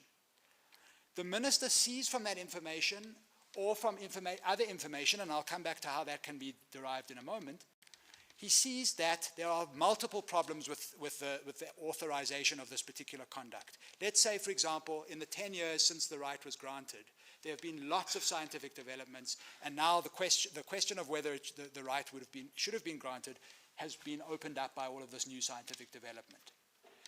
In the context of those NEMA principles that I mentioned, and also the Section 24Q, we have to ask ourselves, would the minister be obliged to renew the right? Because that's the implication of the questions that came to my learned friend. The premise of the doubt that the judges who asked those questions, the premise from which they're operating is Section 81.3 does not allow the minister to take that into account. And if that is true, then my learned friends are correct, that it's an inappropriate remedy to make everything done in the renewal process. But my submission is if one takes into account that context, the minister would have to be entitled to say, look, this right was granted 10 years ago. Whatever may have motivated my predecessor to grant it 10 years ago, on the information in front of me, I can't renew it. Because if I renew it, I will be authorizing activity which is no longer permissible when one takes into account the NEMA principles, when one takes into account Section 24 of the Constitution, when one takes into account Section 24Q of NEMA. So, my submission is that, in principle, the minister would be entitled to refuse an application. If that is the case, then there is no legality problem with an order such as the SCA's order. There may be a vagueness problem, but that's a different question. If this court is concerned about vagueness, then this court can panel beat the order and it can impose a scheme of consultation that is much more precise than what comes out of the SCA order. We have said in our affidavit in this court, we have supported the SCA judgment and order on the basis that we've said, and it's a point my learned friend Mr. Loxton made just at the end as well, it's the respondents who bear the risk. So if the respondents don't take effort to make sure that the appellants and everybody who has a right to be consulted are properly consulted, and the renewal application is granted, well then it will be immediately subject to review. And if they don't take that effort and it's refused justifiably, well then they won't have a cause of action to complain. But if the court is not happy with leaving the order in the terms that it was made, the simple solution with respect is simply to change the terms of the order. And with respect, I don't understand why some of the submissions or parts of what we've heard today seem to create doubt about whether this court has the power to do that. I accept with respect entirely that this court does not have the power to go further than what the legislation allows. But it certainly has the power under Section 172(1)(b) to change the terms of the SCA order if it thinks that the idea is right, but the execution of the idea was perhaps not ideal. So this is my first time ever arguing in this court when the buzzer system has been in place, and I can see I'm woefully not doing it properly because I'm going to run out of time. So I'm going to move now on to the question of why shouldn't an order along those lines be granted? And I just want to very briefly say something about the context. My learned friend, Mr. Ferreira, especially, placed great emphasis on what he said was the failure to plead the suspension that was granted.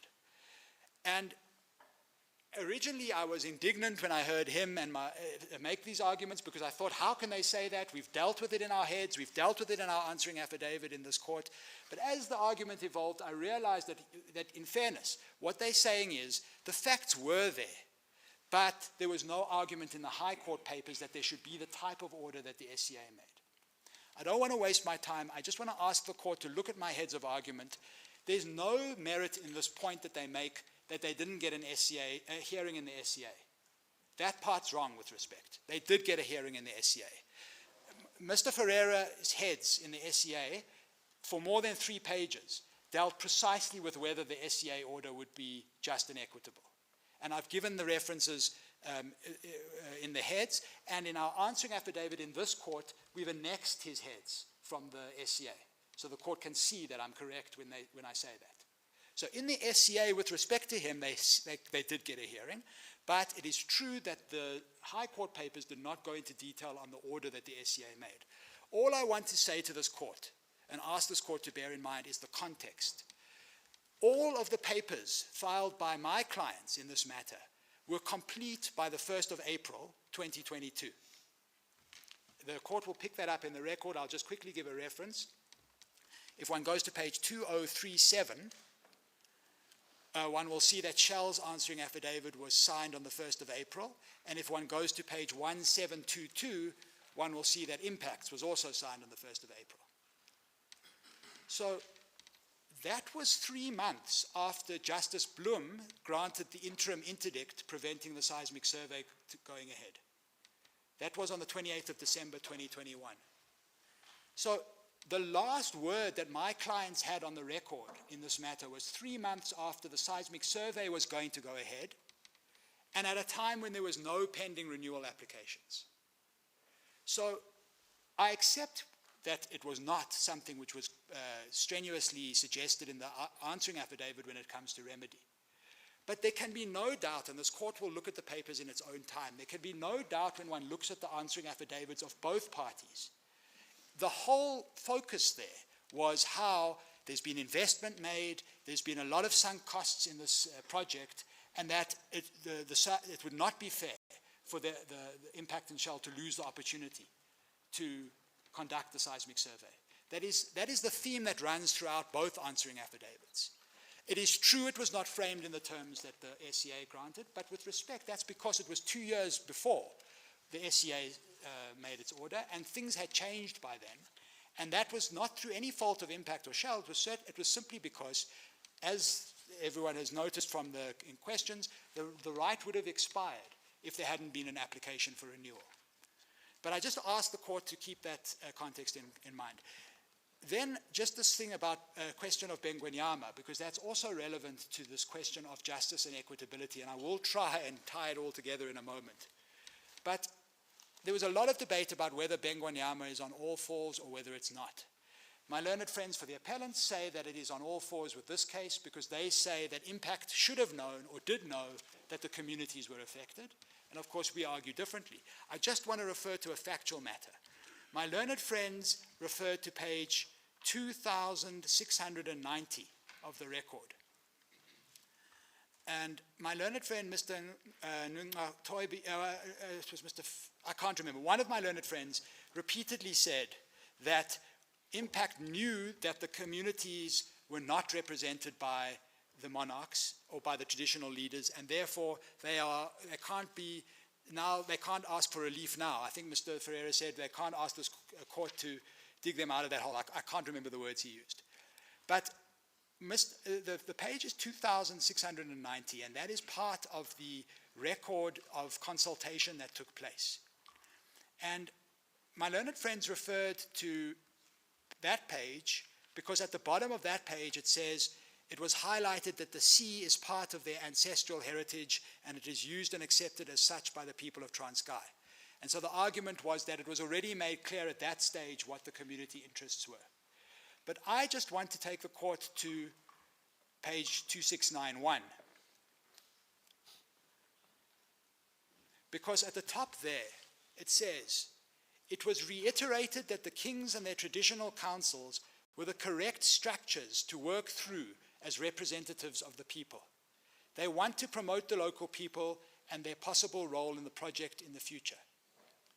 Now, I'm not trying to justify the consultation with the traditional monarchs. The Shell has made very clear in its papers in this court and in its heads in this court that it accepts the SCA and the High Court findings on the merits, and that it accepts that there should have been consultation. I'm dealing with a separate point. I'm dealing with the question of whether they should have been blamed for this, whether they should have known the interests involved. And I would just ask this court, and that's why I mentioned the context earlier, I must ask this court to bear in mind that there was full compliance, and this is common cause on the papers. There's a debate about a notice in the entrance hall of Passer's office, but it's common cause on the papers that there was full compliance with the regulations that were in force in the time when it comes to consultation requirements. This English and Afrikaans newspaper debate, the SCA was scathing about the use of English and Afrikaans newspapers. I accept with respect that publishing in English and Afrikaans newspapers clearly was not adequate to give notice to the appellants, especially the community appellants and the people that they represent. But at the time when the consultation took place, there was full compliance with the regulatory framework that was in force at the time.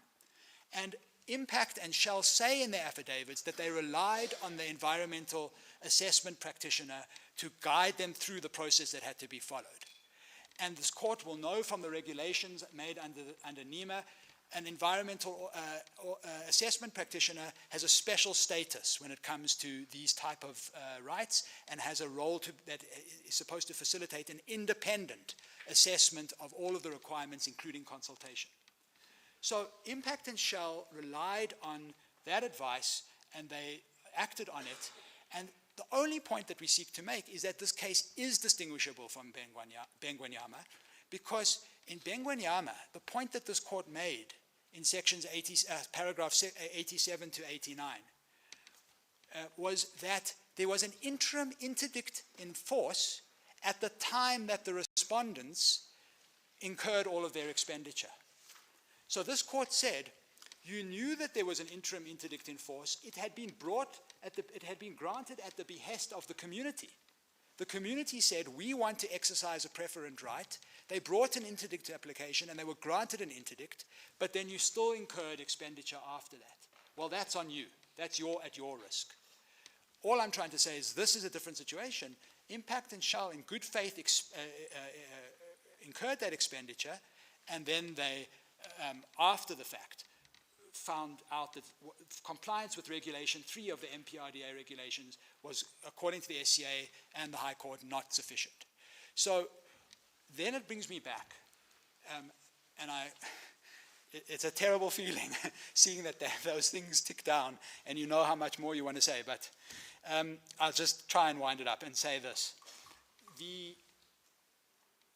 Once one accepts the point that I just made, once one accepts how distinguishable that this was from Bengwenyama, and once one accepts that there is no default position to just simply set aside rights in this situation. In fact, in our heads of argument, which I ask this court to have regard to because those really set this out in a lot more detail, we point out that certainly in administrative reviews, the default position is remittal, and that the SCA order tries to come as close to remittal as possible in the circumstances of this strange circumstances of this case.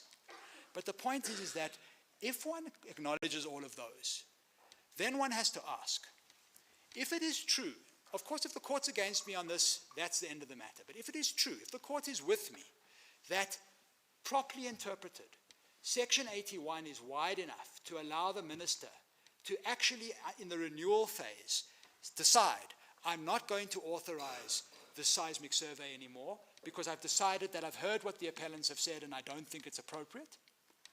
And if it's wide enough to allow him to say, yes, I'll allow the seismic survey to carry on, but I'm going to impose mitigation measures that are over and above what are in the current ER, then it's possible in a consultation process for the appellants to get everything that they've asked for and everything that they say are their rights when it comes to what the High Court and the SCA have indicated.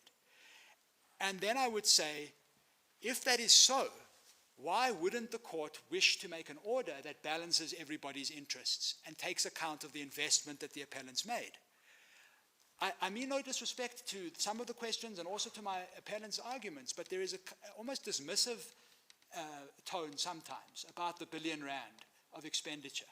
And I accept that there will be circumstances where the court, and in fact Justice Matopo's premise at the beginning, and I fully respect it, is to say, well, can that trump what the Constitution requires? And of course it can't.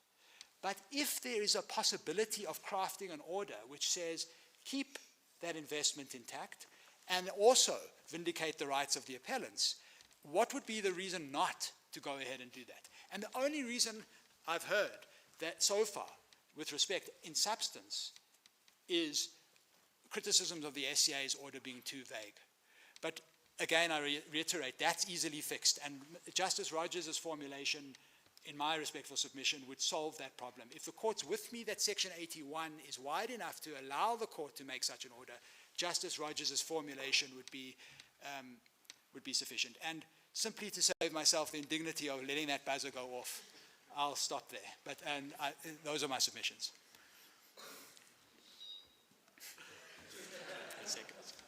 You wasted a few good minutes extolling your frustrations with that clock on the wall, so you have only yourself to blame. As the court pleases, Chief Justice.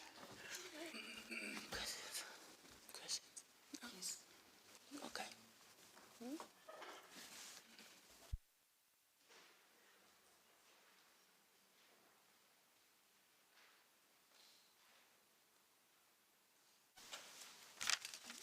Thank you, Chief Justice. Mr. Friedman, I did ask this question, and I would like your views on it.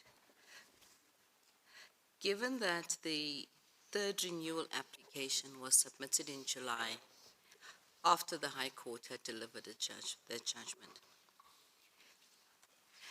the High Court could not have ordered the suspension of the invalidity pending the renewal application. On what basis could the Supreme Court of Appeal have done that? Our submission is that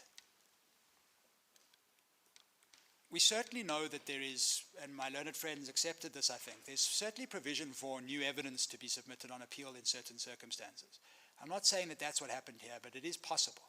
So in other words, the premise of your question, Justice Theron, is that generally speaking, in an appeal, the appeal court can't go further than what was on the pleadings and what was possible in the High Court, which I accept as far as it goes. But our submission would be that if the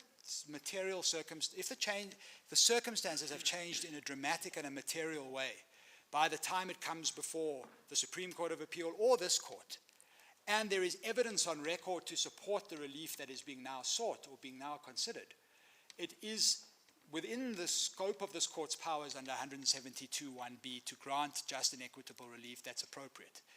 Because otherwise... Were the applicants afforded an opportunity to deal with these the circumstances that changed dramatically? Well, what did happen was that the facts were there, and as I've said previously, and I can give you the reference, Justice Theron, in our answering affidavit, we attached, that's the answering affidavit in this court, we attached the extracts of the heads of argument that my learned friend, Mr. Ferreira, put up in the SCA.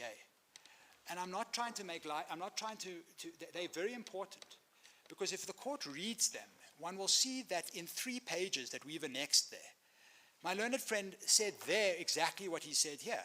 So in other words, he made all the points that he's made in this court. For example, he made the point Section 81 is not good enough. Well, he didn't say Section 8, but he said suspension would not be good enough to protect our rights because the original decision cannot be reopened, which is exactly the same points that he's... Let me rephrase my question, Mr. Friedman. Were the applicants given an opportunity to place evidence before the court about these changed circumstances or in response to the changed circumstances? No. No, they weren't. They weren't. And, but my submission on that would be, one has... But then, on what basis can it be fair then to give an order on changed circumstances when the applicant hasn't had an opportunity to respond to that? Well, the point, Justice Tehran, is that the respondents also did not put up new facts. It was simply the same facts that everybody had been speaking about and relying on from the beginning, which is the investment, the loss of exclusivity, etc. So the point is that there was the case from the outset of of Shell and Impact was, we've spent R1 billion, we shouldn't lose the right. Let's just go back a minute. My opening question to you was whether the Supreme Court of Appeal was entitled to give a remedy that was not open to the High Court. And then you said yes, because of the changed circumstances. My next question was the applicant allowed to give evidence or put up evidence in response to these changed circumstances? And I answered no. So if Justice Tehran, you want a yes-no answer, then the answer has to be no. I can't mislead the court. If I can expand on why I say that's not a problem, my submission would be... And then after that you said there were no changed circumstances. Everything was already before the court. So that's why I went back, because I'm slightly confused. No, with respect, the changed circumstance was the fact that now a renewal application had been made, and that 2 years had passed since the affidavits had been exchanged, and now the SCA had an opportunity to make a remedy that the High Court didn't have.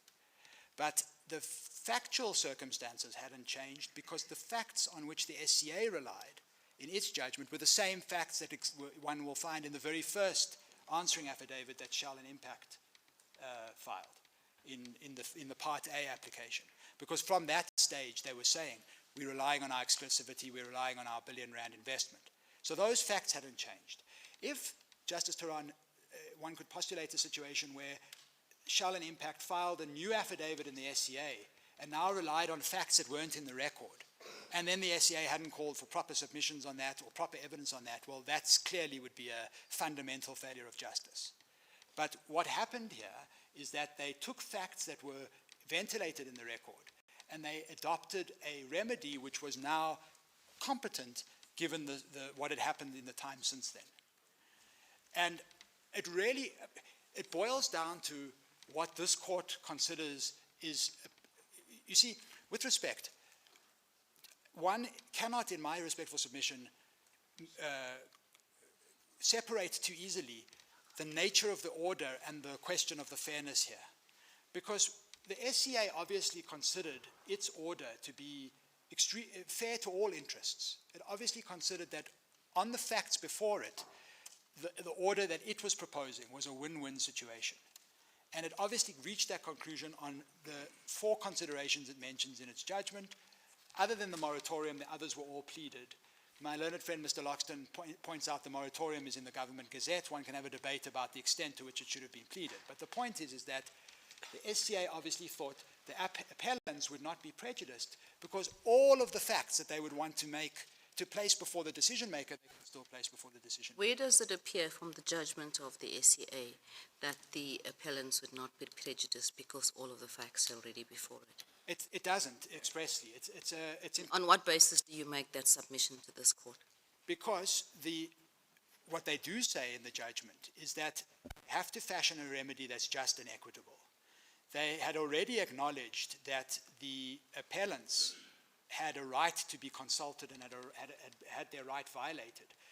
They now say, well, there's a 4,000-page record in front of us where everybody's made their submissions, and therefore what's just and equitable is allow the minister to take... The only submission I question whether there's a basis to, Mr. Friedman, is the submission that you make that the Supreme Court of Appeal must have had regard to the fact that the applicants would not suffer prejudice. They had to And I'm saying that does not appear from the judgment of the SCA, that the SCA had regard when it made its order to possible prejudice that could be suffered by the applicants. Justice Turan, in my submission, from our perspective, there's no, let me make the submission in two parts. In my submission, if one reads the entire judgment of the SCA, that is the necessary inference to draw based on what the SCA said previously in the judgment about consultation, about the rights of the appellants. I accept, though, that one has to interpret the judgment in that way, and it's certainly not express. So one can certainly conclude that this SCA judgment does not spell out its reasoning about those issues clearly. But I would submit then the point is that why should we be too detained with passing each line of the SCA judgment? We know that appeals are against orders and not the reasoning in judgment. Obviously, we can't ignore the reasoning. Refer to we, who are you referring to when you say we shouldn't be too detained with going through the judgment line by line? Who are you referring to, Mr. I'm saying Chairman? as an academic, I'm saying as an analytical exercise. I'm saying, one, the parties, but I'm saying as an interpretive or as an analytical process, the reasoning is not as important as the order. Because this court could say, we are not satisfied or we would not adopt the reasoning of the SCA, but we still have the power under Section 172 to make a just and equitable order, and we're going to make it on different considerations or on similar considerations but framed differently or expressed differently or analyzed differently. The point I'm simply trying to make is that this court has a self-standing power to make a just and equitable order. If the court decides that the order that the respondents are proposing is not just and equitable, of course it won't make such an order. I'm just simply arguing that respectfully, I'm submitting that the proper approach to a case like this for this court to adopt is rather to focus on what is just and equitable on the facts on the record based in the context of what the merits finding was, etc. Because I can't defend the SCA judgment line by line with respect. The questions you're asking me, Justice Turan, are perfectly reasonable. But I'm simply saying that surely with respect, if this court has the power anyway to make a just and equitable order, perhaps the more important question is to ask whether an order along the lines of the SCA order is just and equitable. You seem to be disparaging about some of the questions that the bench is posing, Mr. Not at all, Justice Turan. No, not at all, Justice Turan. I'm just trying. In your protected time, you also made some comment about you don't mean to be disparaging about the questions from the bench. Justice Turan, if I said that and if it sounded like I was being disparaging, it was a verbal tick. It was not intended. I'm just simply saying that my respectful submission is that one doesn't have to be detained by the reasoning of the SCA because this court does still have its self-standing power. But I do submit that if one reads the whole judgment, it has to be implicit in it that the SCA thought that it was balancing everybody's interests because it had already very stridently said that the appellants had a right to be consulted and that that right had been violated. So I would submit that if one reads paragraph 31 of the SCA judgment, that's what it had in mind. But I certainly don't, I think the questions about the SCA judgment with respect are not at all something I would disparage.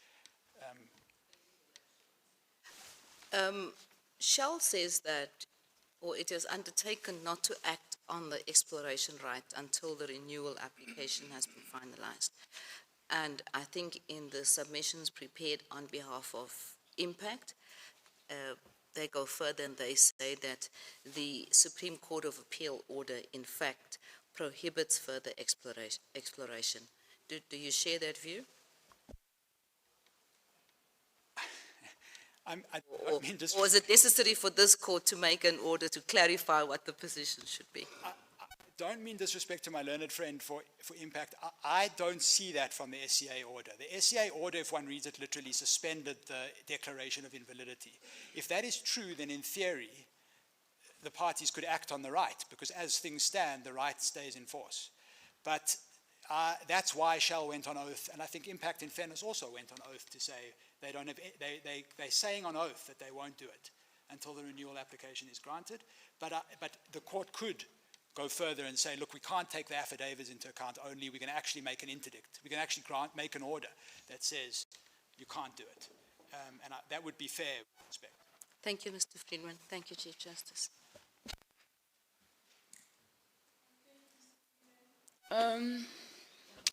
Mr. Bielefeld?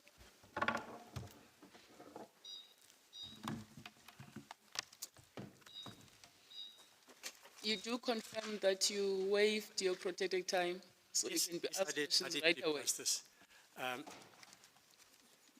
May I just deal with something which was raised now in the debate between my learned friend, Mr. Friedman, and Justice Theron about the question of the third renewal. If one has regard to volume 21, right at the end, on page 2285, well, it starts at 2284, there's an affidavit deposed to on behalf of the 1st to 7th respondents. And those are, of course, Sustaining the Wild Coast and the various individual organizations. And it's deposed to by Ms. Wycombe, I think.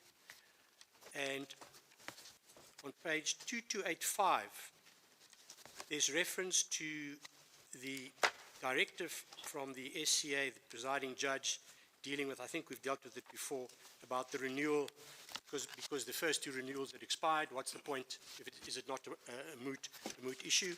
And then it's dealt with, and then over on page 2286, where they say in paragraph 6, they seek leave to file the short affidavit in response to the affidavits filed by the other appellants to address the issue raised in the court. In other words, the question of the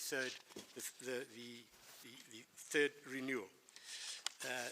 Then they go on to deal with various paragraphs in the Act, and perhaps of some significance is what is then deposed to at the end of the affidavit on page 2289, where the following submission is made. It says that given the material and adverse effect of the possible renewal of the rights of the 1st to 7th respondents, as well as to the general public, any decision on the renewal application ought to be preceded by a meaningful consultation process.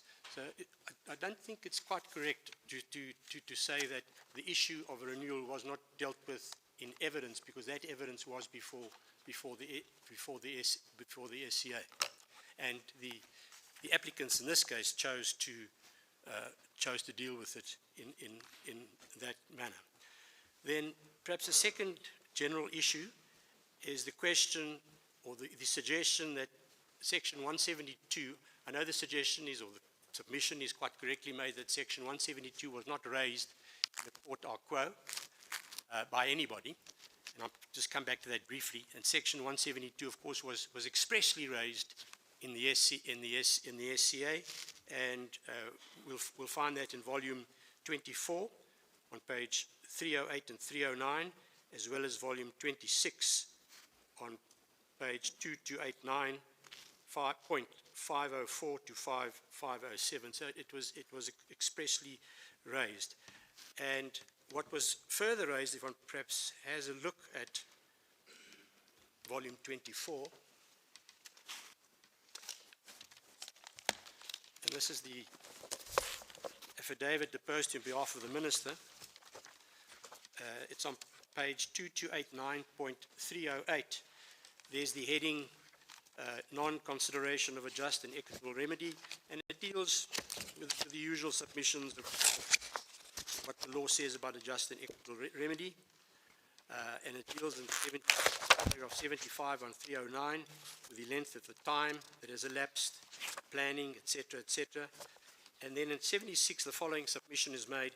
We submit that it was entirely within the High Court's power to direct that a further public participation process be conducted to cure the perceived defects.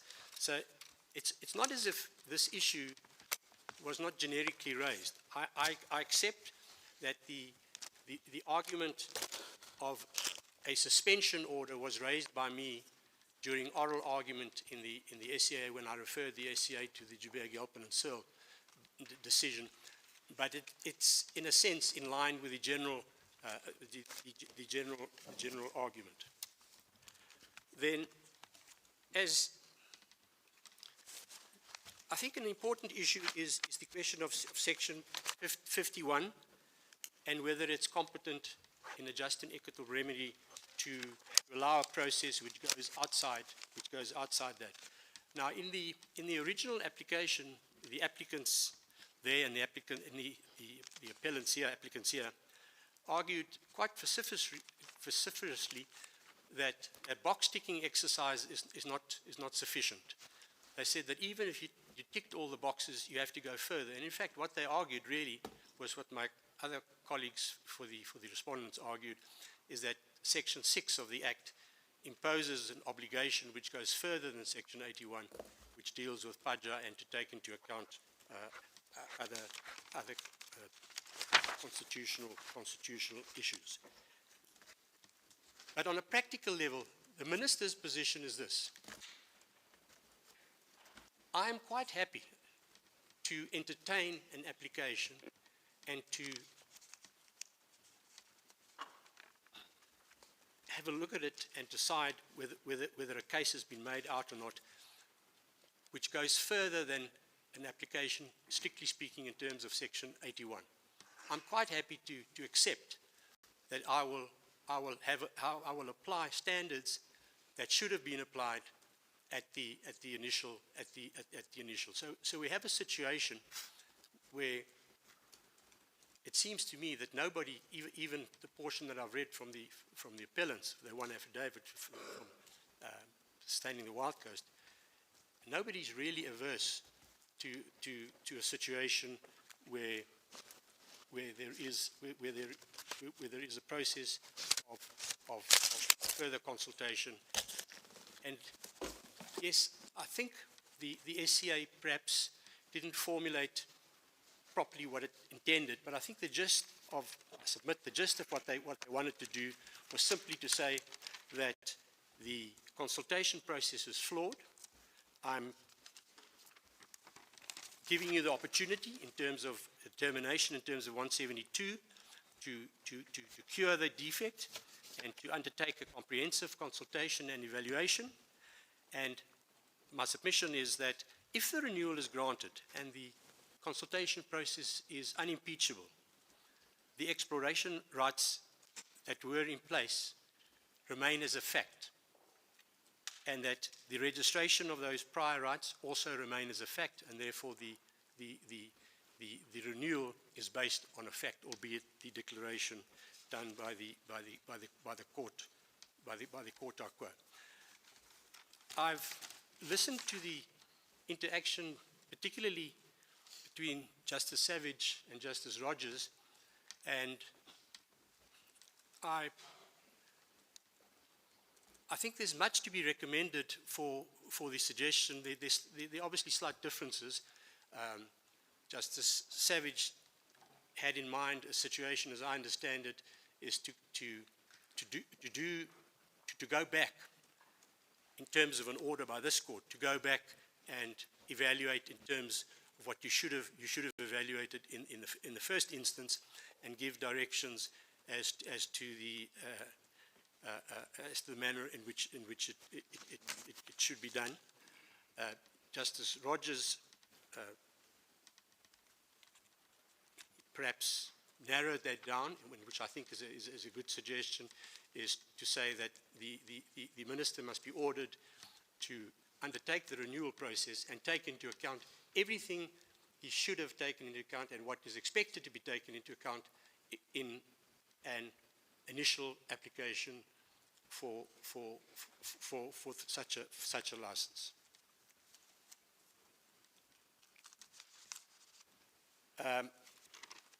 Barring that, the SCA, if one has regard to the judgment, if I may just get the judgment.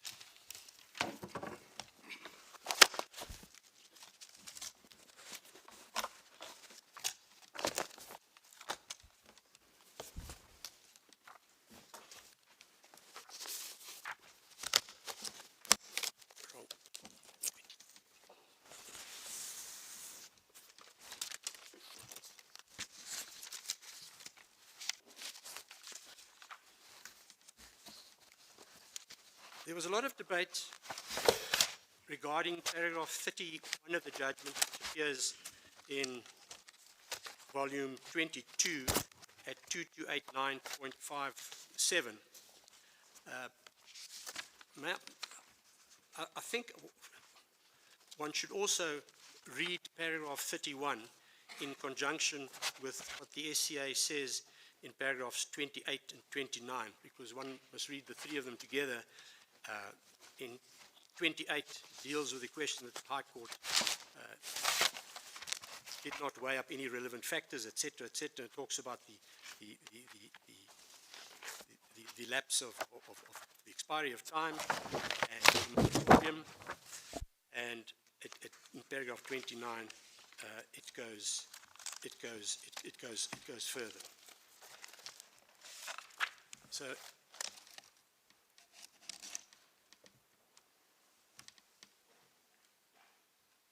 that brings me on the general issues which I'm going to deal with, except for questions. Just on the question that was raised by my learned friends for the applicants, the question of 172, the statement that it was never raised by the respondents in the court a quo, and my learned friend Mr. Ferreira on 2 occasions used the word they had the onus. Now, my respectful submission is 172 doesn't create an onus upon a litigant. 172, if one reads OPE, it is an obligation of the court to take into account factors to ameliorate a declaration of invalidity. In the Joubert, Gilpin and Searle case, in paragraph 93, there's the short quotation by Justice Fruneman, which succinctly sets it out. He simply says, once a ground of review under PAJA has been established, there is no room for shying away from section 172(1)A of the Constitution, which requires the decision to be declared unlawful. The consequences of the declaration of unlawfulness must then be dealt with in a just and equitable order in terms of 172(1)B, and then also talks about PAJA, section 8. It gives detailed legislative content. So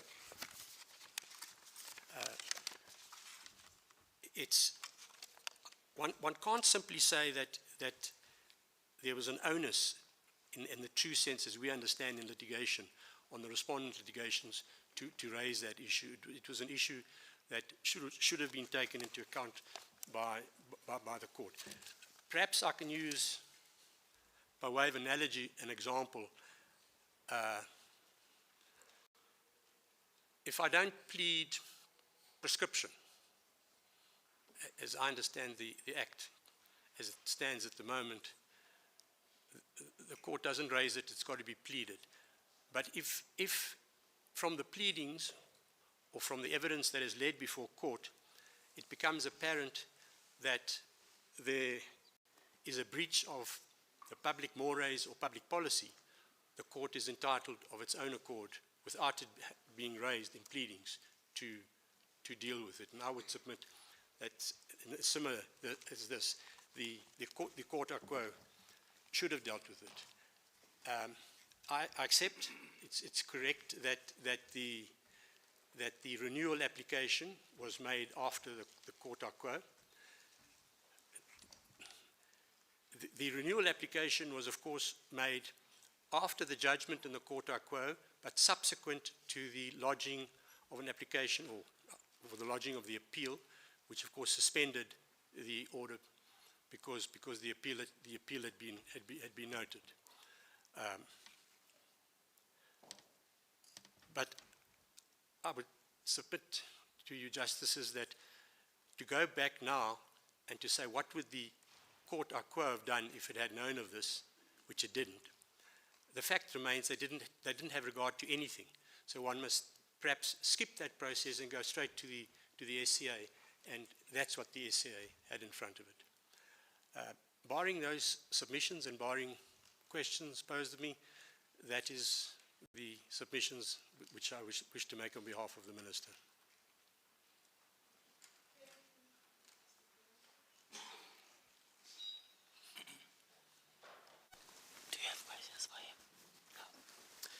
There are no questions for you. Thank you, Thank you. Justices and Justices. Reply, Mr. Ngqaitobi.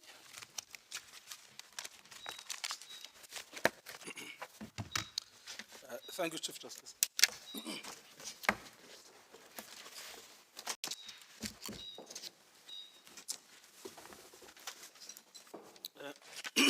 I would like to start with this issue of knowledge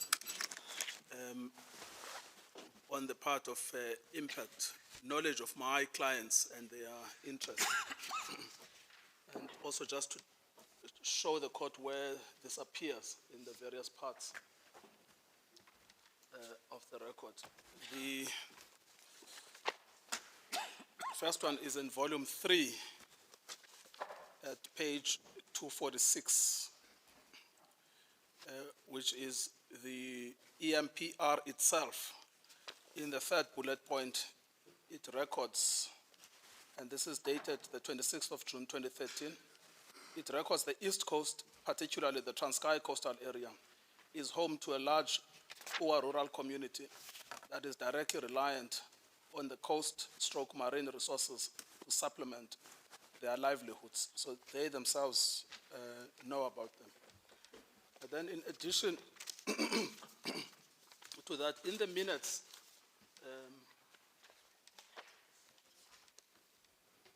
in the minutes of the consultation that was held with the chiefs, and that is at page 2690 in its supplementary volume 4. One of the questions that are asked is this issue of how to present the EMPR to the community. Now, they are sitting with the chiefs in the meeting on the 16th of June 2013, and the chiefs respond as follows. ERM is best placed to present the technical information to the community. The monarchs would prefer a member of the project team to be available to attend any further meetings. And then you have then finally the judgment of the the judgment of the High Court, which is at volume 22, page 2289, paragraph point 85, at paragraph 90 and paragraph 92. And where the High Court concluded this topic was to say, look, what they had in mind was that it would be enough if they spoke only to the monarchs.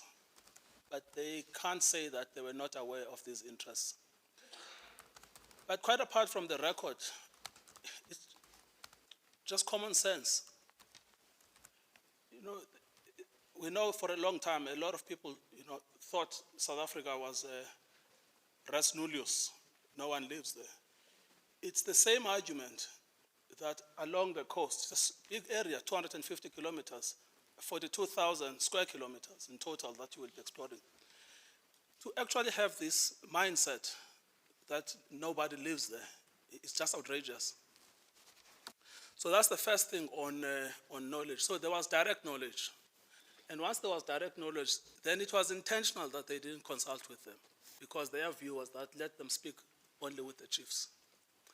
That takes us back then to Bengonyama. In Bengonyama, it's clear in paragraph 87.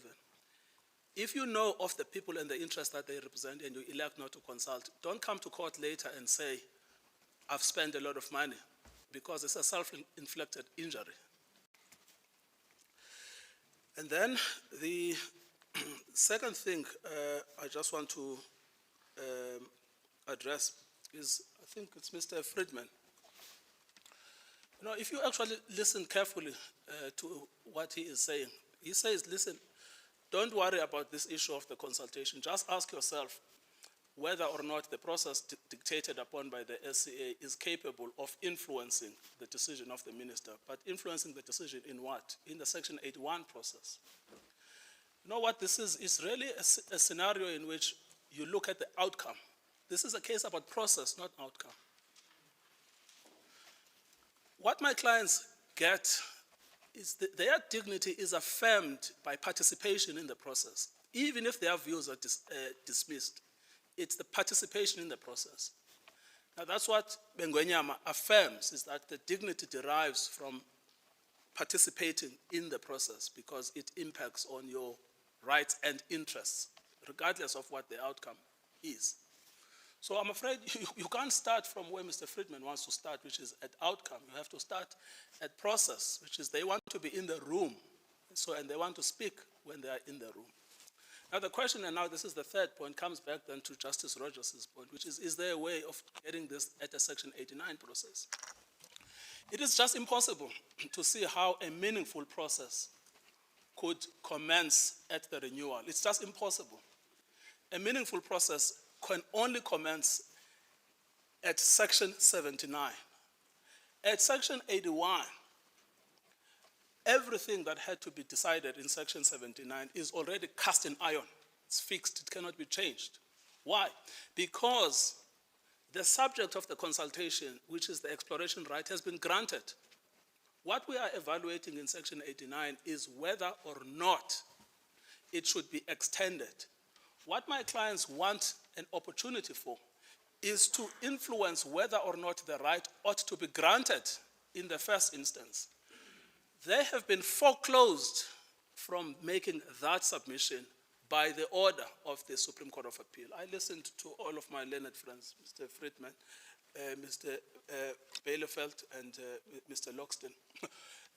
No one can get away from the problem that the right to influence the granting under Section 79 has been foreclosed permanently. Then I want to make the fourth point, which is what is the correct remedy right now in this point in time? Justice Savage, the correct remedy is what I think you were postulating. I understand you are not making suggestions, you were asking a question. So the answer to your question is that the correct remedy is that if the matter is to be remitted, to be dealt with under Section 79, subsection 4, subsection A and B. Now, Justice Rogers, they say, no, we have a problem with that because we lose the exclusivity. The fact is they don't have to lose the exclusivity because if you look at the actual text of Section 79.4, it starts with the words, if the agency has accepted the application, then it must do the following. There is no need to disrupt the acceptance of the application because the exclusivity derives from the acceptance because the Act says you cannot accept another application where you've already accepted one. So they already are guaranteed of their exclusivity. What this argument has really been about is how can they avoid consulting with my clients? That's really what we've been debating the whole afternoon. Now, regrettably, this has been the same mindset since 2013. They've been trying to avoid my clients. And if you try and look at the affidavit that was filed, I know, Mr. Loxton, you didn't sign that affidavit. It was your predecessor, so this is not a personal attack. But the affidavit is dripping with sarcasm. The affidavit filed by Impact. It's truly, truly a sarcastic affidavit. And the reason they took that attitude is because they never appreciated the actual need for my clients to have a say in the debate about their lives. Let's be fair about it. That's really what's going on. Now they've come to the Constitutional Court to try and get an endorsement of this sarcastic attitude they adopted against my clients. My clients don't want anything radical. You know, the clients of Mr. Ferreira have got an ideological position against a particular form of a source of energy. My clients don't have that at all. They don't care whether you use coal or you use anything. What they are worried about is that this is our land. And we want to be consulted about our livelihood. And so to try and club them together with non-governmental organizations is actually an unfair characterization. Because I don't act for an NGO, I act for a community. And that's why then we say, actually, the only way forward in this case is that Shell must be told to do what it refused to do in 2013. And that actually is correct because it's a lesson for others in the future that if you ride roughshod over community interest, at a certain point, the judges of the Constitutional Court are going to tell you to go backwards. And this whole thing about, well, let's do it under Section 89 is actually an outrageous proposition. And Section 81 is an outrageous proposition. Let me explain why it's an outrage. No one in the industry believes that a renewal is a place to consult. I thank you. You may finish off, Mr. Yes. No one in the industry believes that a renewal stage is a place to consult.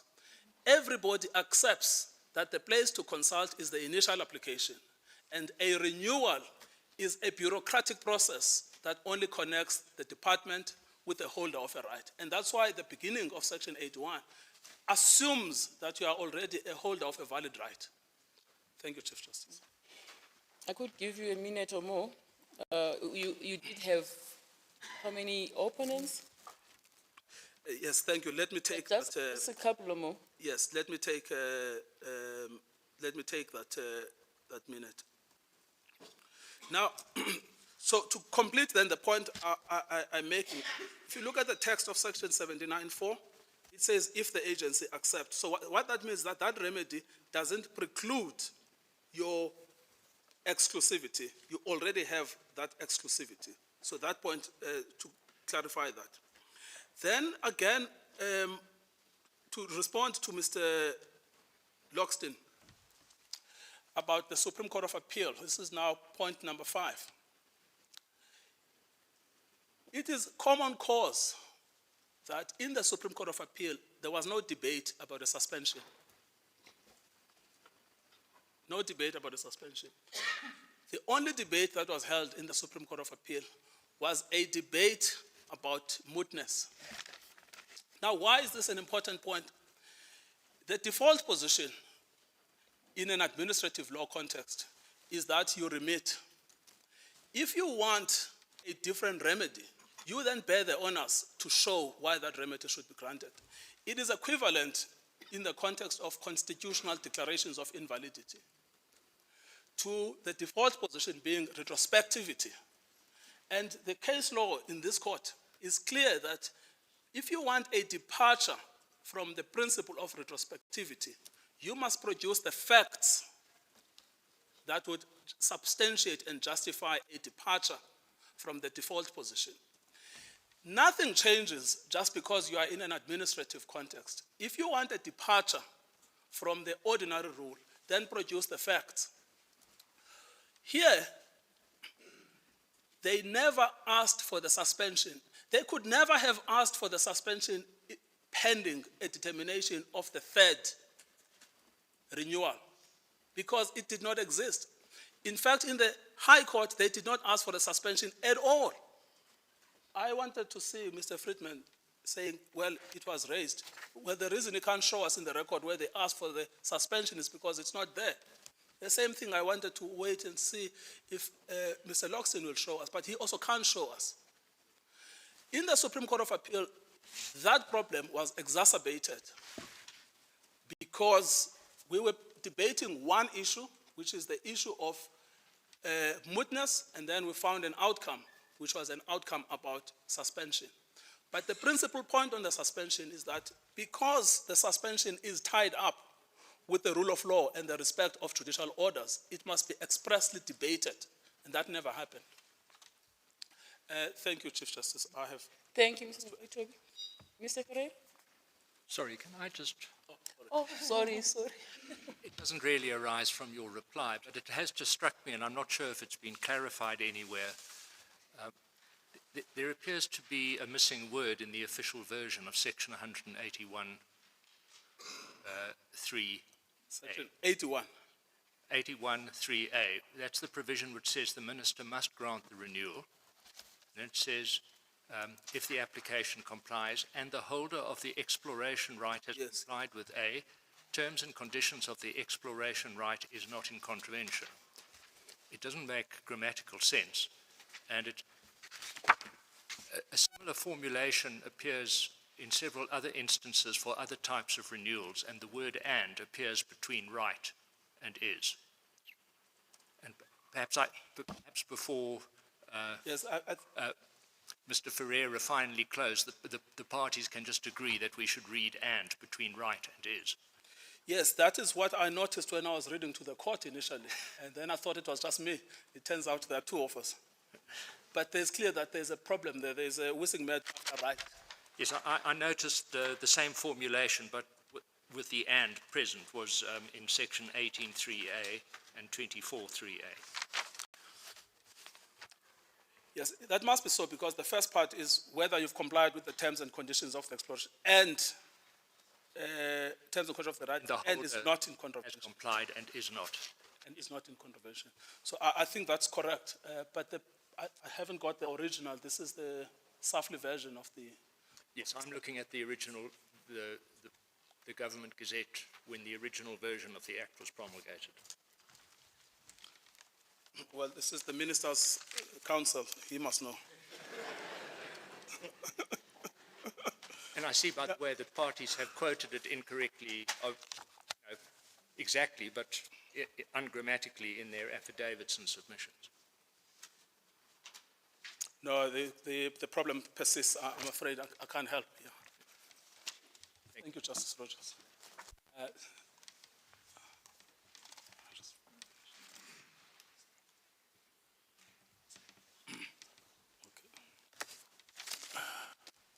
Mr. Mugaito. We appeal. There is a formulation that was prepared by my brother Rogers, and it says, I read it out aloud: the minister shall refuse the renewal if, on the information before him, he would have refused to grant an exploration right. What is your response to that? In particular, I just want your response on, if on the information before him, I just want to know, when is that information? Is it at the 79 or 81? After the consultation process that has been ordered by the SCA. Oh, okay. I think someone has been corrected. He's corrected me. It said after the consultation process has been ordered by the SCA. Yes, but your question still remains, Justice Matopo. Which consultation process? A Section 79 process or a Section 81 process? Because if it is a Section 81 process, it suffers from these defects. One, it suffers from a separation of powers problem, because the court is literally just legislating using its power under Section 172, and it's legislating in a manner that's not contemplated in the legislation, because the legislation is clear when it wishes to deal with consultation. Section 79, 4A and B are explicit. If the legislature had intended to import similar provisions to Section 81, it would have done that. That's the first problem. The second problem is why? What is the justice and equity that the court is trying to achieve? Because the court can achieve a perfectly just and equitable outcome by ordering a consultation under Section 79. And there it only needs to temper with the order of the SCA in a very narrow way, by simply guaranteeing Shell that its application shall remain accepted. And that's the point that I was debating earlier with Justice Savage, that if the application is accepted and the entire Section 79, subsection 4A and B process is rerun, then that is a perfectly legitimate outcome which does not do any violence to the scheme of the legislation. Counsel for the Minister offered a proposition that the Minister will apply the same standard that should have been applied in the initial stages. What is your understanding? Well, I hope the client has a different view to the advocate, because if they did that, it's just an invitation to a review, because they can't apply the same standard, because the statute requires them to apply their minds to different considerations. In the first Section 79, you are deciding whether to grant the right at all. In the Section 81 process, you are deciding whether to extend, and there's a closed list of factors, which regrettably in paragraph 31 of the SCA has been expanded, but it's been expanded in a very unwieldy fashion. So it's impossible on the statute to do what he's suggesting. So I'm hoping that his client will follow the act. Thank you. Thank you. All right. Thank you, Chief Justice.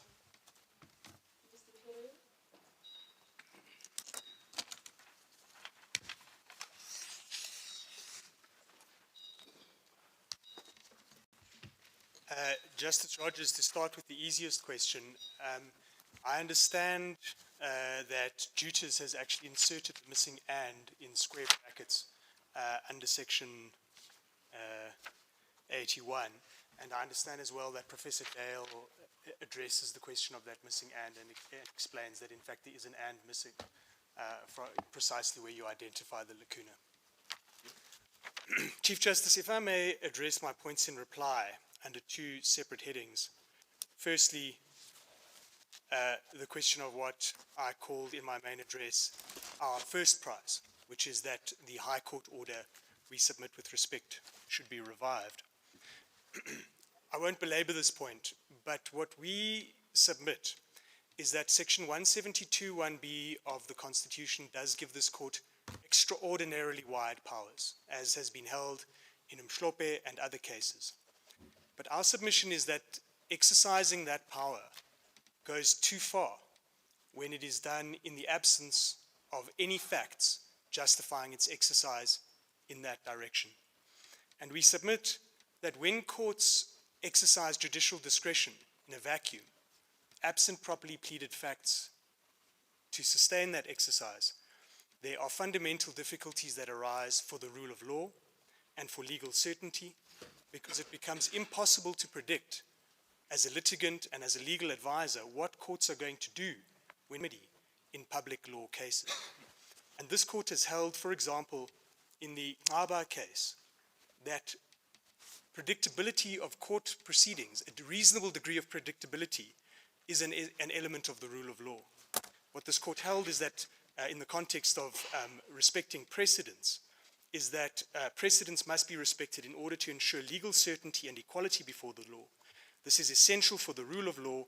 Law cannot rule unless it is reasonably predictable. Now, justices, if one can come to court and find that no case has ever been pleaded for a suspension plus a new consultation case tacked onto a section 81 renewal decision, but you can be hit on the head with it at the end of the day, at an end of an appeal, we say that that is an example of where justice and equity has gone too far and where the rule of law is undermined by a free-floating discretion which is unconstrained by facts and unconstrained by pleadings. And if I may just give you one example of the kind of fact that should have been pleaded and could have been pleaded, is we talk about this moratorium as one of the most important factors in favor of the court exercising its discretion in favor of not setting aside.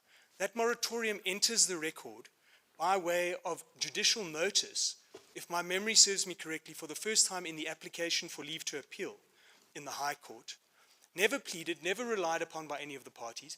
If it had been put in the affidavits, the minister would have been able to explain what is the purpose of that moratorium, why have I imposed it, does it apply to this application, and explain why we should help shall and impact evade the import of that moratorium, if so, and we could have responded to those. And the same goes for all the other facts, justices, that are relied on in support of the remedial discretion. We say it should have been pleaded, it wasn't, and that is why it's not just and equitable to come to their aid.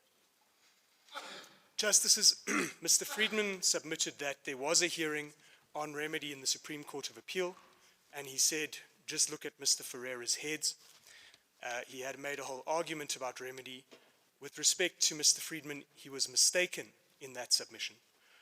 The point that I and Mr. Nkukaitobi made here is that there were three fundamental elements of the SCA remedy that were never debated, put to us, or pleaded at any point before the order. It was, number one, the suspension. Number two, suspension pending a further consultation process. And number three, as part of a Section 81 renewal application. And Mr. Friedman, with respect to him, is simply mistaken when he submits to you that my heads of argument in the SCA dealt with those things, because they did not. If you want to look at those heads, justices, I wouldn't necessarily recommend it, but if you want to look, they're in the record at page 2289.311, only a part of the heads appear there, an extract from 79. In fact, the section dealing with remedy was from paragraph 71. But there was a chapter on just and equitable remedy, but the just and equitable remedy we were arguing about was the one that I referred you to when I argued in chief, which is where Impact and Shell said, the remedy that we ask for is that you simply let us act in terms of this unlawful right. And my heads of argument in the SCA explained why that was not just and equitable. And that was the basis on which I submitted, that we got hit on the head with this nasty surprise when the judgment came. Justices, if I may move on to our second prize, which is that if you are not with us, that the High Court order should simply be reinstated. We submit, and we agree with Mr. Nkaitobi, that what you have to do, the only possible thing that can remedy the wrong that was done here, is to go back to section 79 rather than section 81. And we ask rhetorically, if this court is going to read into section 81, essentially a section 79 process, which is what Justice Rogers' formulation provides for, then why are we even in section 81 instead of section 79? What's the benefit? We submit with respect that while Justice Rogers' proposed formulation is indeed elegant, we submit the more elegant order is simply to go back to section 79.4, and in addition, all of those provisions of the MPRDA regs, which explain to everyone who conducts a 79.4 process what has to be done, because that means you don't have to legislate for all of that from the bench. You don't have to write into section 81 that for this case only, section 81 is going to mean you must go and consult, and you must leave it an open question whether the right is going to be granted, and you must follow the Integrated Coastal Management Act. None of that is in section 81. There's no need for you to put it in there because it's all in the existing section 79.4, and the moratorium is not a problem because, as Mr. Nkaitobi submitted, it would go back to the point in time when PASA accepted the application. PASA would then instruct the applicant to conduct its application process, and it would go from there. The deeper question, Justices, we submit, the court should ask itself, is why are Impact and Shell so keen to be in section 81 instead of section 79? Why are they so eager to be in section 81 instead of section 79? And the answer is obvious, because they don't want to have to go through the onerous process that they would have had to go through if they had done this lawfully from the outset. And Mr. Loxton made that clear. He said, we've done huge work already. We don't want to have to replicate that work again. They don't want to have to go through the much easier section, the much more difficult section 79 process. But we submit it is not just and equitable to go back to 81, because 81 entitles our clients to less than what they would have been entitled to if a lawful process had been done from the outset. And that means that section 81 cannot vindicate the rights that were violated by the illegality in this case. Thank you, Chief Justice. All right. Thank you very much, gentlemen and ladies. Judgment is reserved. Court adjourns.